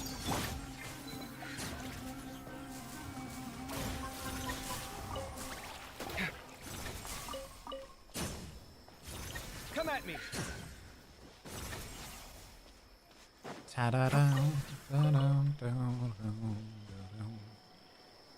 That's why I'm not trying out new MMOs. Yeah, but if you don't try out new MMOs, you won't get anywhere, or MOBAs. So you won't try out a new game just in case you stop playing and never catch up.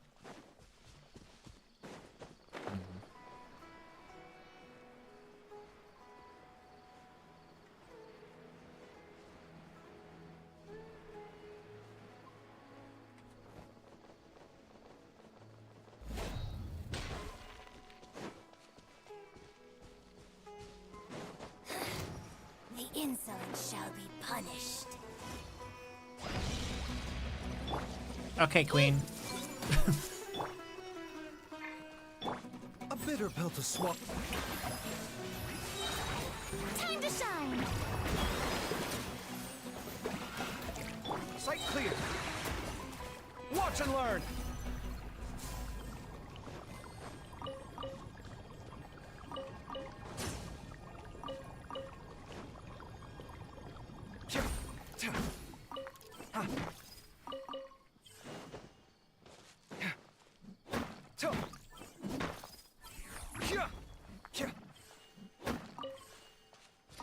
God, I remember the days when Kave just came out and people were using a hack to basically turn his abilities into a means to delete things from people's worlds.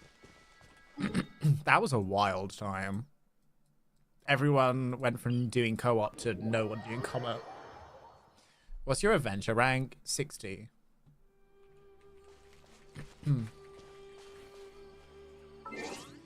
I finished.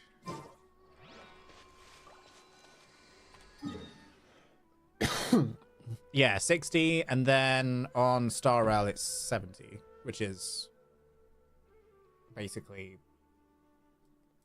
the highest.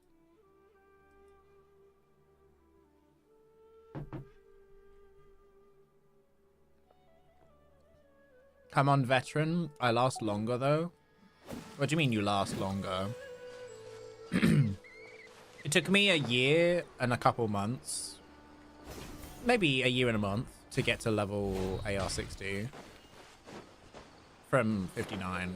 Just go in like this. Actually, no, that's probably a lie. Maybe less.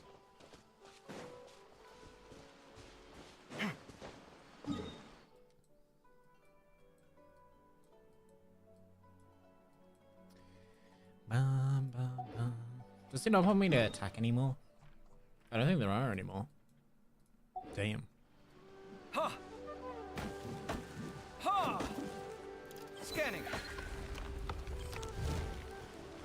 Hip. It's the way these things were useful at the start, and then they weren't. And then they weren't.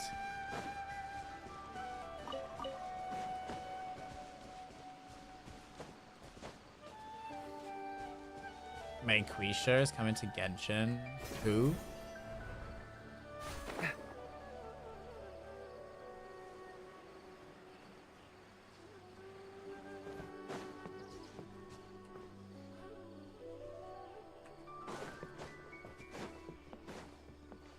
It's a TikTok meme. Yeah, I don't know what that is. I haven't had TikTok on my phone for over a year. The only time I'll go on TikTok is if I'm on desktop and I need to look at something. Basically, it's about a white woman who did braids. Okay.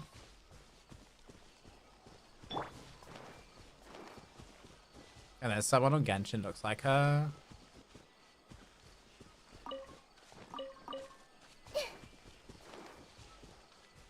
So they meme about her? I don't understand.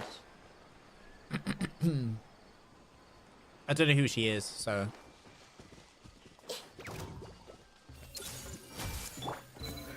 Oh, we'll do that first. Make yourselves at home. Help! Come at me. Pick it up.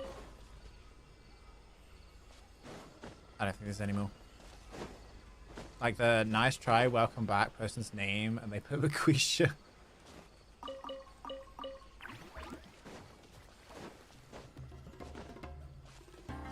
Oh.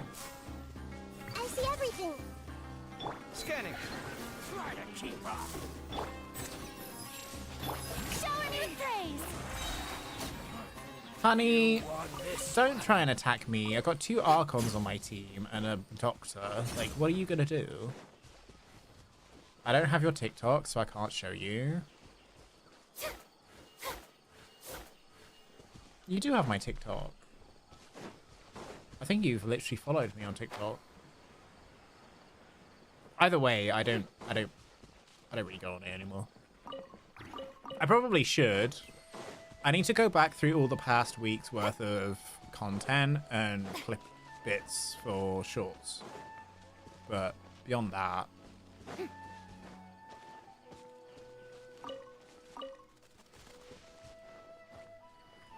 Sight clear. No, give me that. There we go.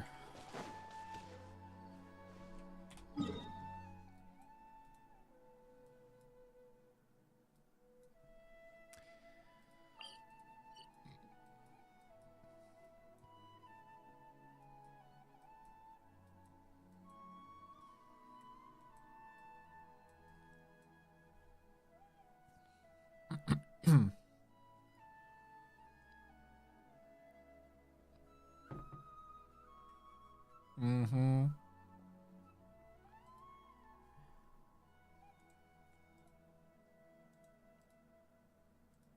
Well, I'd be surprised if you didn't.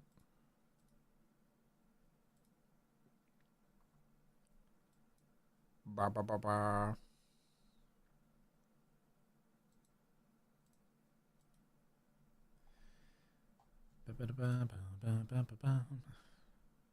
Skull and Bones. Ugh. See, Skull and Bones wasn't a bad game. It just wasn't a good game.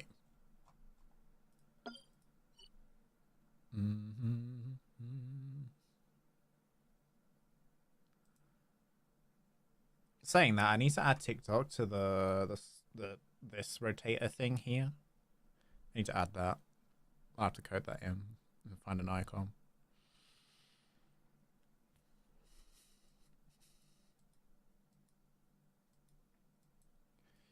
Do do do do do do. Actually, I think I might have an icon. 1 second. I might just do it now. It takes like two, it's like 1 line of code.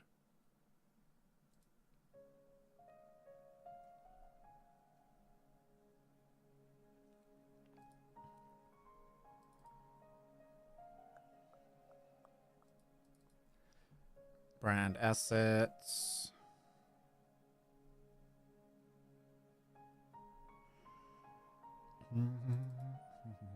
What's this?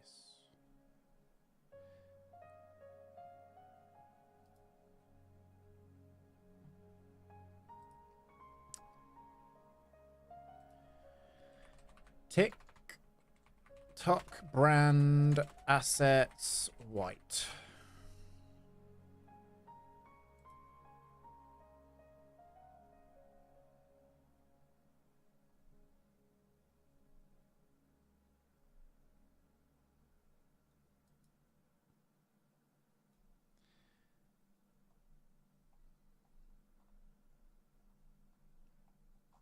Huh.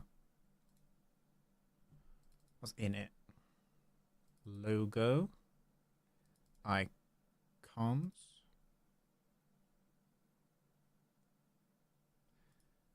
I just want the logo.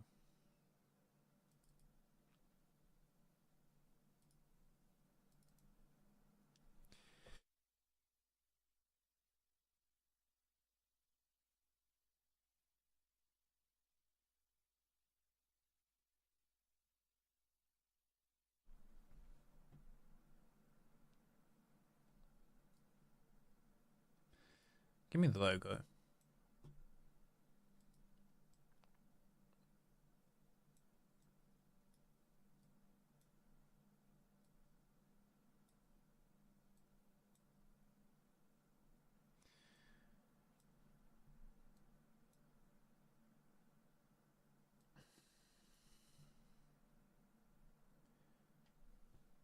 Ugh. This one.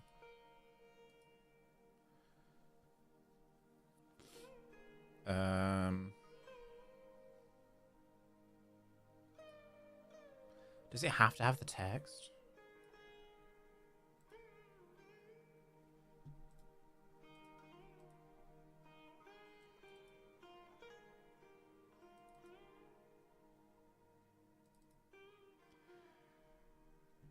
Simplified.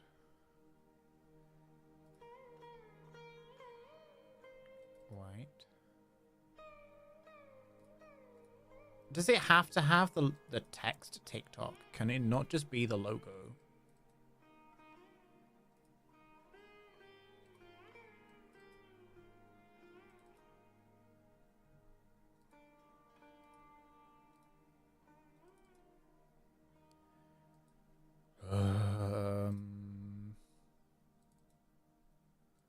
Co-branding.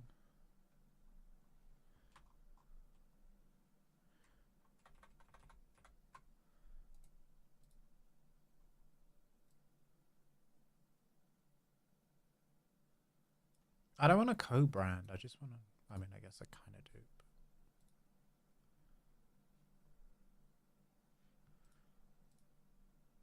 But... Icons.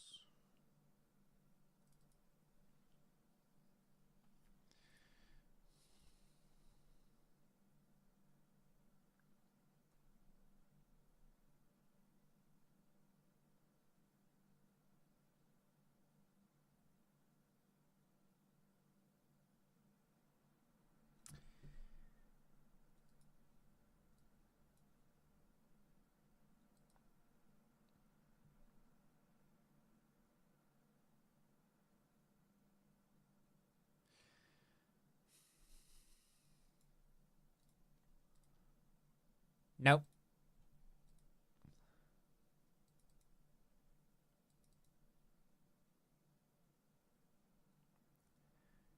Just the logo on its own would be fine.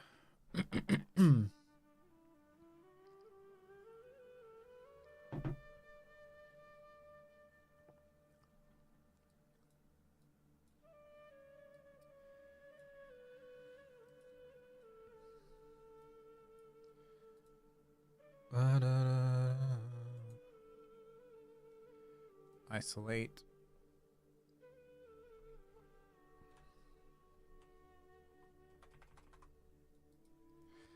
If I just want to export this one part.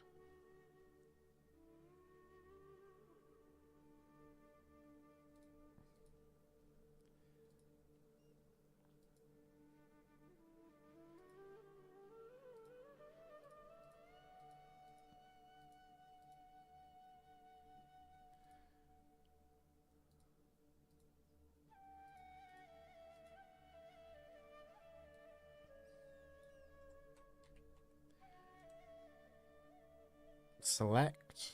No. Exit isolation mode.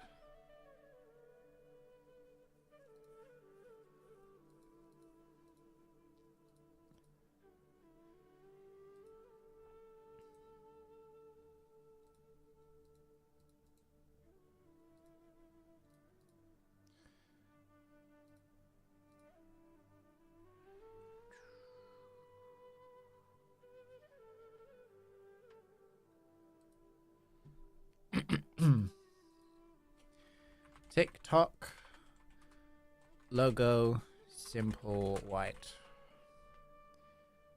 That one. Export.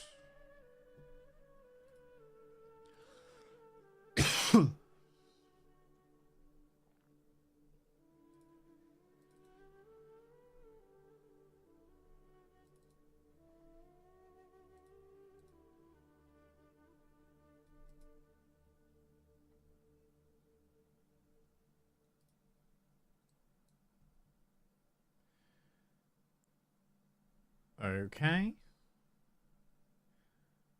Let me find my code. We'll just do it now. It'll be quicker. Are you proud of me? I've learned coding. A little.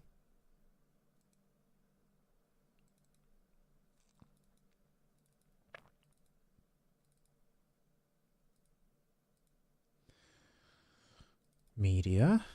Icons.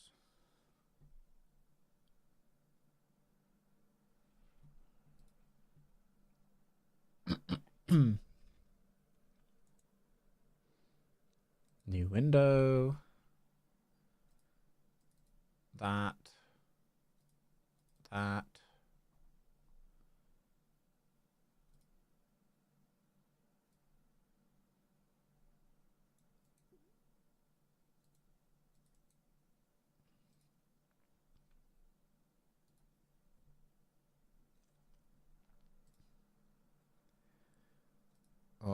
Great.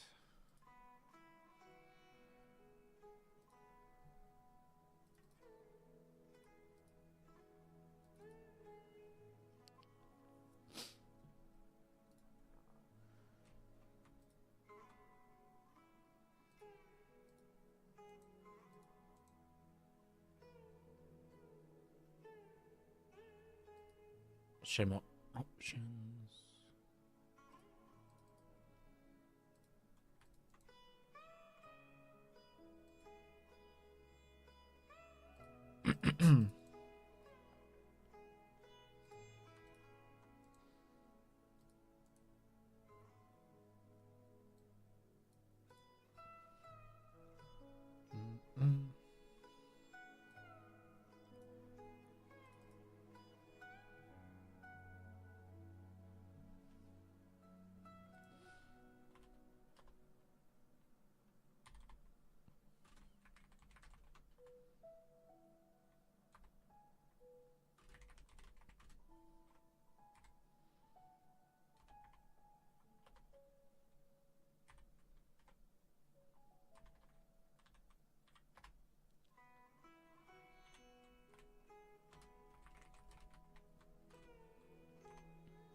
Yeah.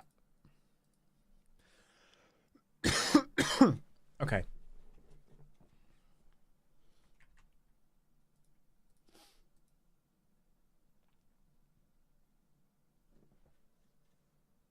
I've added it.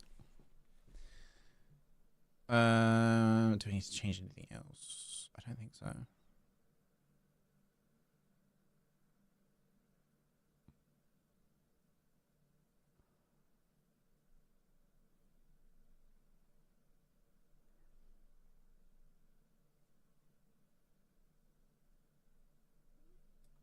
Okay.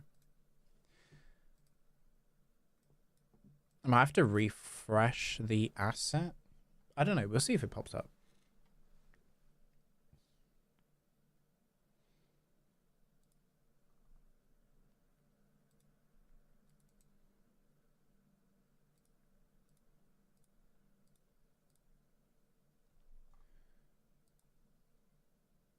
There we go. As something I can't say on stream. Good job. You should be rewarded.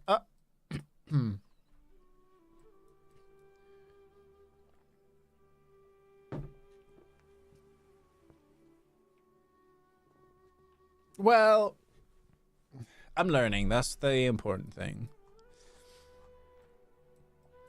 Right.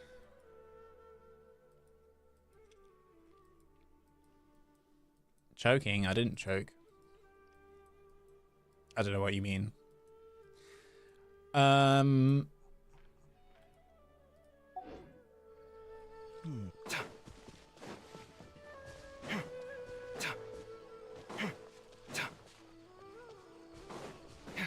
Totally. Should we do this other story mission? Sigewinne.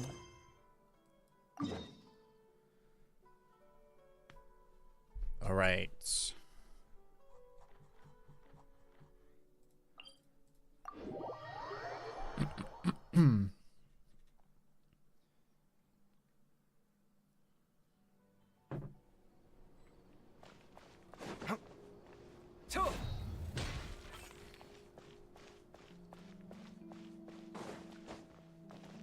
Ooh.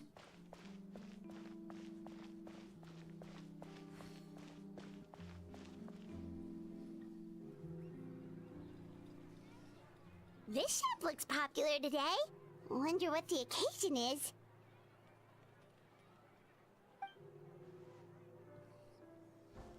Butterfly Dew Cosmetics now on sale.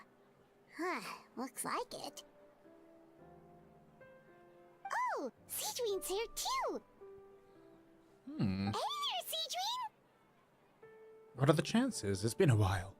Hello there, traveler in black. Paimon. I hope you're keeping yourselves fit and healthy. You bet we are. So anyway, what are you doing here, Sigewinne? The Duke insists I take regular vacations in the court of Fontaine. This one just so happened to coincide with a promotion for a new skincare product, so I came over to take a look. I like to keep up with the latest industry developments when I can, to help me with my magazine articles. Wait, you write? For a magazine? Which one? It's called Beautés en Fleur, and it's run by the Fontaine Beauty Association. Ooh. I've done lots of articles about skincare for them, using the pen name Maritime Flower. Wait, what? Oh, wow! You're a Maritime Flower? If Paimon's not mistaken, you're one of the leading figures in the Fontaine Beauty Association! Since when did you start reading beauty mags? What's so weird about that? Everyone loves beauty! I really like this role. The staff at cosmetic shops are always so polite. And as long as I wear a big smile on my face, I always get the best customer service. Maybe you'll win a Well, they prize. sure don't want to make an enemy of the Maritime Flower. So, what's got your interest in beauty products, Sigewinne? And how did you become a lead in the beauty association? Obviously, it's because of Sigewinne's love for beauty. Still a leader of the Beauty Association? That's incredible. The truth is, I study this field because I cherish my own appearance. It has nothing to do with being beautiful or not. Oh, the words of a master beautician defy comprehension! Oh, wait, you're saying that natural beauty is the highest form of beauty, right? Not really. Actually, Melusine aesthetics are very different from human ones. We don't view humans based on their appearance. If I had to describe our approach, I'd say it's based on cuteness. Oh! Really? Yep. Still, I really value my current appearance, and in the process of taking care of it, I've ended up learning quite a lot about skincare and stuff. It turns out, my knowledge and experience is pretty popular with beauty product lovers. It came as a big surprise to me, though. Oh, Paimon gets it now. But speaking of your appearance, how come you look human anyway? Are you like only half Melusine? Not asking these questions. Ooh, wait, sorry. That was probably really offensive, wasn't it? No, I don't mind. I'm not mixed, though. I made a decision to turn myself into this form a very long time ago. Oh. If you're interested, I could tell you the story. A shape-shifting story? Oh, heck yeah, of course we're interested!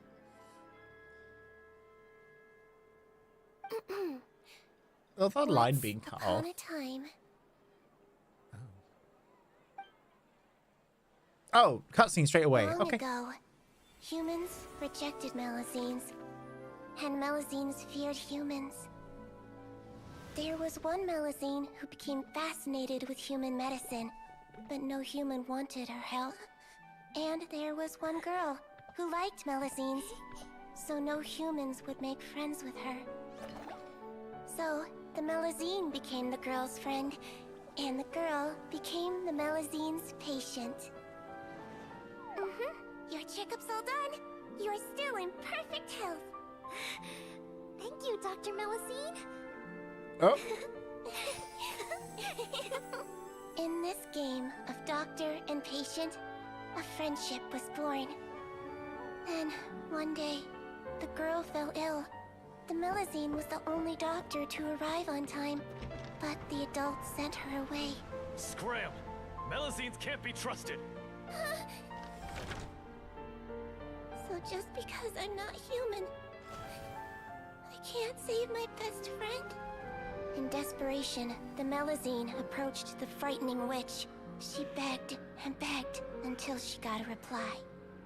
If you take this potion, concocted of sin, you will gain a human face and grow human limbs. But then, You will lose everything that attracted this friend of yours to you in the first place. Can you accept that? The Melusine did not hesitate for very long.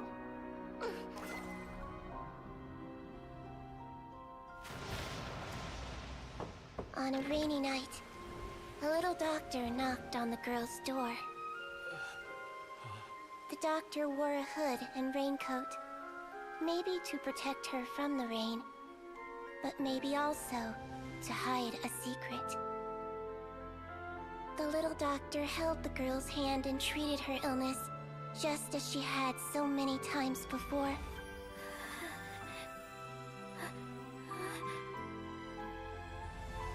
Dawn came, and the little girl's condition improved. But the little doctor was long gone, for she knew her friend would never recognize her again.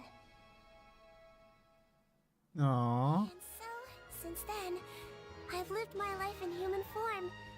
Most people who know me just think I was born this way. Ooh. A witch? A potion? Why does this sound like a fairy tale? Trust me, it's a true story. Must be the way you told it then. It just sounds so... You're an incredibly kind person, Sigewinne. Yeah, not every Melusine would take human form to save their human friend. That must have been a huge decision. Treating patients is a doctor's duty. We must always find a way, even when the going gets tough. Ugh. It's so crazy that they turned you away just because you were a Melusine, especially when their daughter was so sick.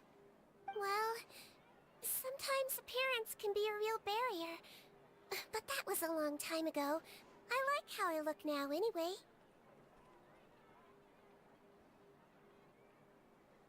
Hi, Run too! You're super cute this way. Attention customers! Thank you all for waiting. Now, on behalf of our skincare partner, I'm delighted to announce that our exciting new product is now officially on sale!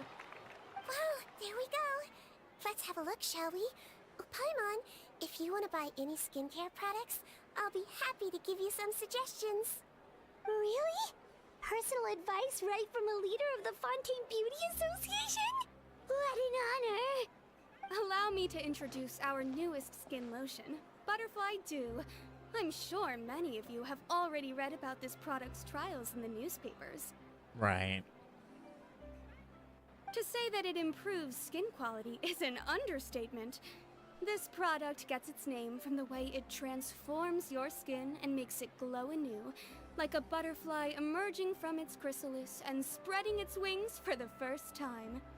We are thrilled to have the inventor of this fantastic product with us here today.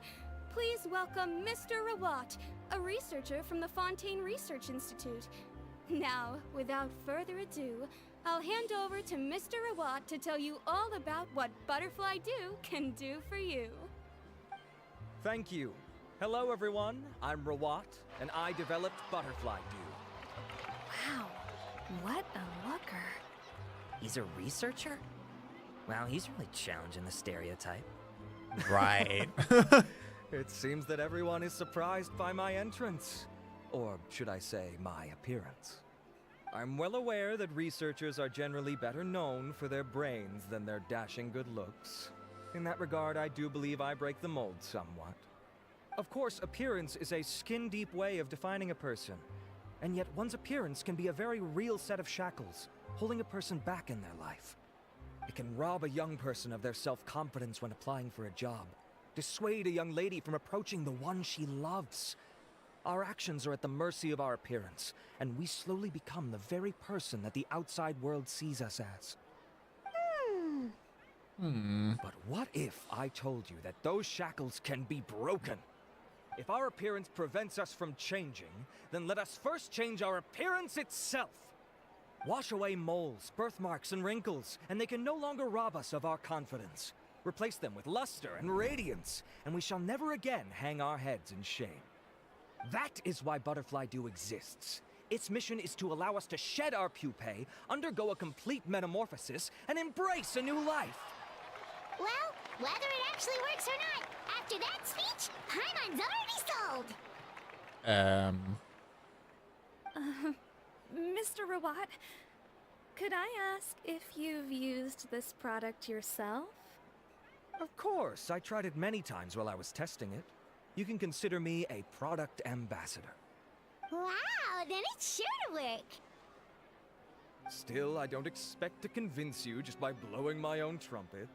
So, could I get a volunteer from the audience to try it out? Oh, Paimon volunteers!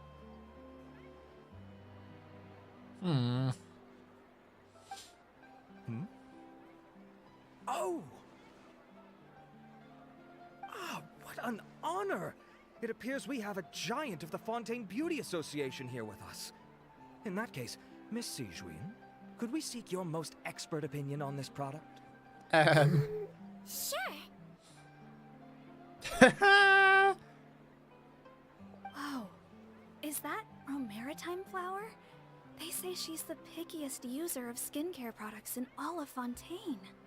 Here you go.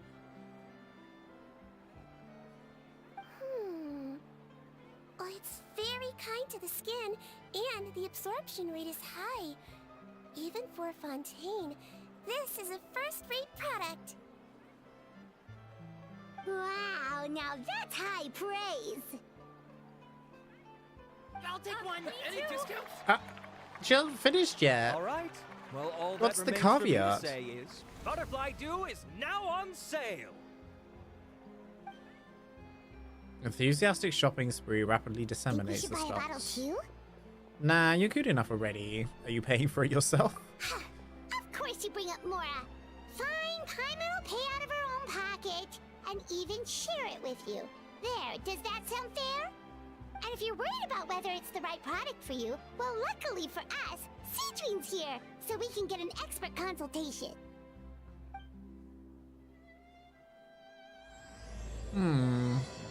The warmth of lies.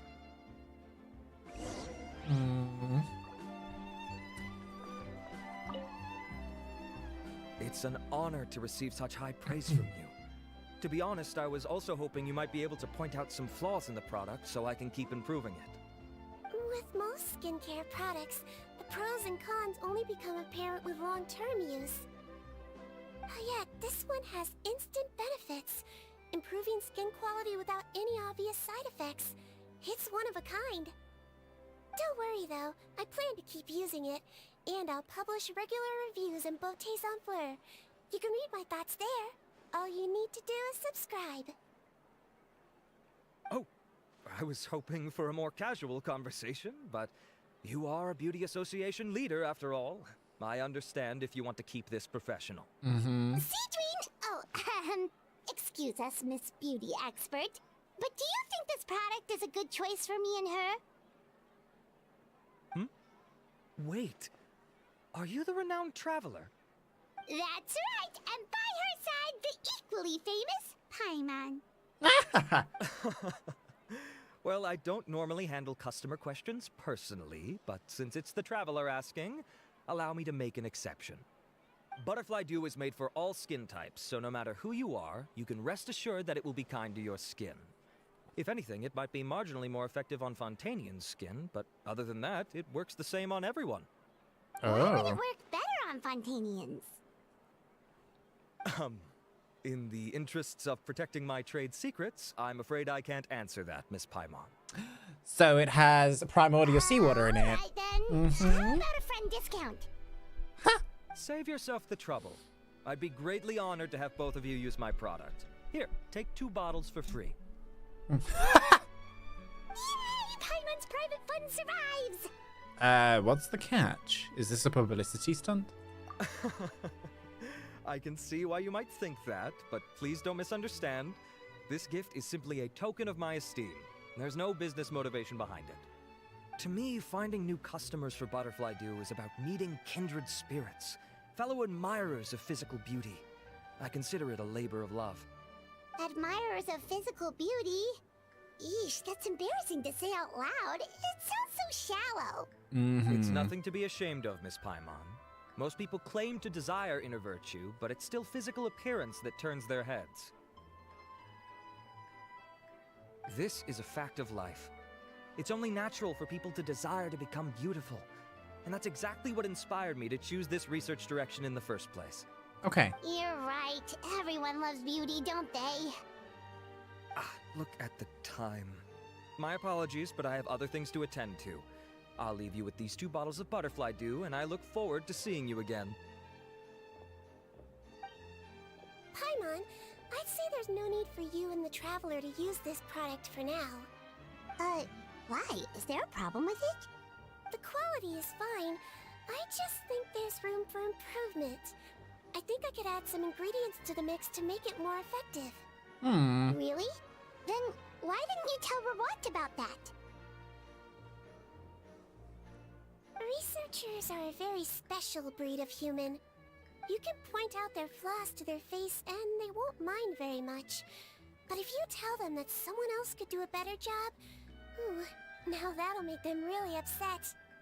If I'd mentioned it, he probably wouldn't have given you those 2 bottles for free. Fair enough, that makes sense. If you're interested in the more effective version, I can write up a list of ingredients for you. Just come get me once you've gathered them. When you say more effective, you mean it'll make Paimon even prettier? Ooh, how can we say no? A prettier Paimon. Well, if you really want this. As for me, it's probably time I got back to the Fortress of Maripede. I mustn't leave the infirmary unattended for too long. Alright, see you there then!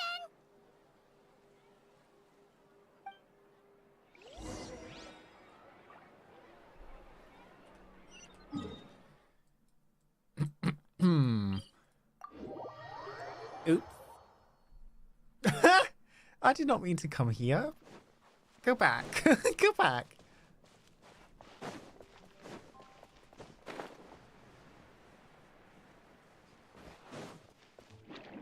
Oh my god. Hello. Just swimming past. Trying to go up.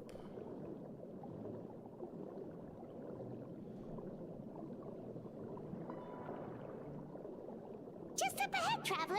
The ingredients for Sigewinne should be nearby.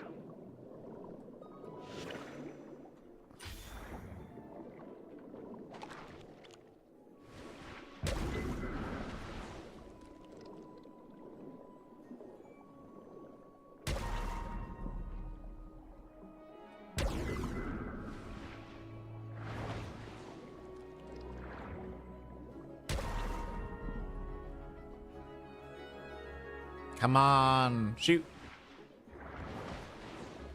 I want it to shoot at me.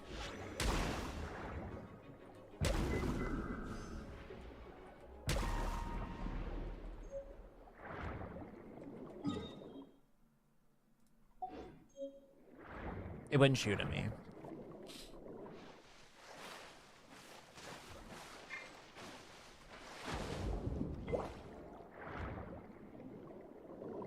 I love how you can't switch characters while swimming, but you can switch characters while diving. That's interesting.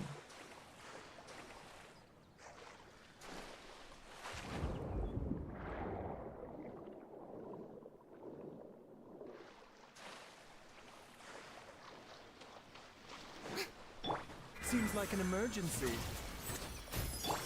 Everyone hold in. Scanning. Yoo-hoo! Share my knowledge. Feast your eyes. Come at me. Great! That's everything. Let's head to the Fortress of Maripede. Right.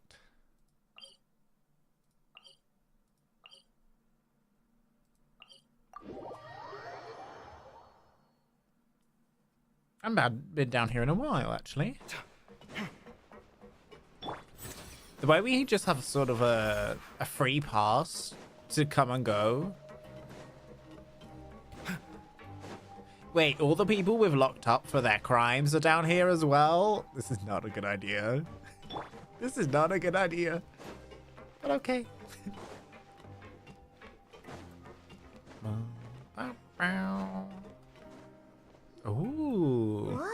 trio. infirmary is packed. Please, you have to believe me. I saw it with my own eyes last night. Another me. He looked exactly like me. Got it, okay. I've written down everything you told me. Now, I have a few tests to run. Take a deep breath, and don't worry, it's nothing to be nervous about. First, which finger am I holding up? Your index finger, but I'm telling you, my mental state is fine. I'm not crazy. Very good. Now, on to the next. Hey there, Your Grace. It's been a while, huh? Ah, it's you two. Indeed it has.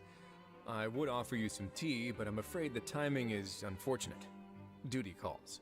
No worries. Actually, we were looking for Sigewinne. Do you, know what all of this is about? This inmate came running to the guards in a panic, claiming to have seen his exact doppelganger. A Ooh. doppelganger? Doesn't that just mean someone else kinda looks like him? And that's what I thought when the report first reached my desk. But we've inspected our records. No one even vaguely resembles him. Oh. Considering how certain he is of what he saw, I can only surmise that he's having some mental issues. So I brought him for a medical evaluation. Alright, very good. Take a sip of water and rest for a bit. Evaluation complete. I couldn't find any symptoms pointing to a physical condition. I see. So do you still believe there's more likely to be an issue with his mind than his body? I have to assume so for now. Psychological issues are more difficult to detect. At this stage, we can at least confirm that he is in command of his cognitive faculties. The rumor mill will go crazy if word of this gets out. Guards, take him to the ward for a period of observation. Ooh. The Marechaussee Phantom has requested my cooperation on a case, otherwise I'd deal with this myself. Sorry for the trouble, head nurse, but I'll have to leave this to you. No problem, Your Grace. I'll add him to my observation list. By the way, we have a couple of guests here who have made the trip just to see you. I imagine it must be important. You probably won't need to add them to your observation list, though. Oh, Traveler, Paimon, it's you. Hey there, Sigewinne! It's actually not that important, but... I'll be in my office if you desperately need me. Goodbye for now. Bye, Wrightsley. Okay, bye-bye. Don't be a stranger. Sigewinne. Would you mind waiting for just a moment? I have another patient to see. Just find an empty bed and take a seat. I won't be long. Oh, sure. Sigewinne, we've brought him. And he seems to have taken a turn for the worse again. Okay, don't panic. Let's start by sitting him down here. I have Ooh. no idea how busy it can get for Sigewinne. Maybe now's not the time to ask for her help with skincare. Patience, Paimon. She'll help us. We just need to wait. In the meantime, we could offer to help Sigewinne. Good point. Besides, it might actually be interesting to observe her at work. Well, this could hurt, so I suggest you take a deep breath first. Did his face melt? What happened to him? It's anyone's guess. His face melted off shortly after arriving at the fortress. But since he's a serious offender, he can't be allowed out for medical treatment. Best we can do for now is ask the head nurse to give him something to manage the symptoms. This is gonna be awkward. We still need to bring him to the Marechaussee Phantom for questioning. What if he scares them half to death? Will that be our fault? The Marechaussee Phantom? Does this have something to do with the case Wrightsley's dealing with? Yep, it was a huge case. They bagged a few dozen crooks in one fell swoop. And this guy's the baddest apple of the bunch. He harmed countless people. And now, it looks like it's all finally catching up with him. Right. You done gawking? Ooh. Not yet. I need to check the severity of your ulcers to decide the right dosage. Don't worry. We Melazines have a very different sense of aesthetics from humans. To me, he just looked like a little kitty with slightly scruffy fur, but still just as cute. Don't patronize me.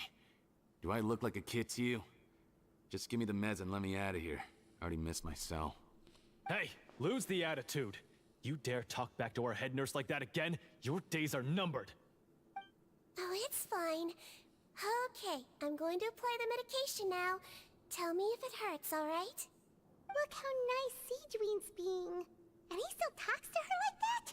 What a nasty piece of work. Can I leave now? Wow, not a peep. What a brave little guy. Thank you, Sigewinne. And I apologize for the trouble. So, Traveler, Paimon, did you bring the ingredients? We did, but we don't want to interfere or anything. You're busy saving lives here. Oh, don't be silly. I agreed to it, didn't I? Just hand me the ingredients, and I'll make some time to whip it into the improved version for you. Take a rest here if you want. Or, if you're not tired, I hear they're holding a new pancreation tournament in the administration area. Or alternatively, is there anything we could help you with, Sigewinne? Take it as a token of our gratitude. That's right! Let us help you out! It's the least we could do! Good point. Kind-hearted humans start to develop guilt if they accept free help from others. Don't worry. I'll take a look at my schedule. I'm sure I can find something to treat this condition. I gotta warn you though, it'll be tiring work. So I suggest you take a break first, then come back and see me when you're ready. Oh. Okay. I'm gonna have a bite then. Of my pizza. I still got more pizza, by the way. Being too popular can be such a hassle. Who knew the people would adore me so much?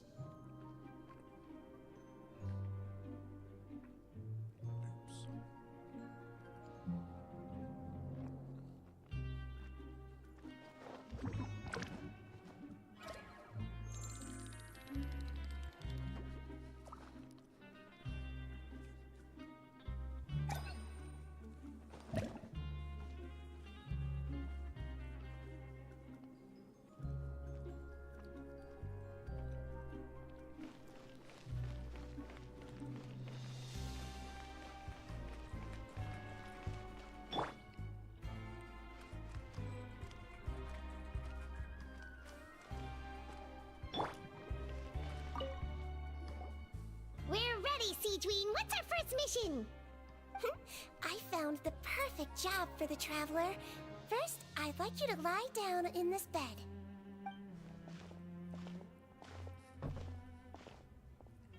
What? What for? I need you to pretend to be sick.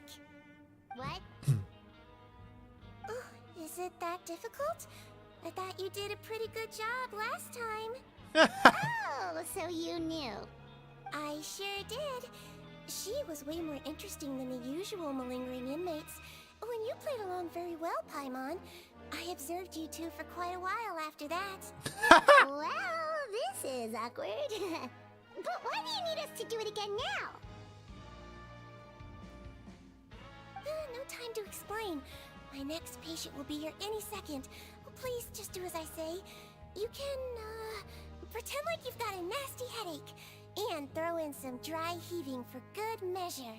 Okay.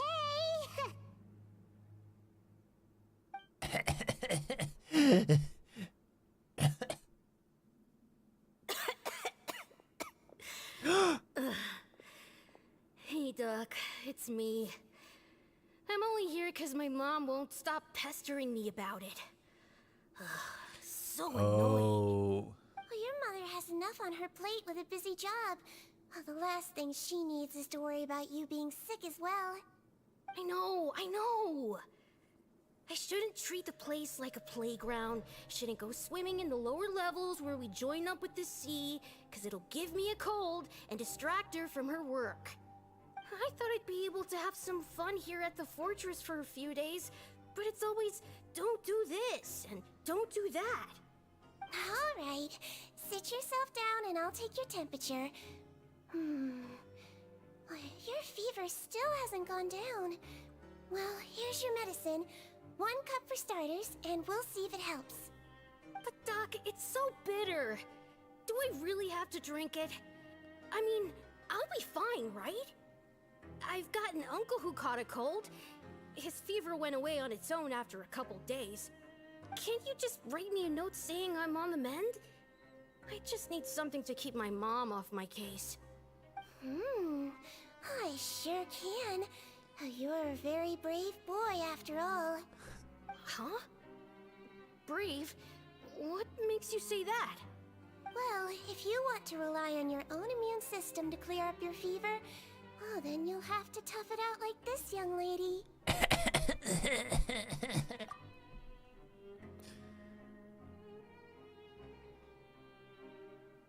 Hang in there, traveler! Are you gonna puke? Paimon can get you a paper bag!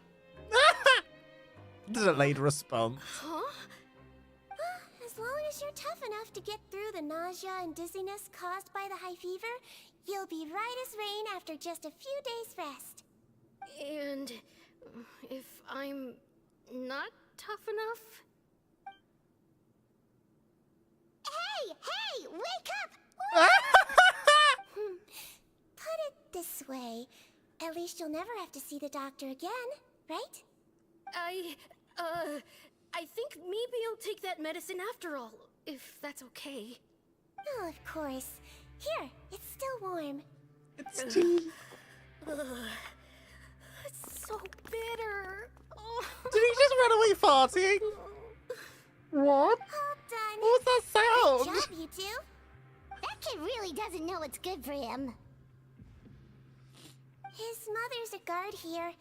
She's been working back-to-back shifts lately, but unfortunately his father's away on a business trip right now. She had no choice but to bring her son here for the time being. He was quite happy at first. He seemed to think that the Fortress of Meropide would be all fun and games. So you made us put on that act just to scare a kid into taking his medicine? That's a pretty sneaky trick. Seems like there's a whole side to Sigewinne we never knew about. It's a technique I learned from my teacher. Oh, you had a teacher? Was she a Mellowsine doctor too? She was human. She passed away a long time ago. Sorry. No, it's fine. I really liked my teacher, so it's always nice when I get to talk about her with other people. She was a traveling doctor, and since she didn't have a clinic, she'd go out and visit her patients wherever they were. Dealing with the badly behaved ones was her specialty. She used to say, if you can scare the little brats into taking their medicine, you won't have to hear them wailing and screeching when their condition gets worse. She has a point. She has a point. She sounds like a pretty strict teacher. Strict? Well, that's not how my teacher saw it. She thought of herself as terrifying to kids. Strange way for a doctor to describe themselves. Now Paimon's curious to know what she looked like. As it happens, I actually have a picture of her. Oh. She kinda looks like an angry Madam Ping. Without her glasses. Oh, wow, yeah, okay, that'll terrify the kids. Yep. All the children she treated thought she was a witch. Why does it almost sound like you're envious of her? Oh, because I am. If she was here, all the children would take their medicine without any need for tricks. A doctor who looks like a witch. True, they wouldn't dare try anything funny with her around. Oh, me, on the other hand, it's hopeless. Children aren't afraid of me at all. That's actually a good thing, you know? Oh, my next patient should be arriving now. Would you mind lending me a hand again? Sure thing! On to the next mission! A dozen or so patients later, Sigewinne is finally done with work for the day. Is it nighttime already? That flew by. You really have a busy job, Sigewinne. Well, Well, thanks to you two, it was much easier today. Aww. Glad we could help. Should we get some rest? It's getting pretty late. Oh, there is one last thing. I have to keep it confidential, so I usually leave it till after everyone's clocked out. Confidential? Are you sure you can tell us? It's fine. You're not living here anymore, so it's okay if you know. All it is I have to prepare some ingredients to make healthy meals with. Wait, you mean those healthy meals? The ones that magically appear on the 3rd day? My patients refuse to eat any healthy meals I prepare in front of them, so I have to prep the ingredients in secret, then let the chef at the Coupon cafeteria handle the rest. Considering even the chef's version makes people uneasy, it really makes you wonder what's in it. You want to find out? I can teach you how to make it. That way, if you ever suffer from exhaustion on your future travels, you can prepare a healthy meal for yourself. It's really good for you, you know. Sure? Guess we can help out one more time. So what's in this stew or whatever it is? The ingredients are ready. Now, put them on the table and add them in the order I tell you. Okay. First, we add this special slime condensate, stir it thoroughly, then pour it in. The wet See swirl. that? It adds elasticity. It looks just like tasty jelly, doesn't it? Yeah, it really does. Until you remember it's slime condensate. Next up, xenochromatic crystals. You want to crush them up into a fine powder, like powdered sugar. Wait, are those from Fontimer Aberrants? Are you sure they're edible? Finally, we'll need some high-protein meat. Frogs are an excellent choice. You just need to clean their innards, and then you're left with some lovely, tender meat. Oh! Frogs. Very French. And we're done. All that's left now is to pack them into lunch boxes and hand them to Walsey. Yesterday in the production zone, I noticed an inmate who's been working for 2 days straight. That means it's a healthy meal for him tomorrow. Sigewinne really does have the inmate's best interests at heart. It's like, it's a healthy meal, but it also scares them back to human food.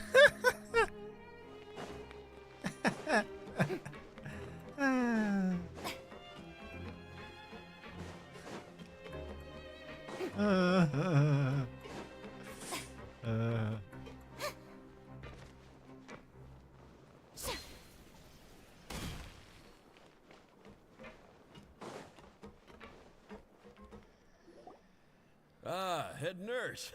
Got some extras for me? Just the one today. The serial number's on the lid. Sounds good. I'll make sure it gets delivered. Sounds like they're talking in code. Thanks for your help. Oh, it's no trouble at all. I only wish I could do more. You work so hard for all our sakes. I'd happily lose a little sleep if it meant helping you out. That won't do. If you reduce your sleeping hours any further, your health will start to suffer. All right. Nurse's orders. I'll do as I'm told. But you take care of yourself too. Aww. Well, I'm done with work for today. Thanks for helping out, you two. Seems like the guards and staff here have a lot of respect for you, Sigewinne. In just one day of helping you with your work, it feels like we've done a lot for the fortress. Head nurse, please, wait. I'm sorry to disturb you this late at night, but I think you'll agree, this is urgent. Okay, just relax and catch your breath. What's the matter? The guard at the observation ward, Odilon, he told me to pass on a message to you. One of the inmates there, the guy suffering from possible hallucinations, well, he seems to have made a sudden recovery, and now he wants to apply for permission to leave the ward. Huh? Already? You were right to tell me. I'll have to examine him and make sure he's well before we discharge him. Looks like we've got one job as medical assistants left. We'll come with you.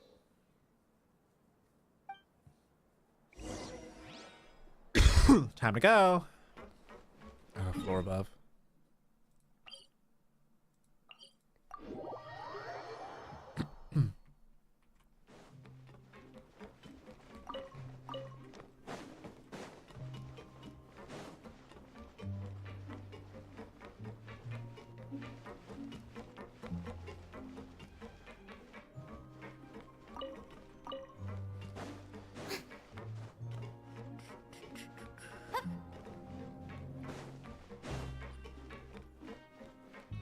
Why is this building so large and confusing? Ah, head nurse, you're finally here. I'm so sorry for all the trouble I've caused you, but I believe I've now made a full recovery. After giving it some thought, I'm sure that I was probably just seeing things. Stress-related, I imagine. I'd been working long hours, so I definitely wasn't in the best state of mind. Right. I totally understand. Still, I have to give you an examination before I can discharge you, okay? So, take a deep breath and don't be nervous. It'll be the exact same procedure as we did this morning.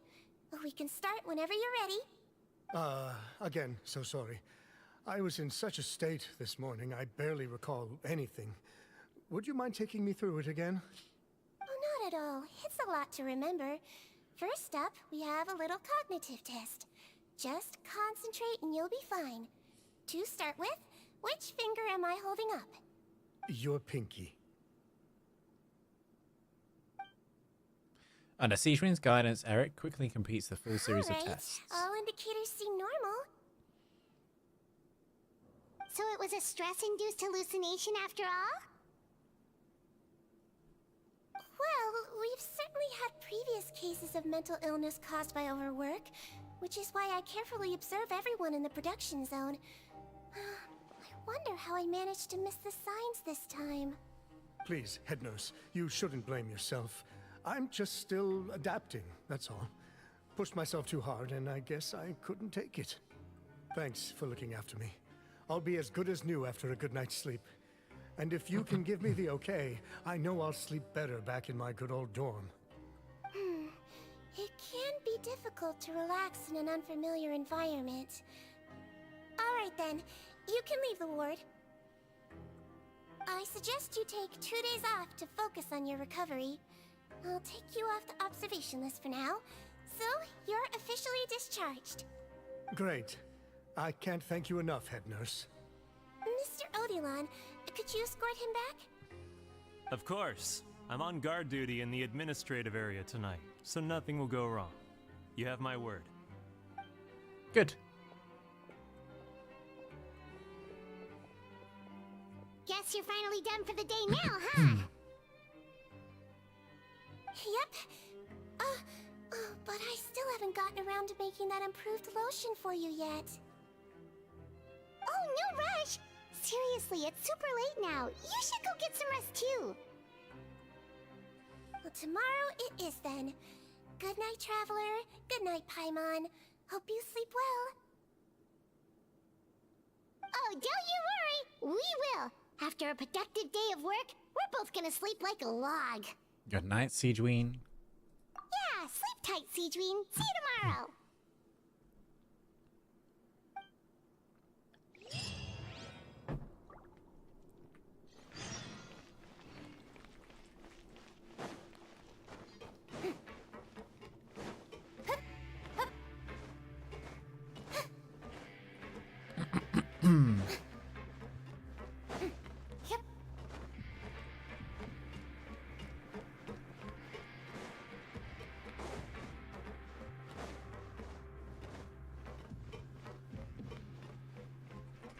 Okay, 8 a.m. the next day.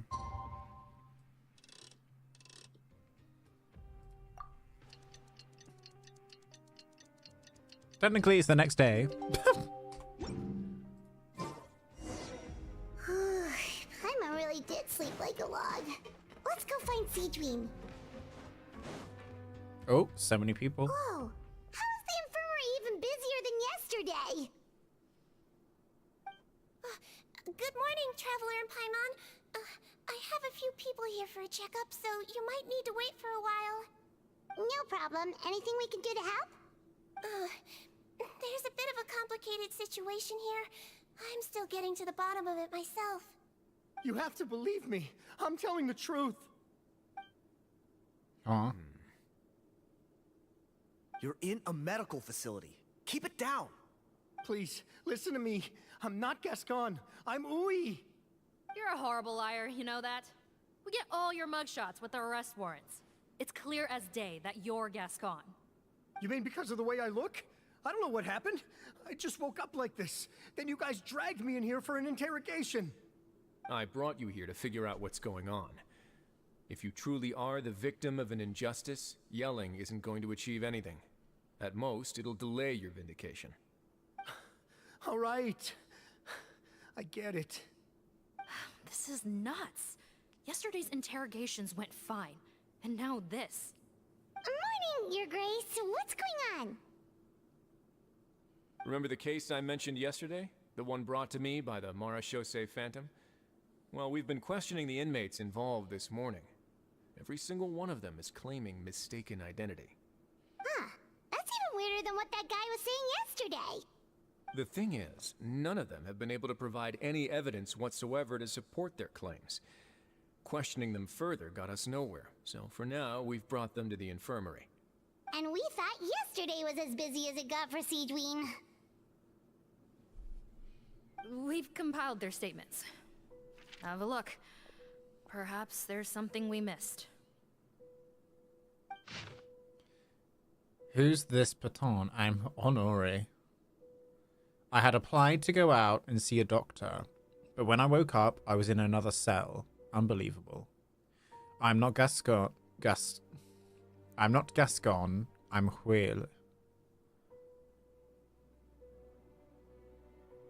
Today, I should have been the final day of my sentence, so I should have gone free. What gives? I'm Eric. Why does stuff like this always happen to me? Now, there's no way my release papers are getting squared away today. My name is Odilon. I'm a guard. I think I was attacked. This isn't me at all. Oh. Wait. Release? Interesting. The inmates they spoke of in their statements appear to all be due for release today. I noticed that too. If that's their plan, they're underestimating us a little. Every serious offender claims that there's someone else who just so happens to be due for release today. And they're expecting us to go along with that. All the more reason to be cautious. Lumberzar, check the release list for today and make sure no one gets processed.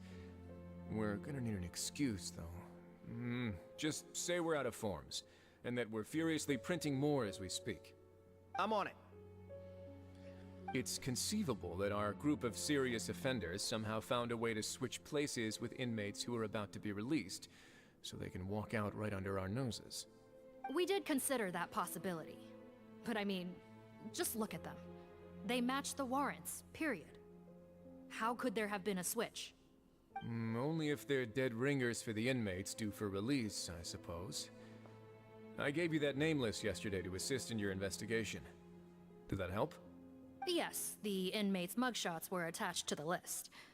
The first thing I did was check for lookalikes, and I didn't find any. The only other thing that stands out to me is that their voices sound a little different today. But it's not exactly hard to put on a fake voice. Oh, really? What does our head nurse make of all of this? Give me a moment. I think I have a way to confirm whether there's been a switch.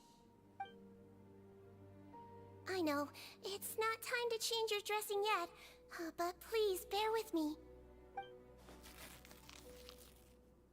Huh? Isn't that the guy from yesterday? This should be Honore. He has very severe facial ulcers, which require an operation in the hospital at the Court of Fontaine. I authorized him to leave the fortress for medical treatment under guarded escort. Yes, like I told you. I'm not Putton. I'm Honore. So there has been a swap. Well, I can see what happened in Potten's case, but how do you explain the other inmates? You're not telling me their souls switched bodies, are you? No, I believe it was their faces that got switched. The method is a bit like replacing a tooth. Take the bad tooth out, put a false one in. And actually, I think I can prove it to you. Traveler, Paimon, do you remember Eric from the other day? Yeah, sure do. Then you can be my witnesses. To start with, please fetch the inmate who claims to be Eric.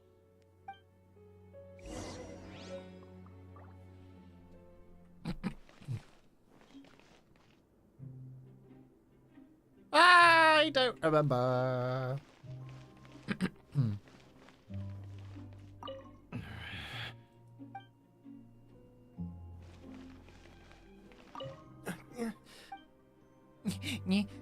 Henri. This one. Henri. So, you're Eric? Yes, head nurse. It's me. You do believe me, right? I need to do another examination on you. Same procedure as yesterday. All right. It's the cognition test first, right? So I need to concentrate. Now, try to recall if you can. The last time we did this test, which finger did I hold up? I believe it was your index finger. But that means... There's 2 Erics and it wasn't the same person? Huh? So basically, last night the Eric who said he saw another him suddenly recovered and applied to leave the observation ward. Sigewinne did another test before letting him leave, but that time she held up her pinky finger.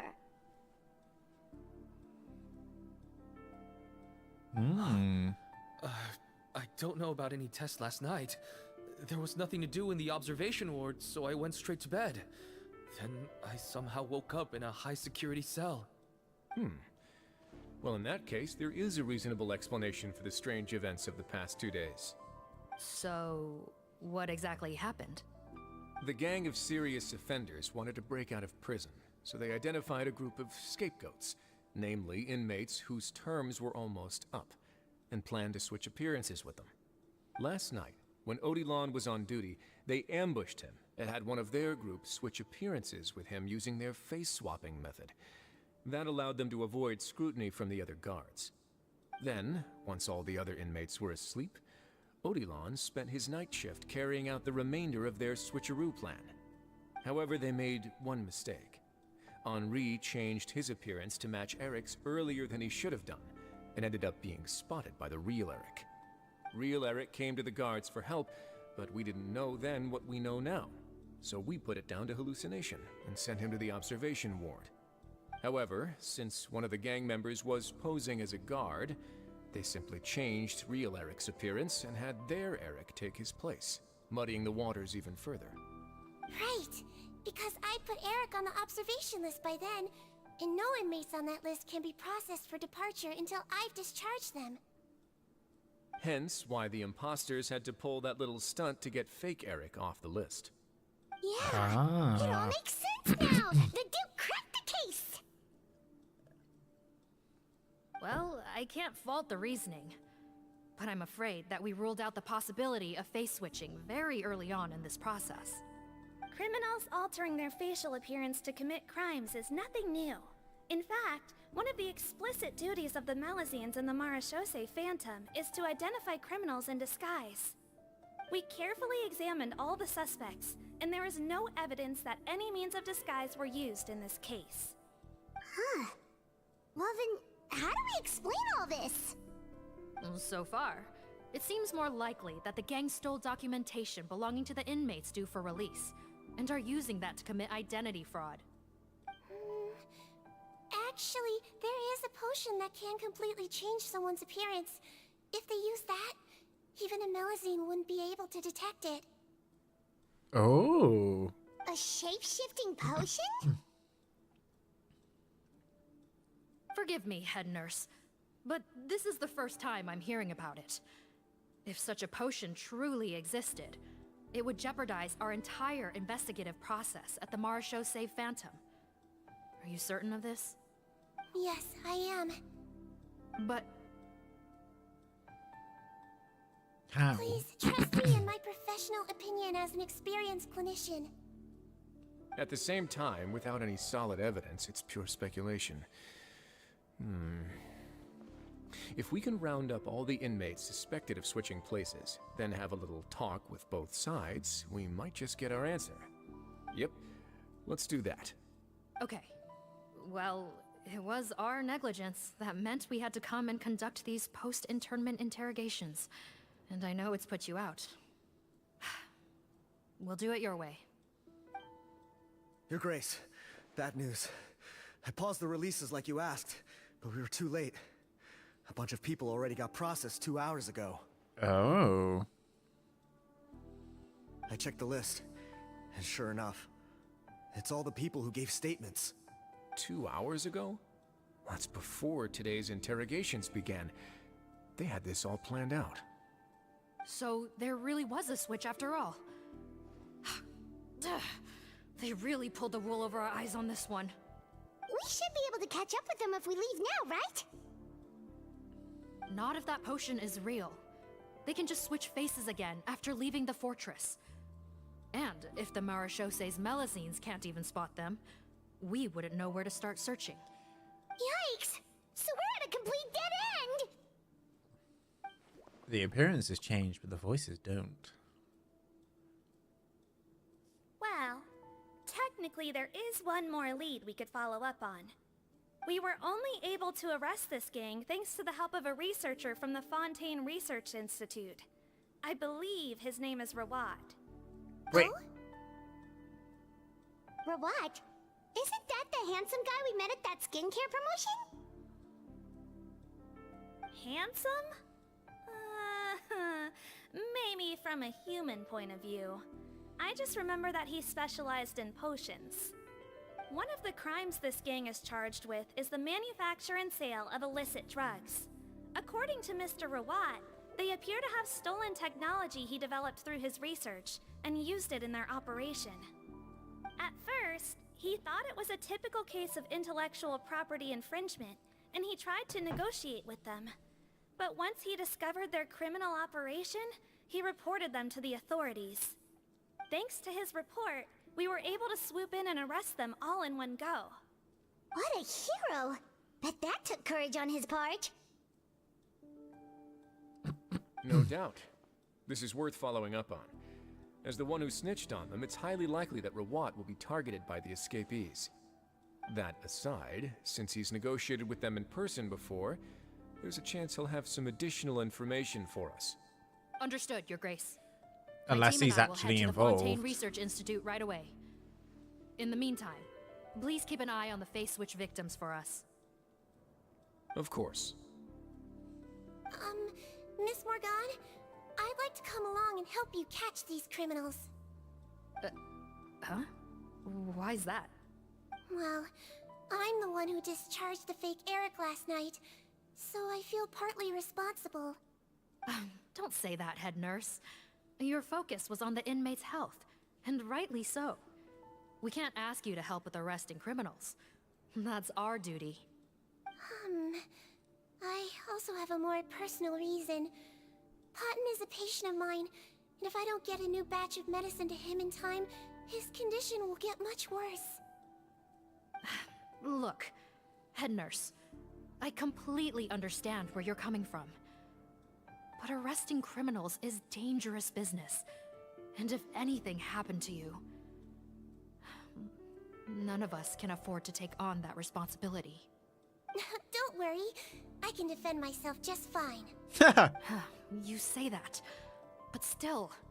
If I may, Miss Morgan, Sigewinne is the one who raised the potion hypothesis, and I'm sure she has far more expertise on the topic than your team.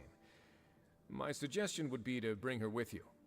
And if you really are worried for her safety, then... He's looking at us. I knew it. Paimon and I are coming along anyway. Ah, there you go, right on cue. Knew I could count on you.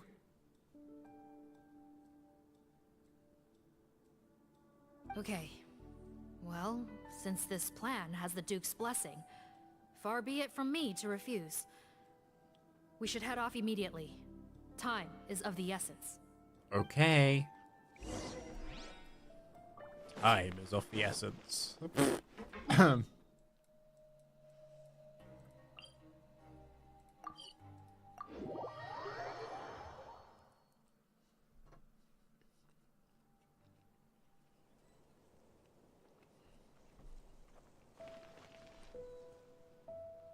Greetings. Sorry to impose, but I'm afraid we're here on urgent business, and we're gonna need you to cooperate. The Marechaussee Phantom. Let me guess, you're investigating some more illegal research? Not this time, no. We're looking for a researcher. Do you know where we might find Mr. Rawat? Rawat. Oh yeah, Mr. Handsome, right? Huh. He actually doesn't work on site here very often. There's a handful of researchers in the nearby area who know him pretty well, though. You can see what they know. Just a handful? Paimon figured he'd be the most popular guy around. Well, I guess you could say he's popular, at least on a superficial level. He's blessed with good looks, so he tends to make a good first impression on people. But in all his time here at the Fontaine Research Institute, I don't think he's ever had a single deep conversation about his research with his peers. That's no way to make real friends around here.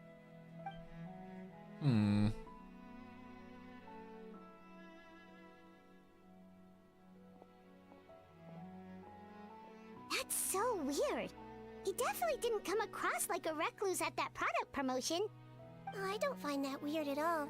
He definitely didn't strike me as the kind of guy who's good at making friends. Right. Really? Paimon couldn't tell. Must be a Melusine perception thing. Okay, we should talk with his acquaintances. But we also need to check the Research Institute for any clues. Let's split up. It'll save us some time. Sure thing. We'll go ask around among the other researchers with Sigewinne. Paimon's suddenly kinda curious to know what everyone really thinks of him.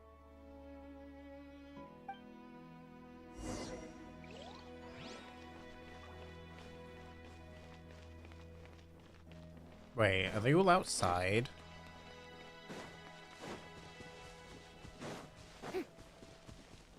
Oh. I can't believe these researchers live in this squalor. Hey there, are you in Teeb? What do you want? Oh. We're here to ask about Rawat. Any idea where he might be?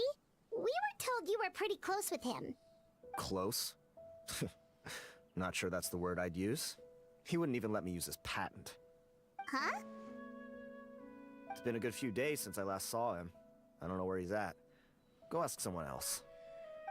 Okay. Would the patent in question happen to be related to the new skincare product he developed?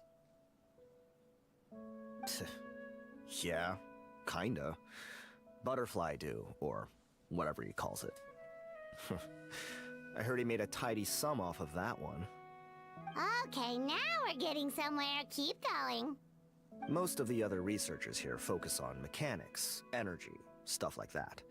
I get why he wouldn't be interested in having anything to do with them. But I'm studying coatings. There's a huge overlap in our areas of research. Why would he refuse to work with me? I bought his product once, and noticed it contains a unique substance that might have applications in coatings, too. If it worked out, I could probably make as much as he's making. Don't get me wrong, I had no intention of plagiarizing his work. I was hoping to get official permission to use his findings in my own research. Followed the proper procedure. It was all above board. I would have had to pay him a license fee and everything. But despite that, he turned me down not once, not twice, but 3 times. It's like he's vehemently opposed to the idea of anyone else making the kind of money he does.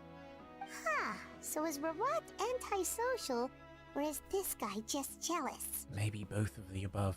Well, it doesn't look like we're gonna get any info about Rawat's whereabouts from him. Let's go. Okay. Wait, 1 second. Mr. Antibes, next time you go shopping, you should buy some Buell fruits. Peel the skin, steep in water, then drink. It'll help calm your mood. Huh? Yeah. Thanks. Okay.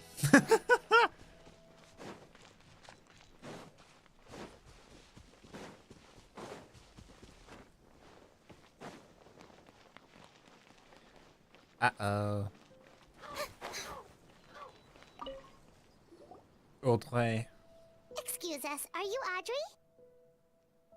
Mm-hmm. That's me. What is it? Are you close friends with Rawat? We're trying to find out where he is. Close friends? You mean because I told him I had feelings for him once? I doubt I'm the first or last at the Institute to make that mistake. Why would you single me out as a close friend? I should have known, really. Men like him, they just enjoy being surrounded by fawning women. They're not interested in a serious relationship. Maybe he's gay. Okay. We were just kind of wondering if you might know where we can find him. Why would I know where he's at? I barely know him, and he probably doesn't even remember me. Ugh, this is getting annoying. Shall we go ask someone else?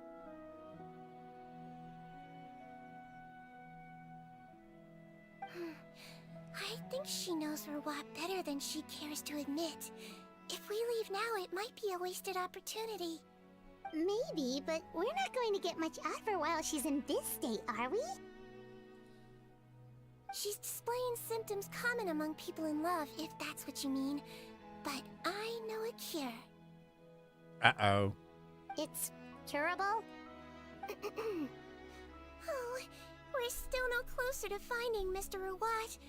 Oh, by this point, he could be in grave danger. Danger? Wait, why are you looking for him again? Oh, that's right, yeah! The Marishose Phantom said that he's been targeted by some pretty bad people. We need to make sure he's safe. What? How has this happened?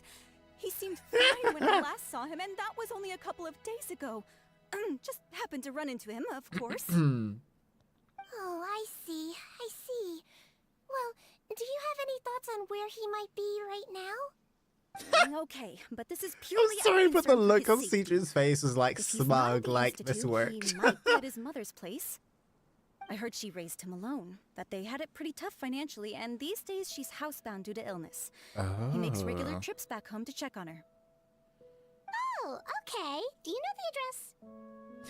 Do you know the address? Nope, sorry. I only found out the thing about his mother because it came up in conversation once. I was just trying to find out more about him, you know, so I could get to know him better. When I told him I had a crush on him, I offered to help him take care of his mother. And yeah, maybe that was a stupid idea, but did he really have to yell at me for it? It's like, fine, I can take no for an answer, but what's with the temper tantrum? Unbelievable. These guys only want to show you their charming, well-groomed exterior. They can't stand it when a few home truths shine through. Right. Looks like her love syndrome is flaring up again. We need to find out Mr. Rawat's mother's address. Let's check with the Marishose officers when we regroup. Cool, sounds like a plan. Goodbye. Creepy, weird woman. He's totally gay. Come on. They won't say it explicitly, but basically he is. Yep.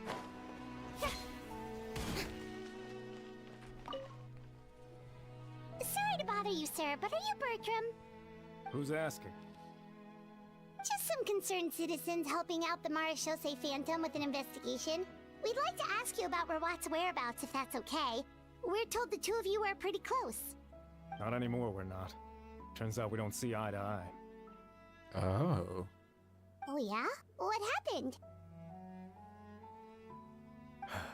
The thing about us researchers is, most of us do what we do for some sort of higher purpose. But not Rawat. All he cared about was how to commercialize his findings. He won't even let you work with him unless you sign a confidentiality agreement first. Also, he has better control over who gets which intellectual property rights. How are you supposed to get any meaningful research done working with a guy like that?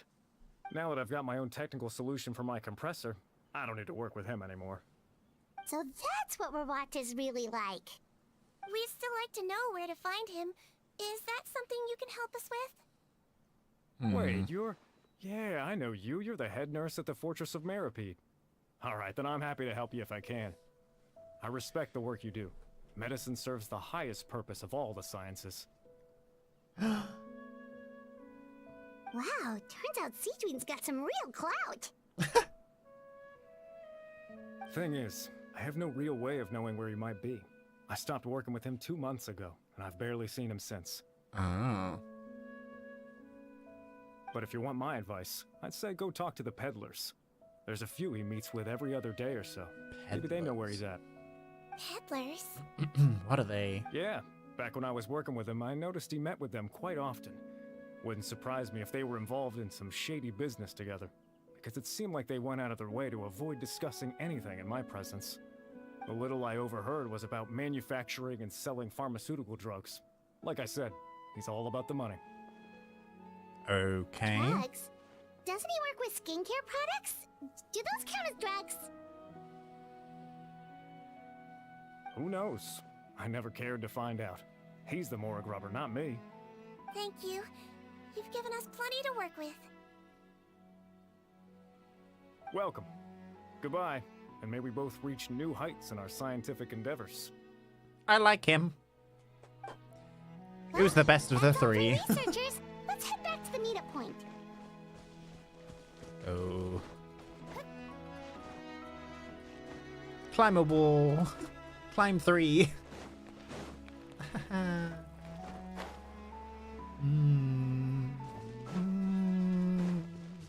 This is a really cute mission. I like it. You know, Paimon started out thinking Rawat was a handsome researcher with a friendly and cheerful personality. It's such a surprise to learn that his peers have a different impression of him. So, what's your view of him now, Paimon? A handsome researcher whose difficult upbringing turned him into a profit chaser with a chip on his shoulder? So your thoughts about his appearance haven't changed at all? Well, his looks are kind of a big deal. At least in Paimon's opinion. How does such a handsome guy end up being so antisocial? Even with his difficult family background, it just doesn't make any sense. You can't judge a person solely based on their appearance. Head nurse. Traveler.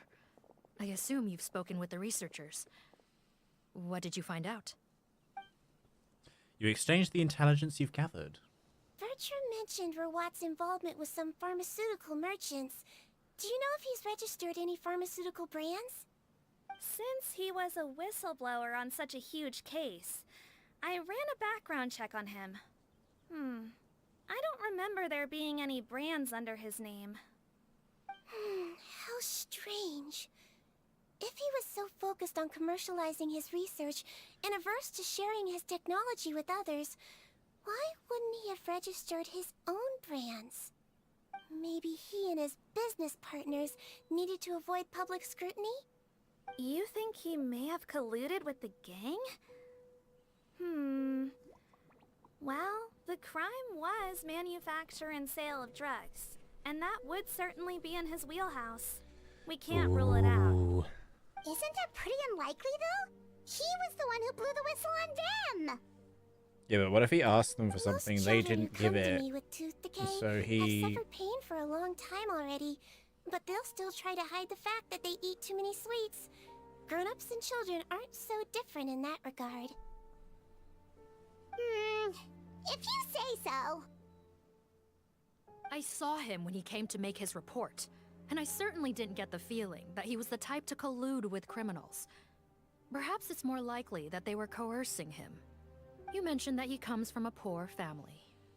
So, it's possible that the criminals approached him, asking for academic support, luring him in with the promise of riches.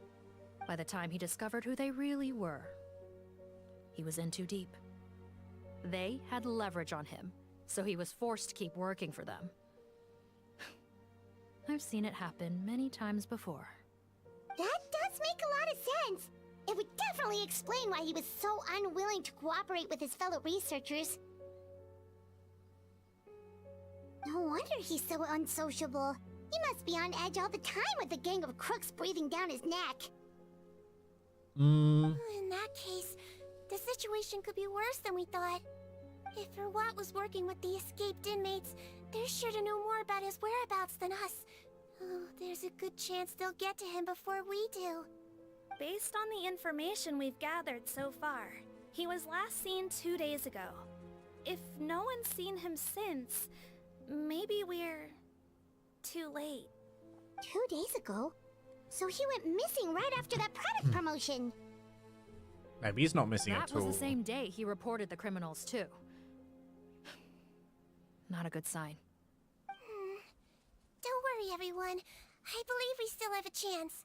Since he disappeared right after blowing the whistle, it's likely that he's gone into hiding. Yeah, he must have been worried that they'd come for him. All the more reason to find him as soon as possible. The only lead we have at the moment is his mother's house, which you mentioned earlier. Seath, think you can find the place? Yep. When you register a brand, the Court of Fontaine requires you to provide a legal address. The one Rawat wrote down was in the outskirts of the city. That should be the place. Okay, then there's no time to lose. Let's move.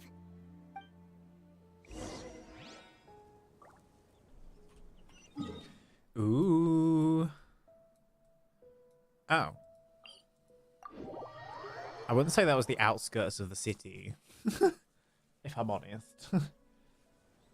I'd say that's more like the suburb.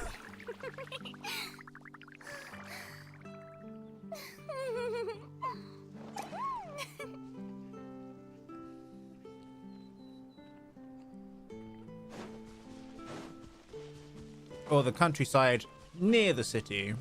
Or just outside the city.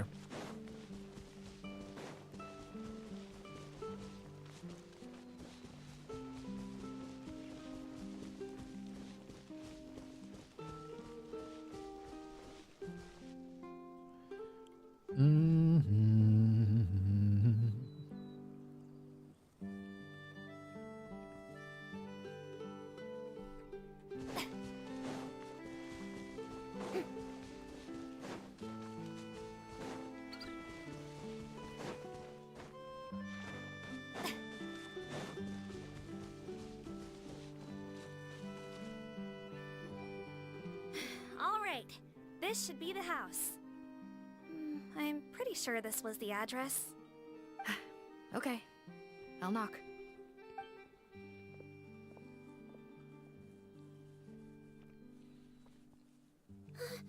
Sounds like whoever's inside has restricted mobility. Oh, it seems serious. Oh, what's the fastest way to get this door open? Break the door down? No, I'll handle it. Let the expert deal with it. There'll be a mountain of paperwork if we damage a citizen's property.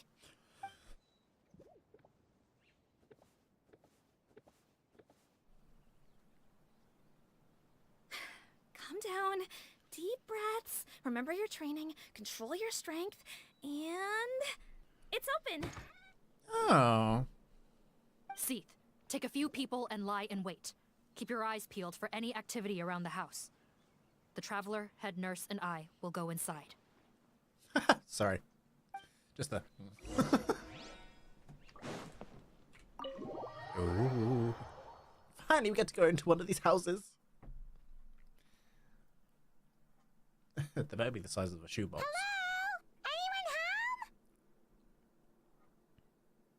Oh, there. On the bed, there's an old lady. That's gotta be Rawat's mother, right?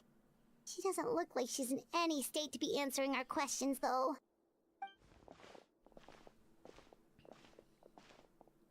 We could try, but she is very ill.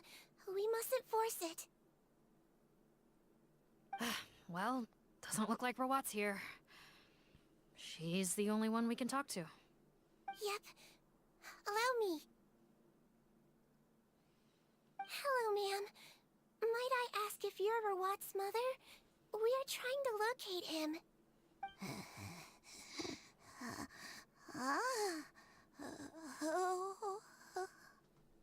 Uh-oh.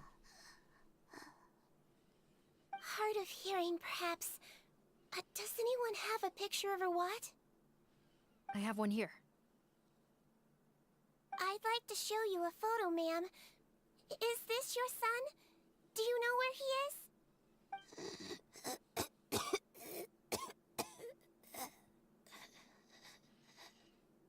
Looks like this isn't gonna work after all. Well, looks like we're out of leads. If Rawat's not here,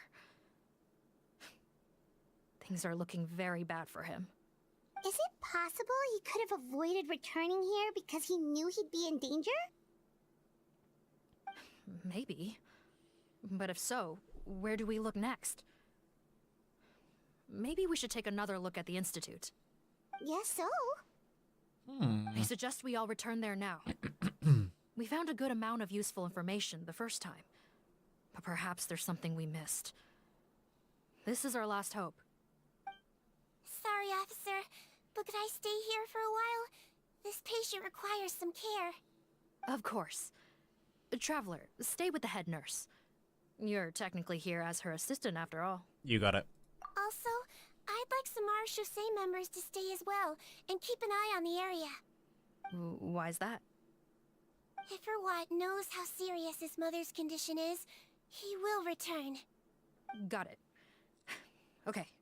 I'll tell the squad members in hiding to stay put and keep a lookout. Bye. Thanks for helping me out yet again, Traveler and Paimon. No problem. But when you say her condition is serious, do you mean...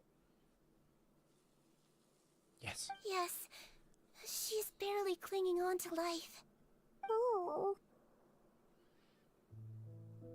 Let me take care There's of also a few death in things first. Fontaine at the moment. Could you pass me the towel over there? Yeah, of course.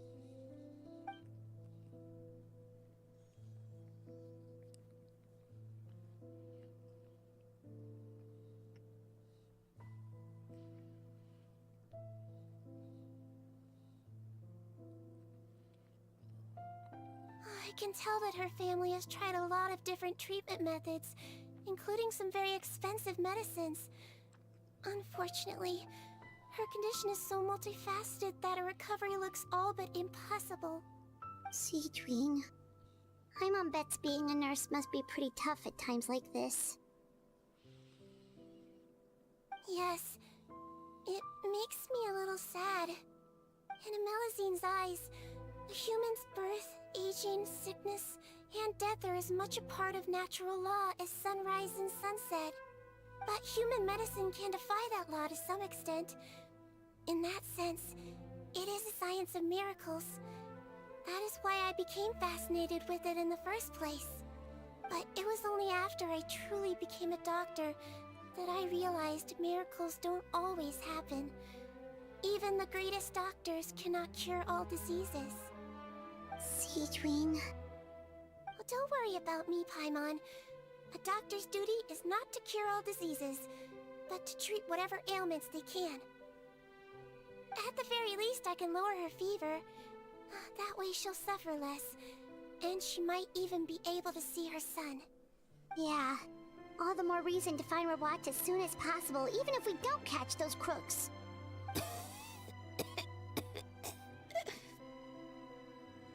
Oh, her fever is getting worse. Could I get some hot water? Sure, we're on the case.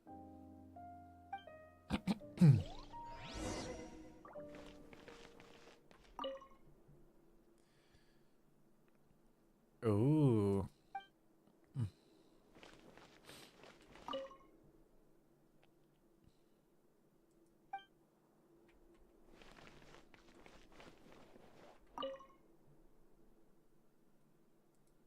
Ready-made hot water. This is... Ooh, an underground lab. Well.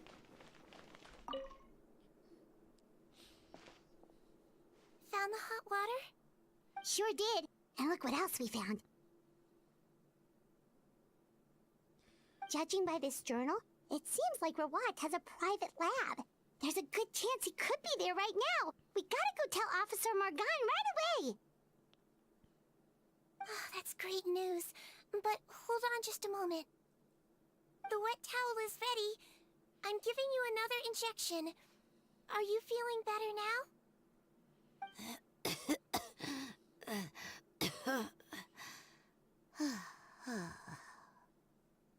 It's all right. We'll go bring him back. Please hang in there. Thank you. Aww.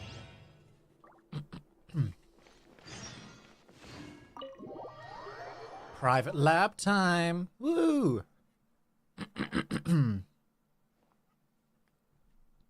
Ha! Look at them hiding. Sneaky. Oop. Look at them hiding.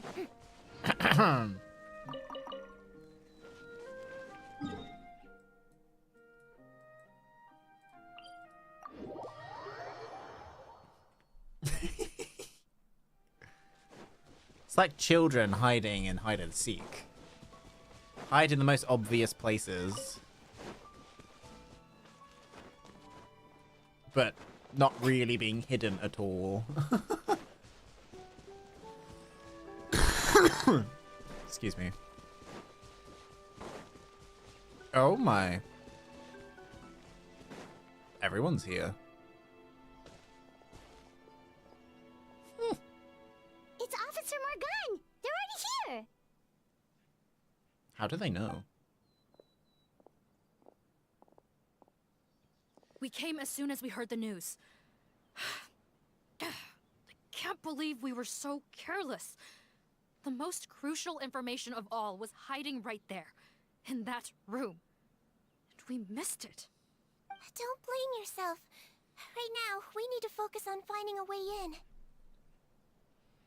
There's a mechanical door over here! Hopefully the instructions in Rawat's journal will help us open it.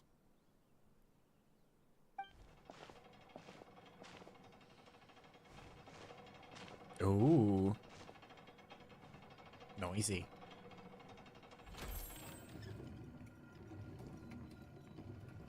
Is it gonna pop like a lid coming off of a jar?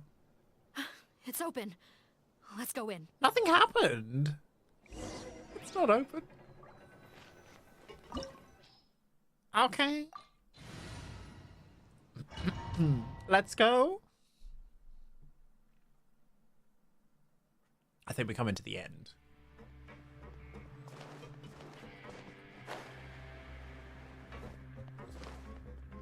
Sigewinne here. Captain, up ahead. Those look like our fugitives. So they found this place too? Don't let any of them escape.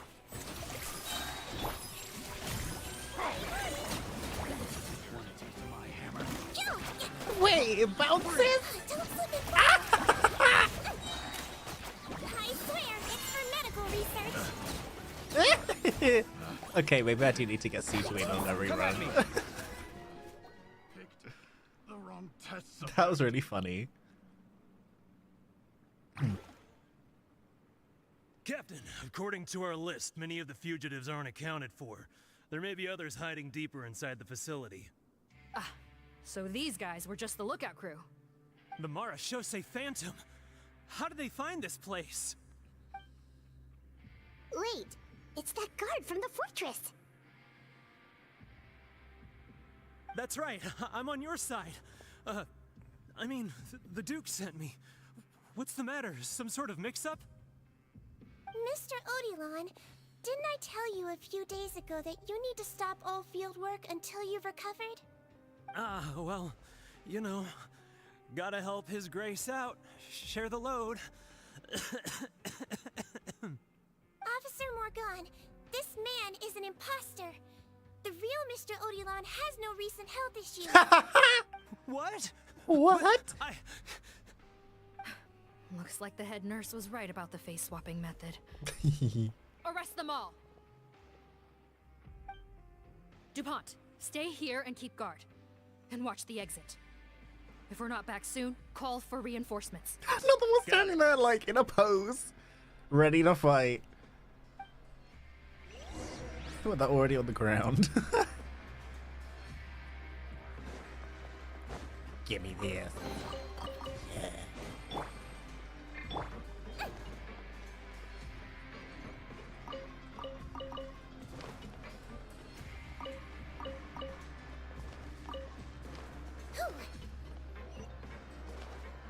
Ooh.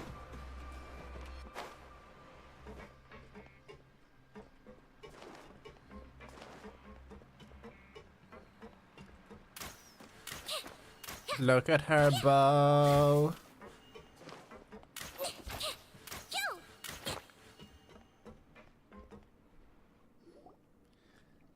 It's the cutest bow you've ever seen. So many jars.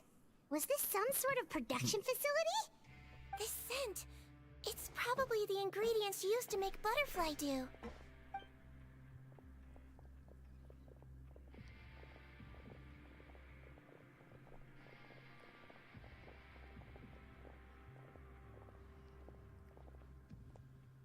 How come they're all empty? Did it sell so well that he ran out of supplies? How strange. Why would Rawat choose to manufacture a popular product like that in such a difficult-to-reach location? Given our suspicion that he may have been coerced into the illegal drug trade, I would have thought that any production facility we find here would be used for illicit purposes. Perhaps butterfly dew is itself an illegal drug. Do you have any evidence for that claim? No, just a guess. We need to find Rawat as soon as possible. He has all the answers we need. Understood. Well, let's not linger here. Let's go. Come on.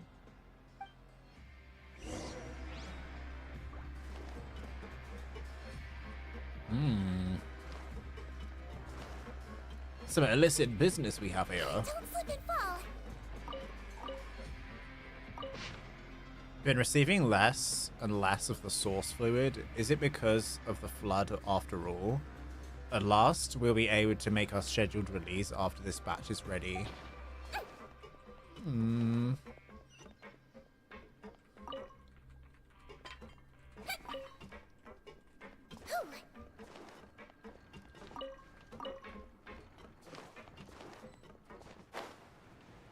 look like we're gonna get this door open. Let's find another way around.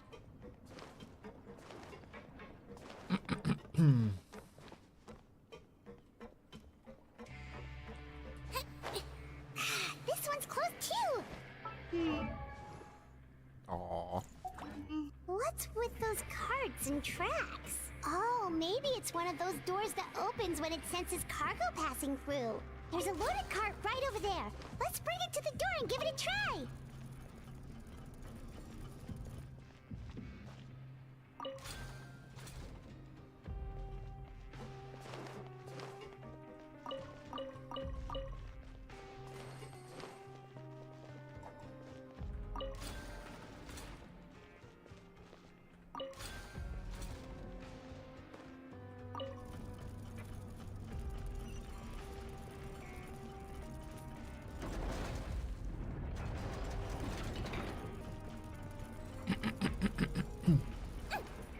A chest. Gimme, gimme, gimme, gimme. I want in.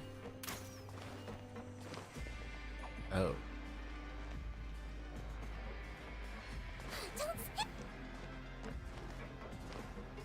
Oh, hello. Let the world collide! Strike a pop! A bitter pill to swallow. Remember, health comes first.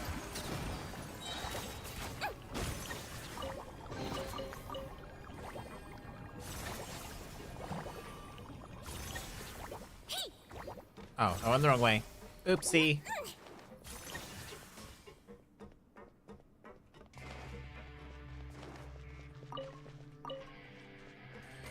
Ooh.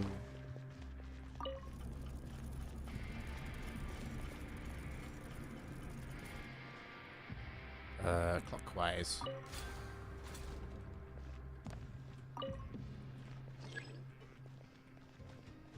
Oh.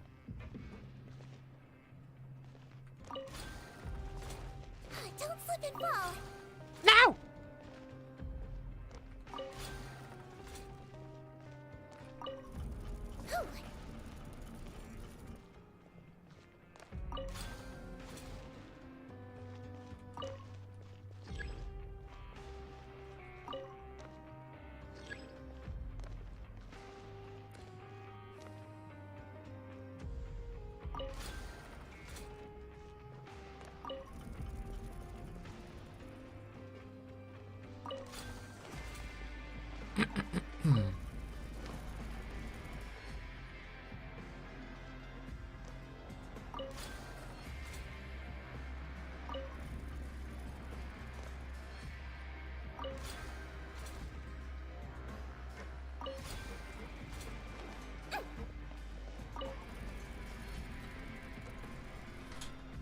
Suddenly the sun comes out.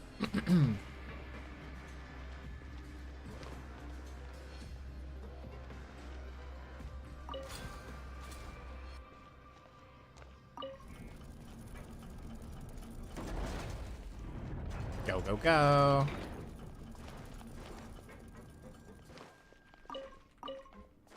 Every last Mora. Yes. Ooh.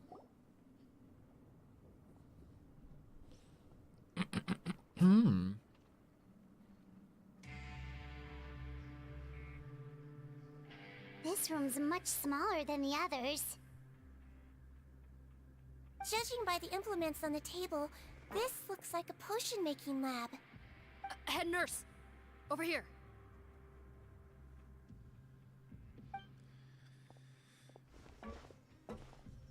One second. Let's see. Huh? Robot's clothes. Why would he change here? Perhaps they stripped him down, left the clothes behind, and disposed of him somewhere else? Yikes, Sigewinne, where did that come from? Oh, what a tragic way to go. Especially with such a bright future ahead of him.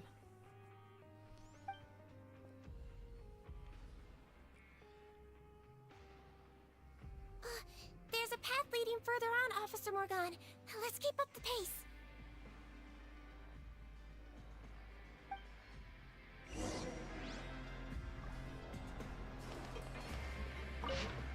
The supply of the source fluids completely dry up.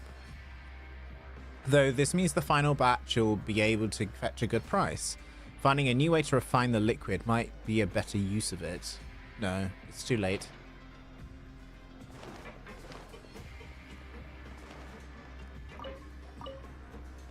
Cabbage.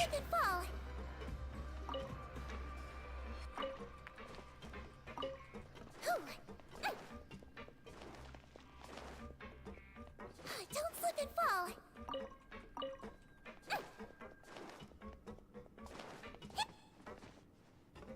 Don't slip and fall. The chest.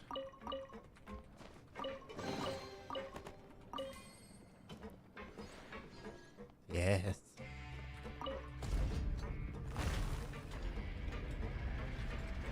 Ooh.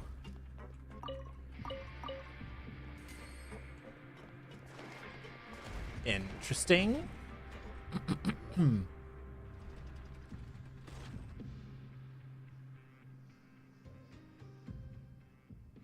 There's a whole bunch of people in there.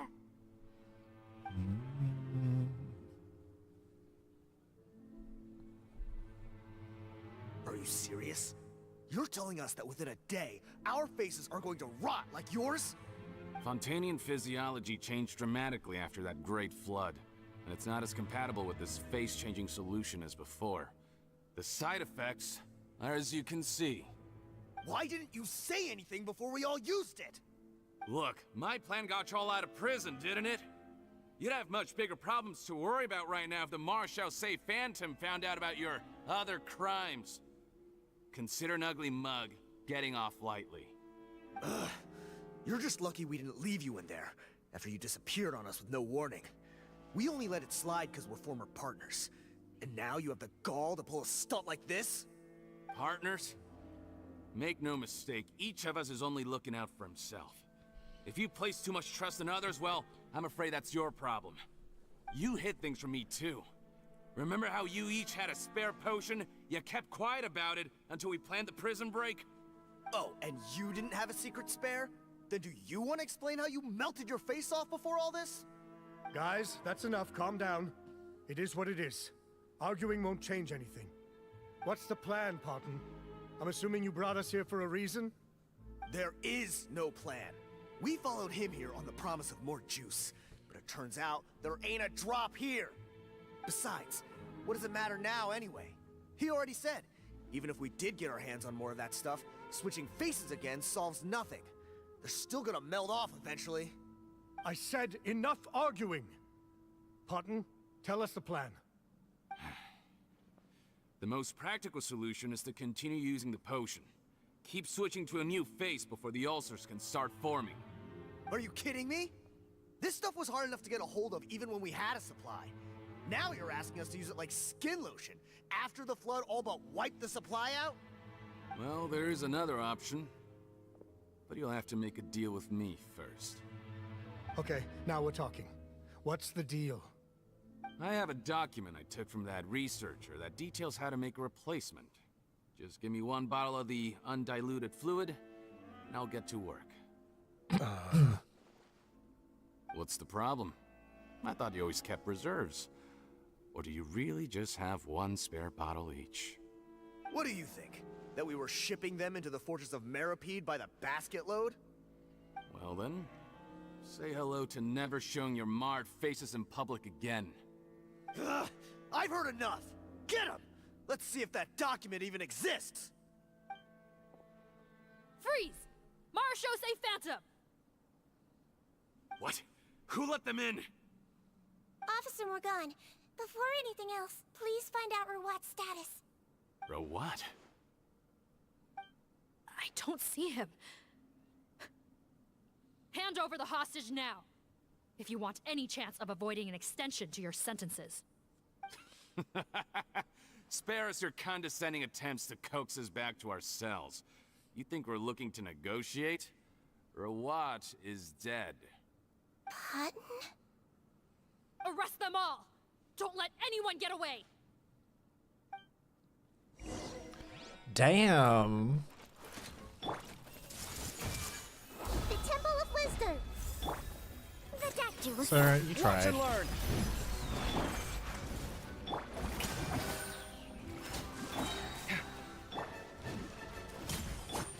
Let's see! Don't be nervous! Another test Just subject. relax! It's the wrong test subject. I see everything! Feast your eyes! Sight clear. A bitter pill to swallow. Calm down! Huh. Gotta say, I never expected to see the head nurse in combat. Some patients respond better to a more aggressive treatment plan. Did we get everyone? Captain, we finished the head count. Potton's missing. Oh. Over there! The door's closing!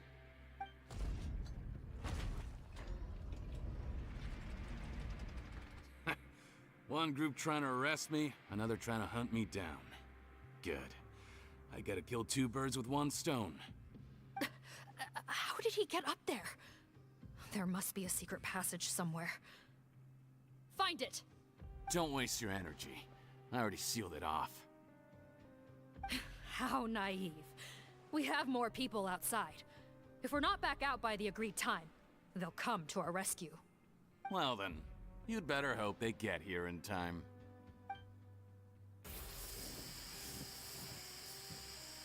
There's some kind of gas leaking from the pipes. Be careful, it's poisonous. This is our distribution center, where we store the product derived from our source solution. We had to use special fire prevention methods to prevent contamination. The pipe network here was designed to emit a gas for firefighting.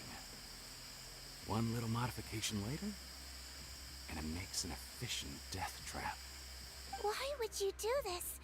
Your partners are here too. Oh, please. If they can't supply what I need, they're of no further use to me. Besides, I can't have them exposing my potential whereabouts. He's a maniac! Come on, we gotta find a way to open that door! Go ahead, struggle in vain. Once the last of you croaks, no one will ever find me again. So long! Are you sure you're ready to leave, Potton? You haven't changed your dressing today. You can't cure my face. Just give up. And what if I could? Nice try. You're just trying to stall me. Don't you worry about me. I'll find a way to cure my face once I get out of here. Oh, I doubt it. After all, Fontanians can no longer dissolve in primordial seawater. What the... How did you... The key component of the face-changing potion is the fluid left behind by dissolved Fontanians. It might look like ordinary water, but it has some unique elements in it. Before the flood, all Fontanians were oceanids, physiologically speaking. A potion made from that fluid could dissolve and reconstruct the face of a Fontanian in much the same way as hydroidolins change form. This is so messed up. Theoretically, it could give someone any appearance they wished. But since the flood, Fontanians have become true humans. They can no longer provide the source material for this potion, nor reap its benefits. Are you saying this potion is made from Fontanians dissolved with primordial seawater? Then their crimes are far worse than I thought. How could you know all of this? No, wait. Of course! Well, well. So that's why you have a human appearance. It also means that I have a formula you're unaware of. The air's getting thicker. It's getting hard to breathe.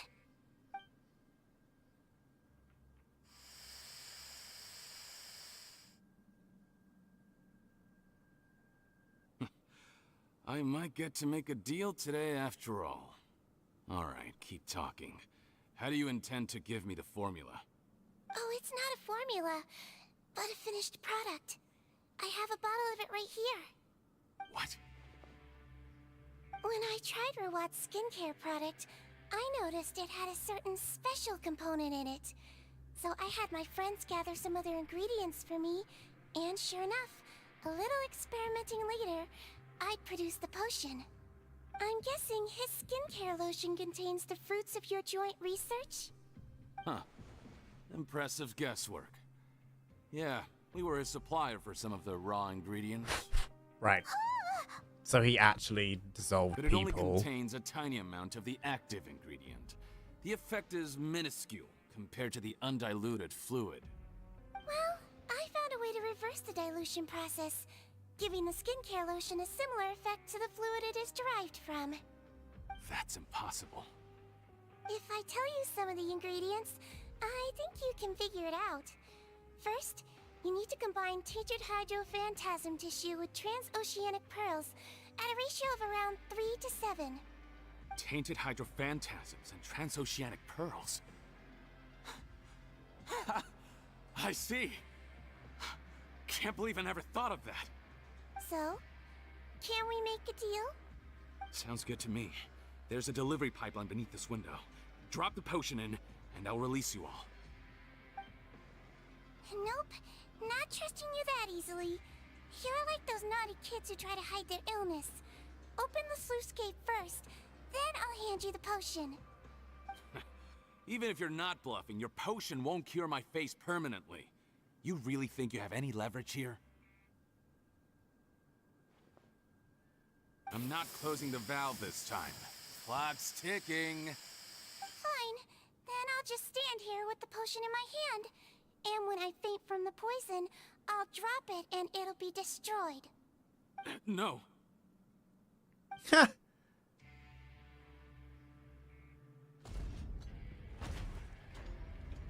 open! Disable that sluice gate! Jam it! Don't let it close again! That's more like it. In that case, a promise is a promise. Head nurse, there's too much poison gas in here. We have to leave, now!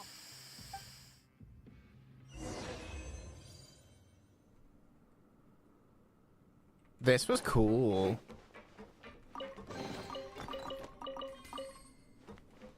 And Sigewinne coming out at the end, or like, I have the solution you need. Yes, of course.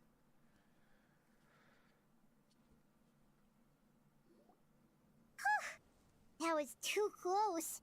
That button is a real nasty piece of work. Oh, don't be too quick to sit down. Moving around a little will help relieve the soreness. Same goes for you, Traveler. Oh, but Paimon, you should be fine, right?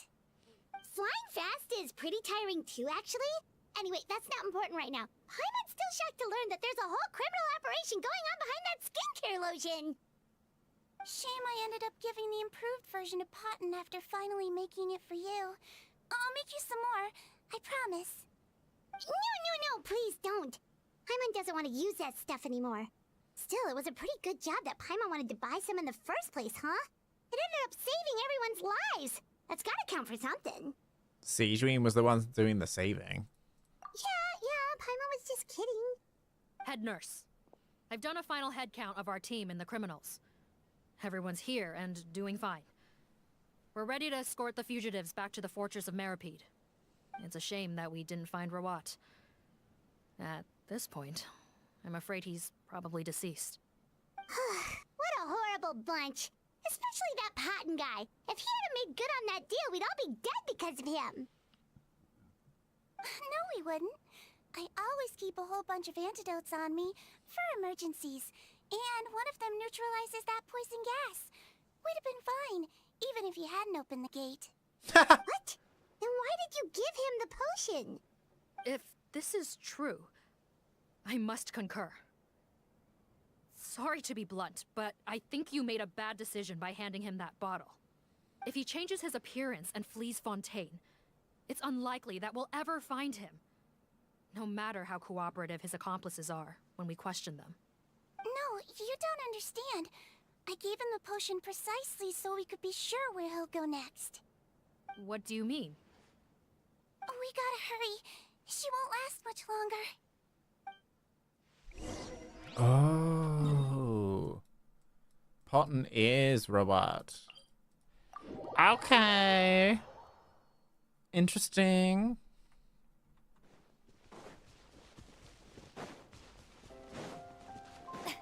He changed his face to look more appealing.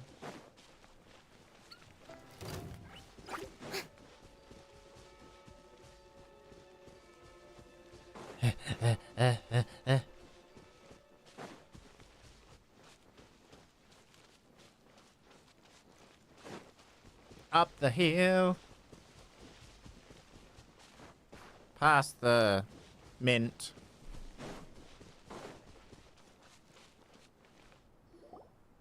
Don't move a muscle.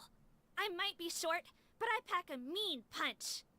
Captain, you're just in time. While I was lying in wait, I spotted this crook snooping around, trying to find a way in. So I detained him. Whoa. His face. Are you... Potten? So this is where you were heading, huh? What? This is how Potten looked before his face was marred. His current appearance matches the mugshot on his arrest warrant. I see. Wait, so what's going on? Wasn't the whole point of the potion to disguise himself and escape Fontaine? Why would he change back to his original face and run right into our trap? Enough of this nonsense. Let me in. You better pipe down. There's an old lady in there who's very sick. No way are we letting a crook like you inside. To heck with it. Listen to me. I'm Rawat. That's my mother in there. He's gotta be lying, right? Nope. Rawat was forced into it against his will. How can he and this monster be the same person?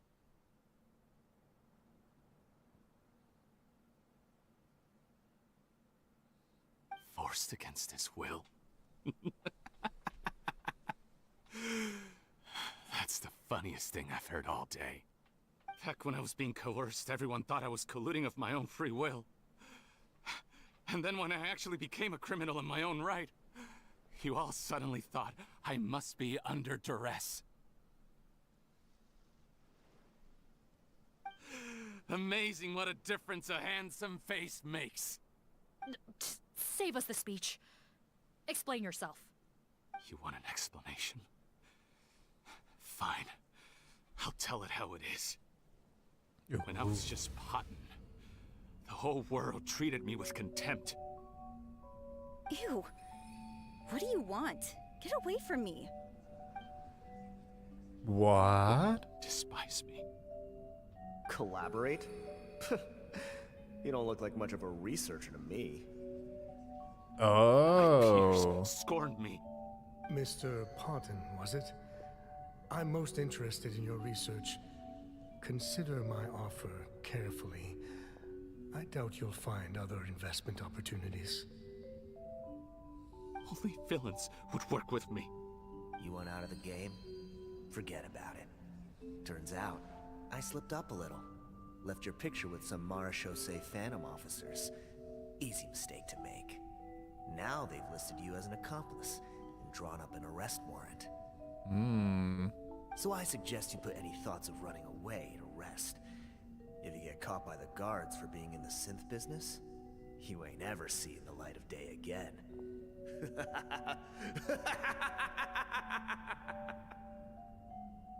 There was no way out for me. Until I could stop being Potton. Mr. Rawat, I have something I'd like to tell you. I became popular with women. This new potion you developed is fascinating. Genius, in fact. Would you consider working with me? I'd be happy to sign a licensing agreement. My peers looked up to me. Okay, I'm very interested in your research, sir. You must no doubt have offers from countless investors. So far be it from me to ask for a full collaboration, per se. I merely wanted to express my interest. No pressure at all, naturally. Right. And the villains even began to fear me. Becoming Rawat showed me what a superficial world we live in. But I did not hold a grudge. After all, this superficiality could be made to work in my favor. Or so I thought. But alas, the world seemed bent on finding a reason to make me despise it.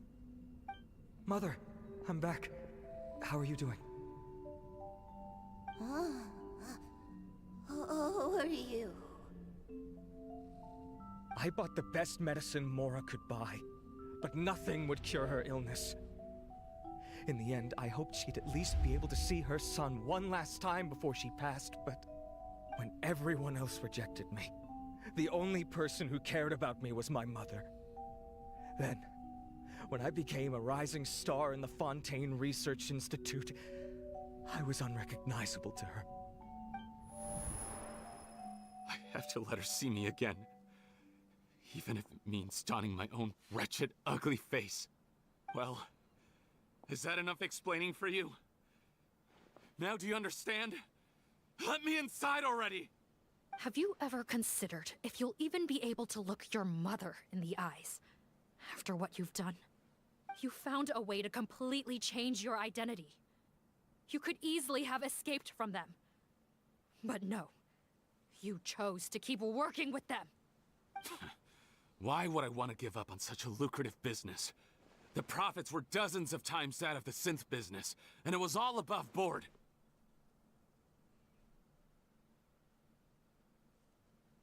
So you kept being a villain just for the money? Villain? By what standard?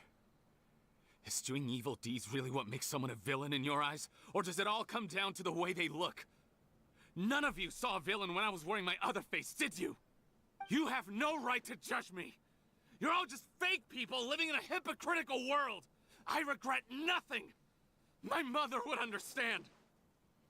You're a villain to the core! But especially that tongue! Honestly, I don't see a villain when I look at your current face either. Don't humor me. You don't seem surprised by my confession in the least. How long have you known the truth? I didn't know anything for sure until you chose to take that potion bottle and spare our lives. But if you're asking when I started suspecting you, it was the first time you came to see me at the infirmary. I had to confirm my suspicions, That's why I chose to join this investigation. Are you kidding me? A young, promising researcher and a wretched criminal? What on earth gave you the idea that they could be one and the same person? Well, there were no visual clues. This potion's face-changing effects are very powerful. Even as a Melusine, I couldn't see through the disguise. But I believe I understand humanity a little better than most of my kind. Humans have certain fundamental qualities that do not change with their appearance. Fundamental qualities, huh? So you think you're the one who's seen through me, do you? Most people probably don't know this, but I think I can guess what your deal is. Melusine constitutions are very close to that of water, so it stands to reason that the potion should work on them too. You used it yourself, didn't you? That's why you have a human appearance. Sigewinne? Yes, you're right.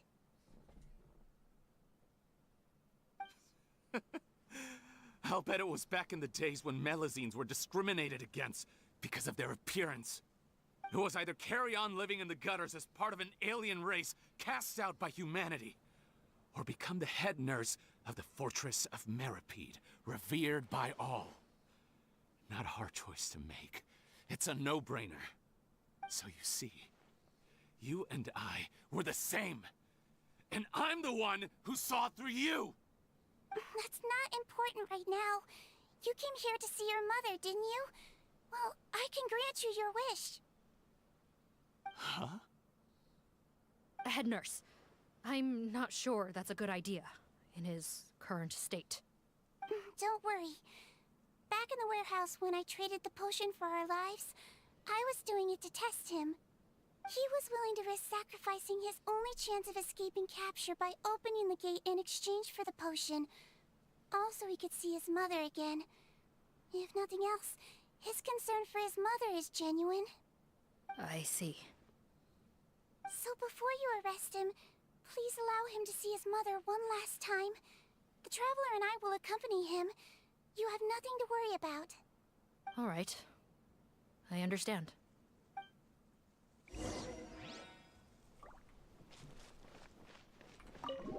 Ooh.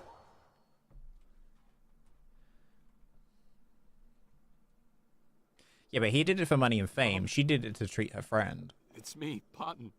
I think that's Son. very different. You recognize me now, don't you? Mom, what's wrong? I'm sorry, but I have some bad news. I examined your mother last time we were here, and it appears that due to her prolonged fever, she's lost her eyesight. What? Your appearance no longer has any bearing on her ability to recognize you. But there are always other ways to remind our loved ones who we are. Wouldn't you say? No, it can't be. Please, Mom, open your eyes. It's me, your son, Potton. If you really can't see my face, then here, take my hand. Tell me you feel your son's hand. I've done so much to get to this point. Please, you have to recognize me. No. The temperature of his palm must have changed. I'm sorry. It seems I couldn't bring him back to you after all.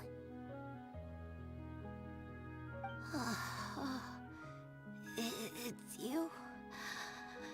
Thank you.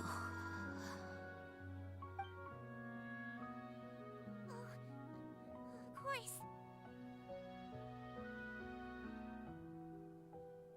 Mom, why will you answer her and not me? Why? No more questions, Potton. She's gone. Mom? Mom? I'm sorry to say this, Potton, but you and I are not the same.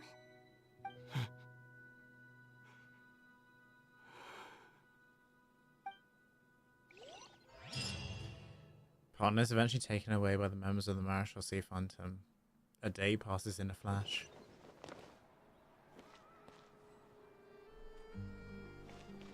Back where we started. The wait is over, everyone! The sale of our new skincare product, Romaritime Essence, will now begin. Another skincare promotion!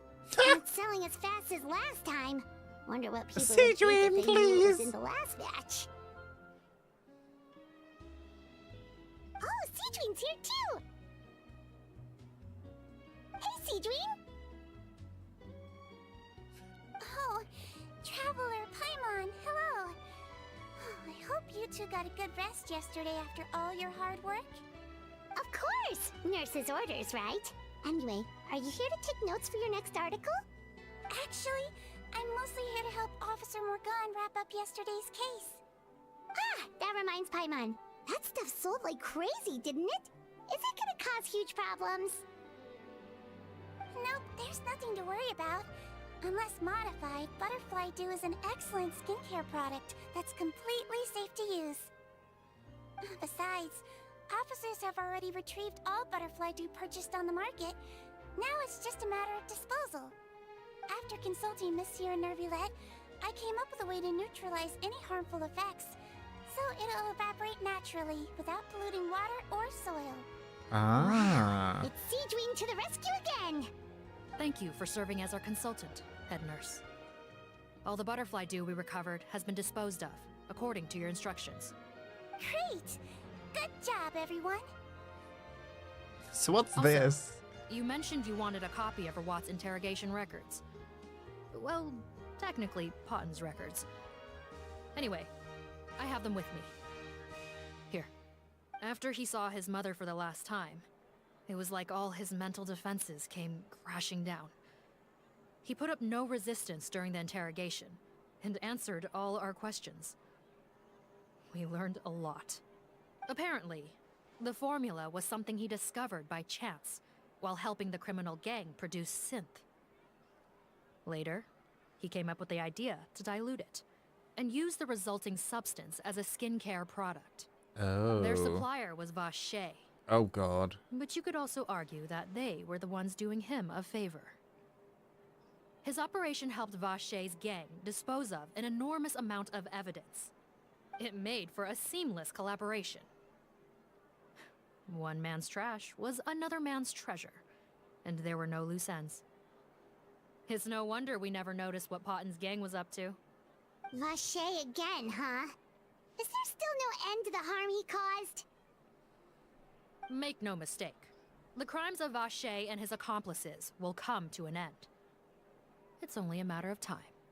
Since the flood cut off their supply of primordial seawater, they've been forced to resort to riskier methods, like using their private reserve to attack people on the street. Naturally, those attempts all ended in failure. After receiving numerous reports, we were able to zero in on the gang, and eventually round them up. That sounds more like it.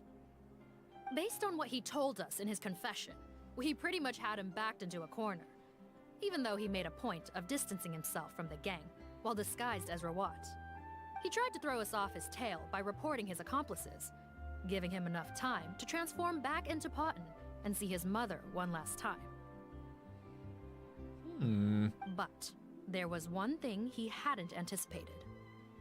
Even though Potten had been missing for a long time, we were very much still on the lookout for him.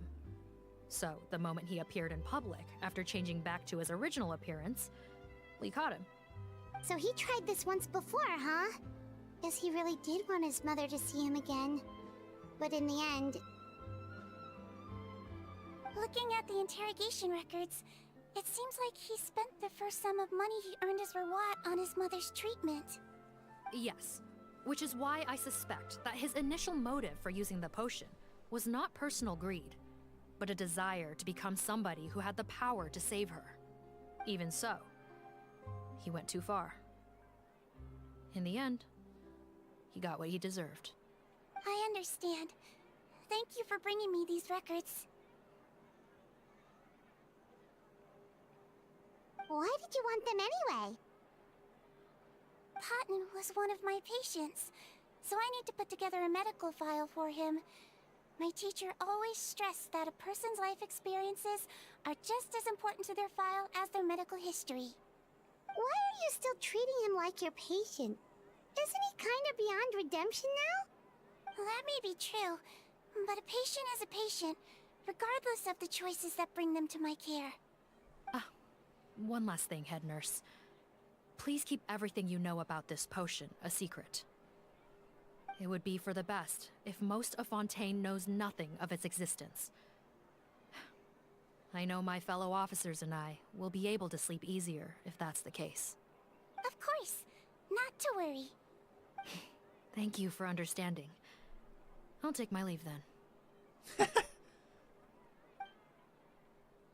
So, Sigewinne, did you really use that potion yourself? Why do you sound so surprised, Paimon? I told you all about it. It was quite a while ago now. You mean that story about the witch and the potion? So it was really, actually, genuinely a true story? She literally told us. It really, actually, genuinely was. But The process of making that potion. I know. There are some secrets I can't tell anyone about. But considering everything we've been through together, I know I can trust you with them. Right. Before I tell you though, could you follow me somewhere? I want to pay my respects to an old friend. Of course!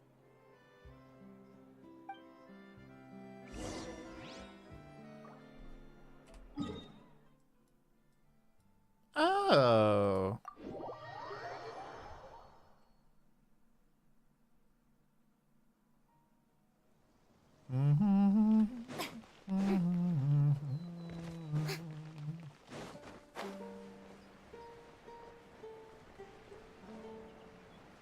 God, I miss the Tower of Isthmus being there.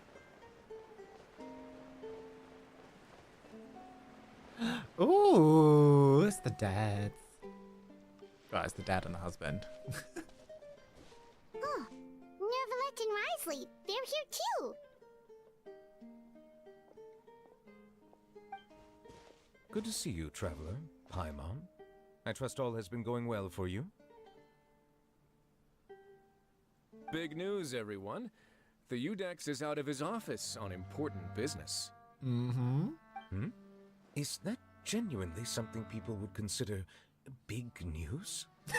Why wouldn't they? Important business is a big deal. Ah, yes, you're quite right. When someone you care about requires emotional support, being there for them at the right time and place is of the utmost importance. After reading the Maréchal Phantom's reports, I had a feeling a trip here might be in order. Oh. Take note. That, my friends, is how Monsieur Nervalette shows that he cares. We're both here for the same purpose, actually, to accompany Sigewinne as she pays her respects to her late teacher. So the old friend she mentioned was her teacher then? The witch? Oh, sorry. Paimon didn't mean to be rude. It's only because Sigewinne calls her that all the time, so... I doubt she considers that title to be offensive, Paimon. Don't worry. Indeed. In fact, I believe Sigewinne would take it as a sign of affection. She has spoken of this doctor on many occasions, and it sounds like she was a truly generous individual. In those days, many people harbored prejudices against Melusines. She was the only teacher willing to take Sigewinne on as a student. Wow. It's really nice of you two to be here for Sigewinne. Guess you guys really look out for your younger colleagues, huh? Younger colleague? Well, that might be true for the Voydec, but I'm not sure I can say the same. Sigewinne served a sentence in the fortress of Meripede hundreds of years ago, and after she did her time, she decided to stick around. She's been an integral part of our administration ever since. Strictly speaking, the head nurse has been around longer than most people in the fortress, myself included. Pretty sure that makes me the younger colleague. She served a sentence? She committed a crime? Yes. Long before I became Voydec, There was an ancient law in Fontaine that prohibited any attempt to transform another species into a human. Oh. How did they enforce that? Initially, I and most researchers believed this law to have been imposed due to ethical concerns. But now, it seems more likely that the law was nothing more than an insurance policy, a way for Egeria to ensure that her people would remain insulated from the truth, thus enabling them to lead more straightforward, happier lives. Ignorance is bliss, as they say. I guess that makes sense. I didn't even think about it that way, actually. Sigewinne had her reasons for choosing to obtain a human form, but the act was nonetheless in clear violation of the law. Could you tell us a little bit more about what happened back then? Certainly. Sigewinne does not object to her close friends learning about her history. In fact, I first learned of it myself because she confessed the truth to me of her own volition. Hmm.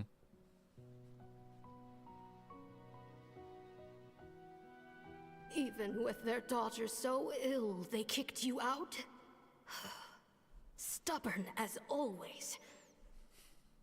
And prejudice isn't a disease I can cure either.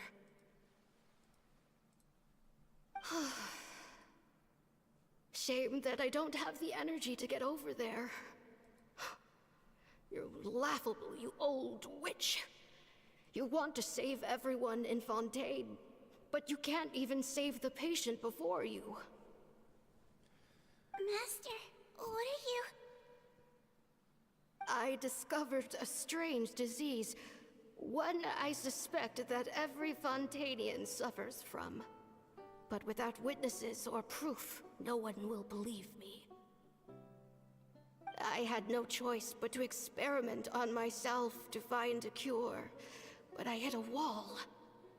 And as you can see, it took a wretched toll on me. Then I'll find a cure for you, and then you can go cure her. There's no need. I am beyond saving now. There's nothing you can do. But, Master... As I said before, a doctor's duty is to treat whatever ailments they can. I know, but they don't trust me at all.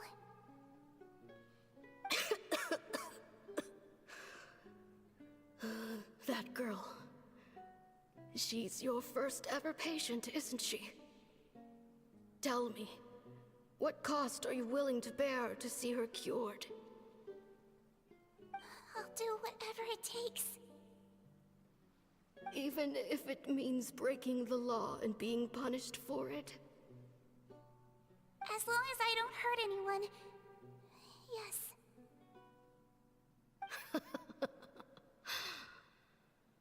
Spoken like a true student of mine. Then I shall make one more final gamble. And see my experiment through to its end. Leave me for now, and come back in 2 hours. If I am able to work this miracle, then I will have found a way to save all Fontainians, and I shall be able to help you treat that girl. If not, then it means there is one more disease in this world that I cannot treat. In that case, do not come looking for me. I will leave you a parting gift. An accidental discovery happened upon through my study of this strange disease. It has little use, but it will at least help you cure this one patient you can reach.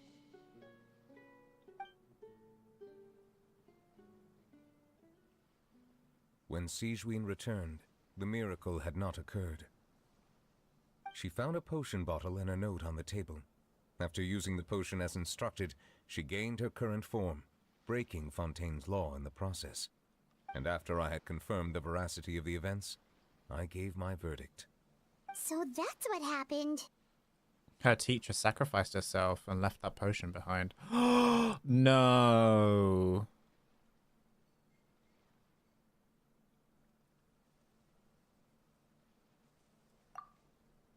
Are you kidding me? I fear Sigewinne only understood the full story after the truth about the dissolution of Fontanians was uncovered. When I reflected on all this with that knowledge in hand, I felt a deep sense of regret. As I use the law to uphold justice, there are times when I cannot help but acknowledge its ruthlessness. After the final details of the events surrounding Sigewinne's transformation came to light, I checked several sources and, thankfully, the legal code does not require Sigewinne to shoulder any additional punishment. Wonder how she feels about all this. Since she invited you here, I imagine she intends to speak of these matters with you, no?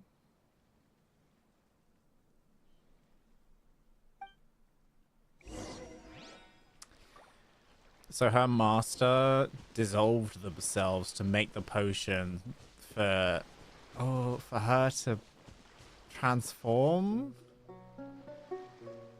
I don't know how I feel about that. The old friend I mentioned was my teacher. When she passed, her body was nowhere to be found. All that's left of her is an empty tomb. And even that's deep underwater now. Sigewinne, the witch who gave you the magic potion, she was your teacher, wasn't she? Sounds like Monsieur Neuvillette filled you in. After learning the truth, it must have been hard to process, huh? Well, to be honest, after I realized what really happened that night, my first thought was that it kind of made sense. It seemed exactly like the sort of thing she would do. But she was planning to sacrifice herself and never told you.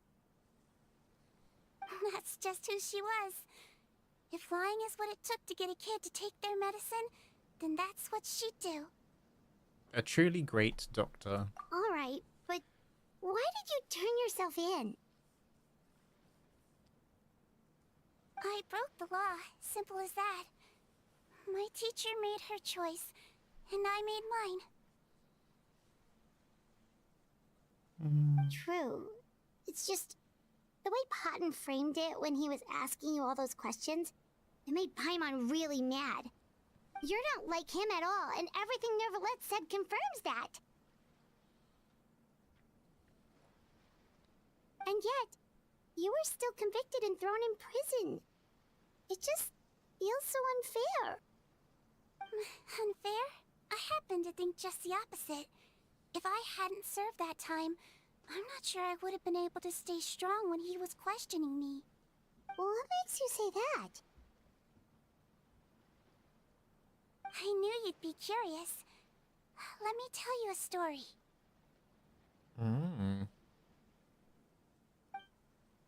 Another cutscene. The verdict came down. This Melusine is guilty.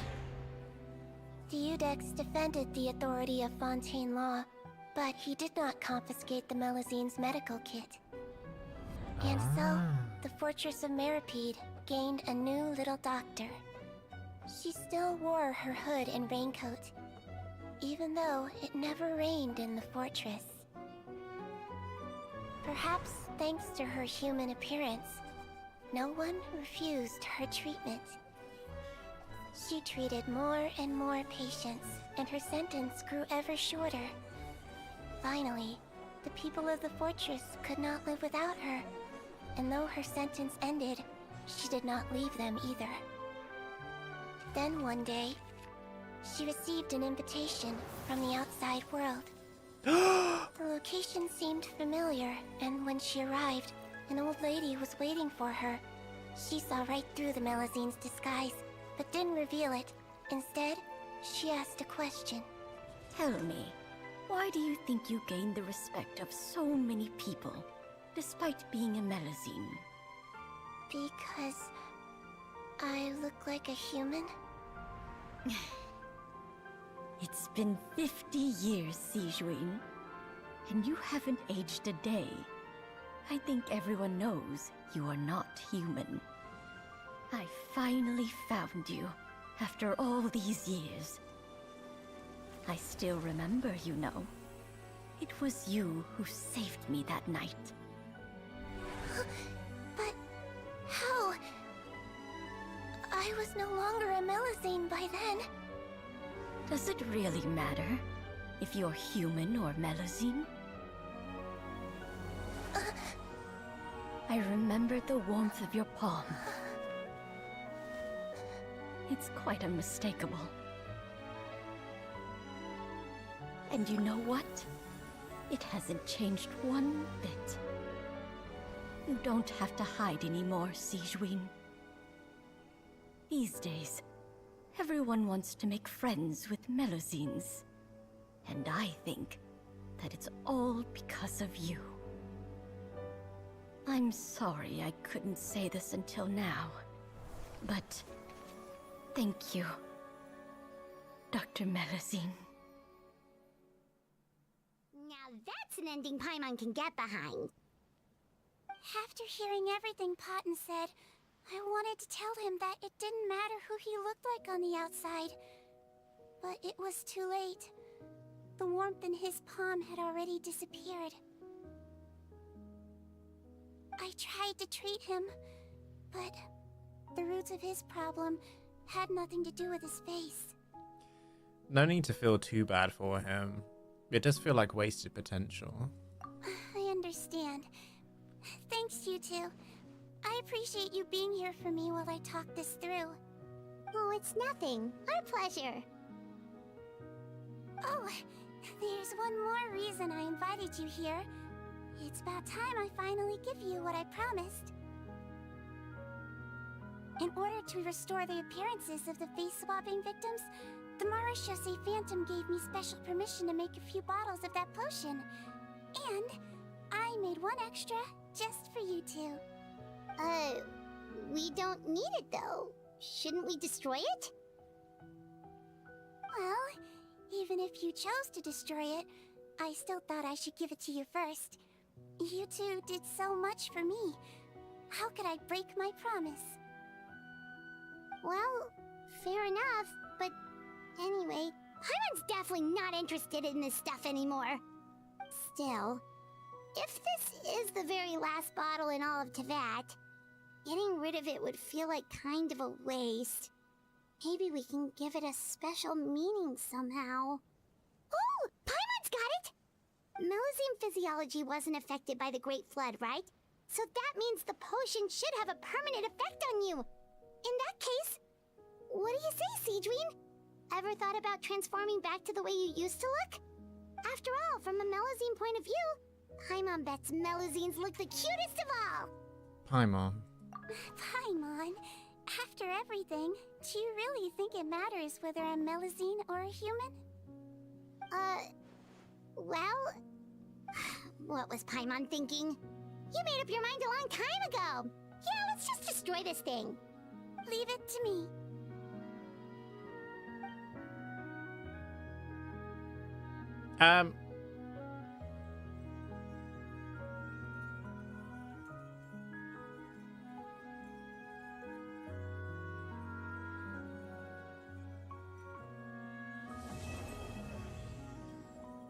Can we at least keep the bottle? Like, I want a souvenir from this.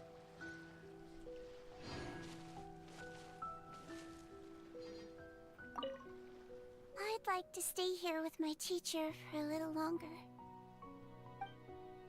Aww. Let's go back and find the boys. If they're still here. They're gone. They left? Wow. Just wow. I see. I see how it is. You stay for the scene, but don't stay to comfort. Okay. I see. Not in the budget, was it? Alright, that was Sigewinne's story quest. It was really cute, actually. And that actually brings us to the end of the stream. Let me update my list. So, tomorrow we got one more story quest, and then Spiral Abyss. And And then we are completely ready to go for 5.0. Very happy, very good, very, very, very good. I cannot wait. All right. All right. So yeah, tomorrow we'll be doing Emily's story quest and then Spiral Abyss floors 11 and 12, and then I'm going to open up the floor to you guys. If anyone would like me to do their Spiral Abyss for them, they let me know in the chat, or you can join the queue. I'm not sure how many we'll be able to get done, but we'll try and get through as many as we can. Yeah. Obviously, depending on your account, depends on how far we can get. But yeah. Anyway. Yeah. Thank you all for joining me. We'll be back tomorrow, 10 or 11 a.m. I can't. I'll you'll see when. I have a habit of oversleeping and having internet problems. So, yes. But yeah, thank you for joining me. If you would like to support us on the many platforms that we are on, here is all of the links. I pressed the wrong button. There is all of the links to all the platforms that we are streaming and doing content on, and also for updates. Join the Discord as well. And if you'd like to give the channel a little bit more support, we also have a Patreon, a Ko-Fi. And if you just want to get me something physical, there is the throne as well. Yeah, thank you so much for joining me today. It's been a long one. I've really enjoyed it. I think next week, the schedule is going to be a little bit more, I don't want to say scattered, but we're going to be streaming less because I have a lot more appointments. So I'll have to see when I can stream. But yeah, make sure that you're paying attention to the schedule on the Twitch, on the YouTube, and yeah, I'll let you know in good time. Anyway, take care, everyone. I hope you all have a wonderful rest of your evening. Good night. Bye bye. Love you all.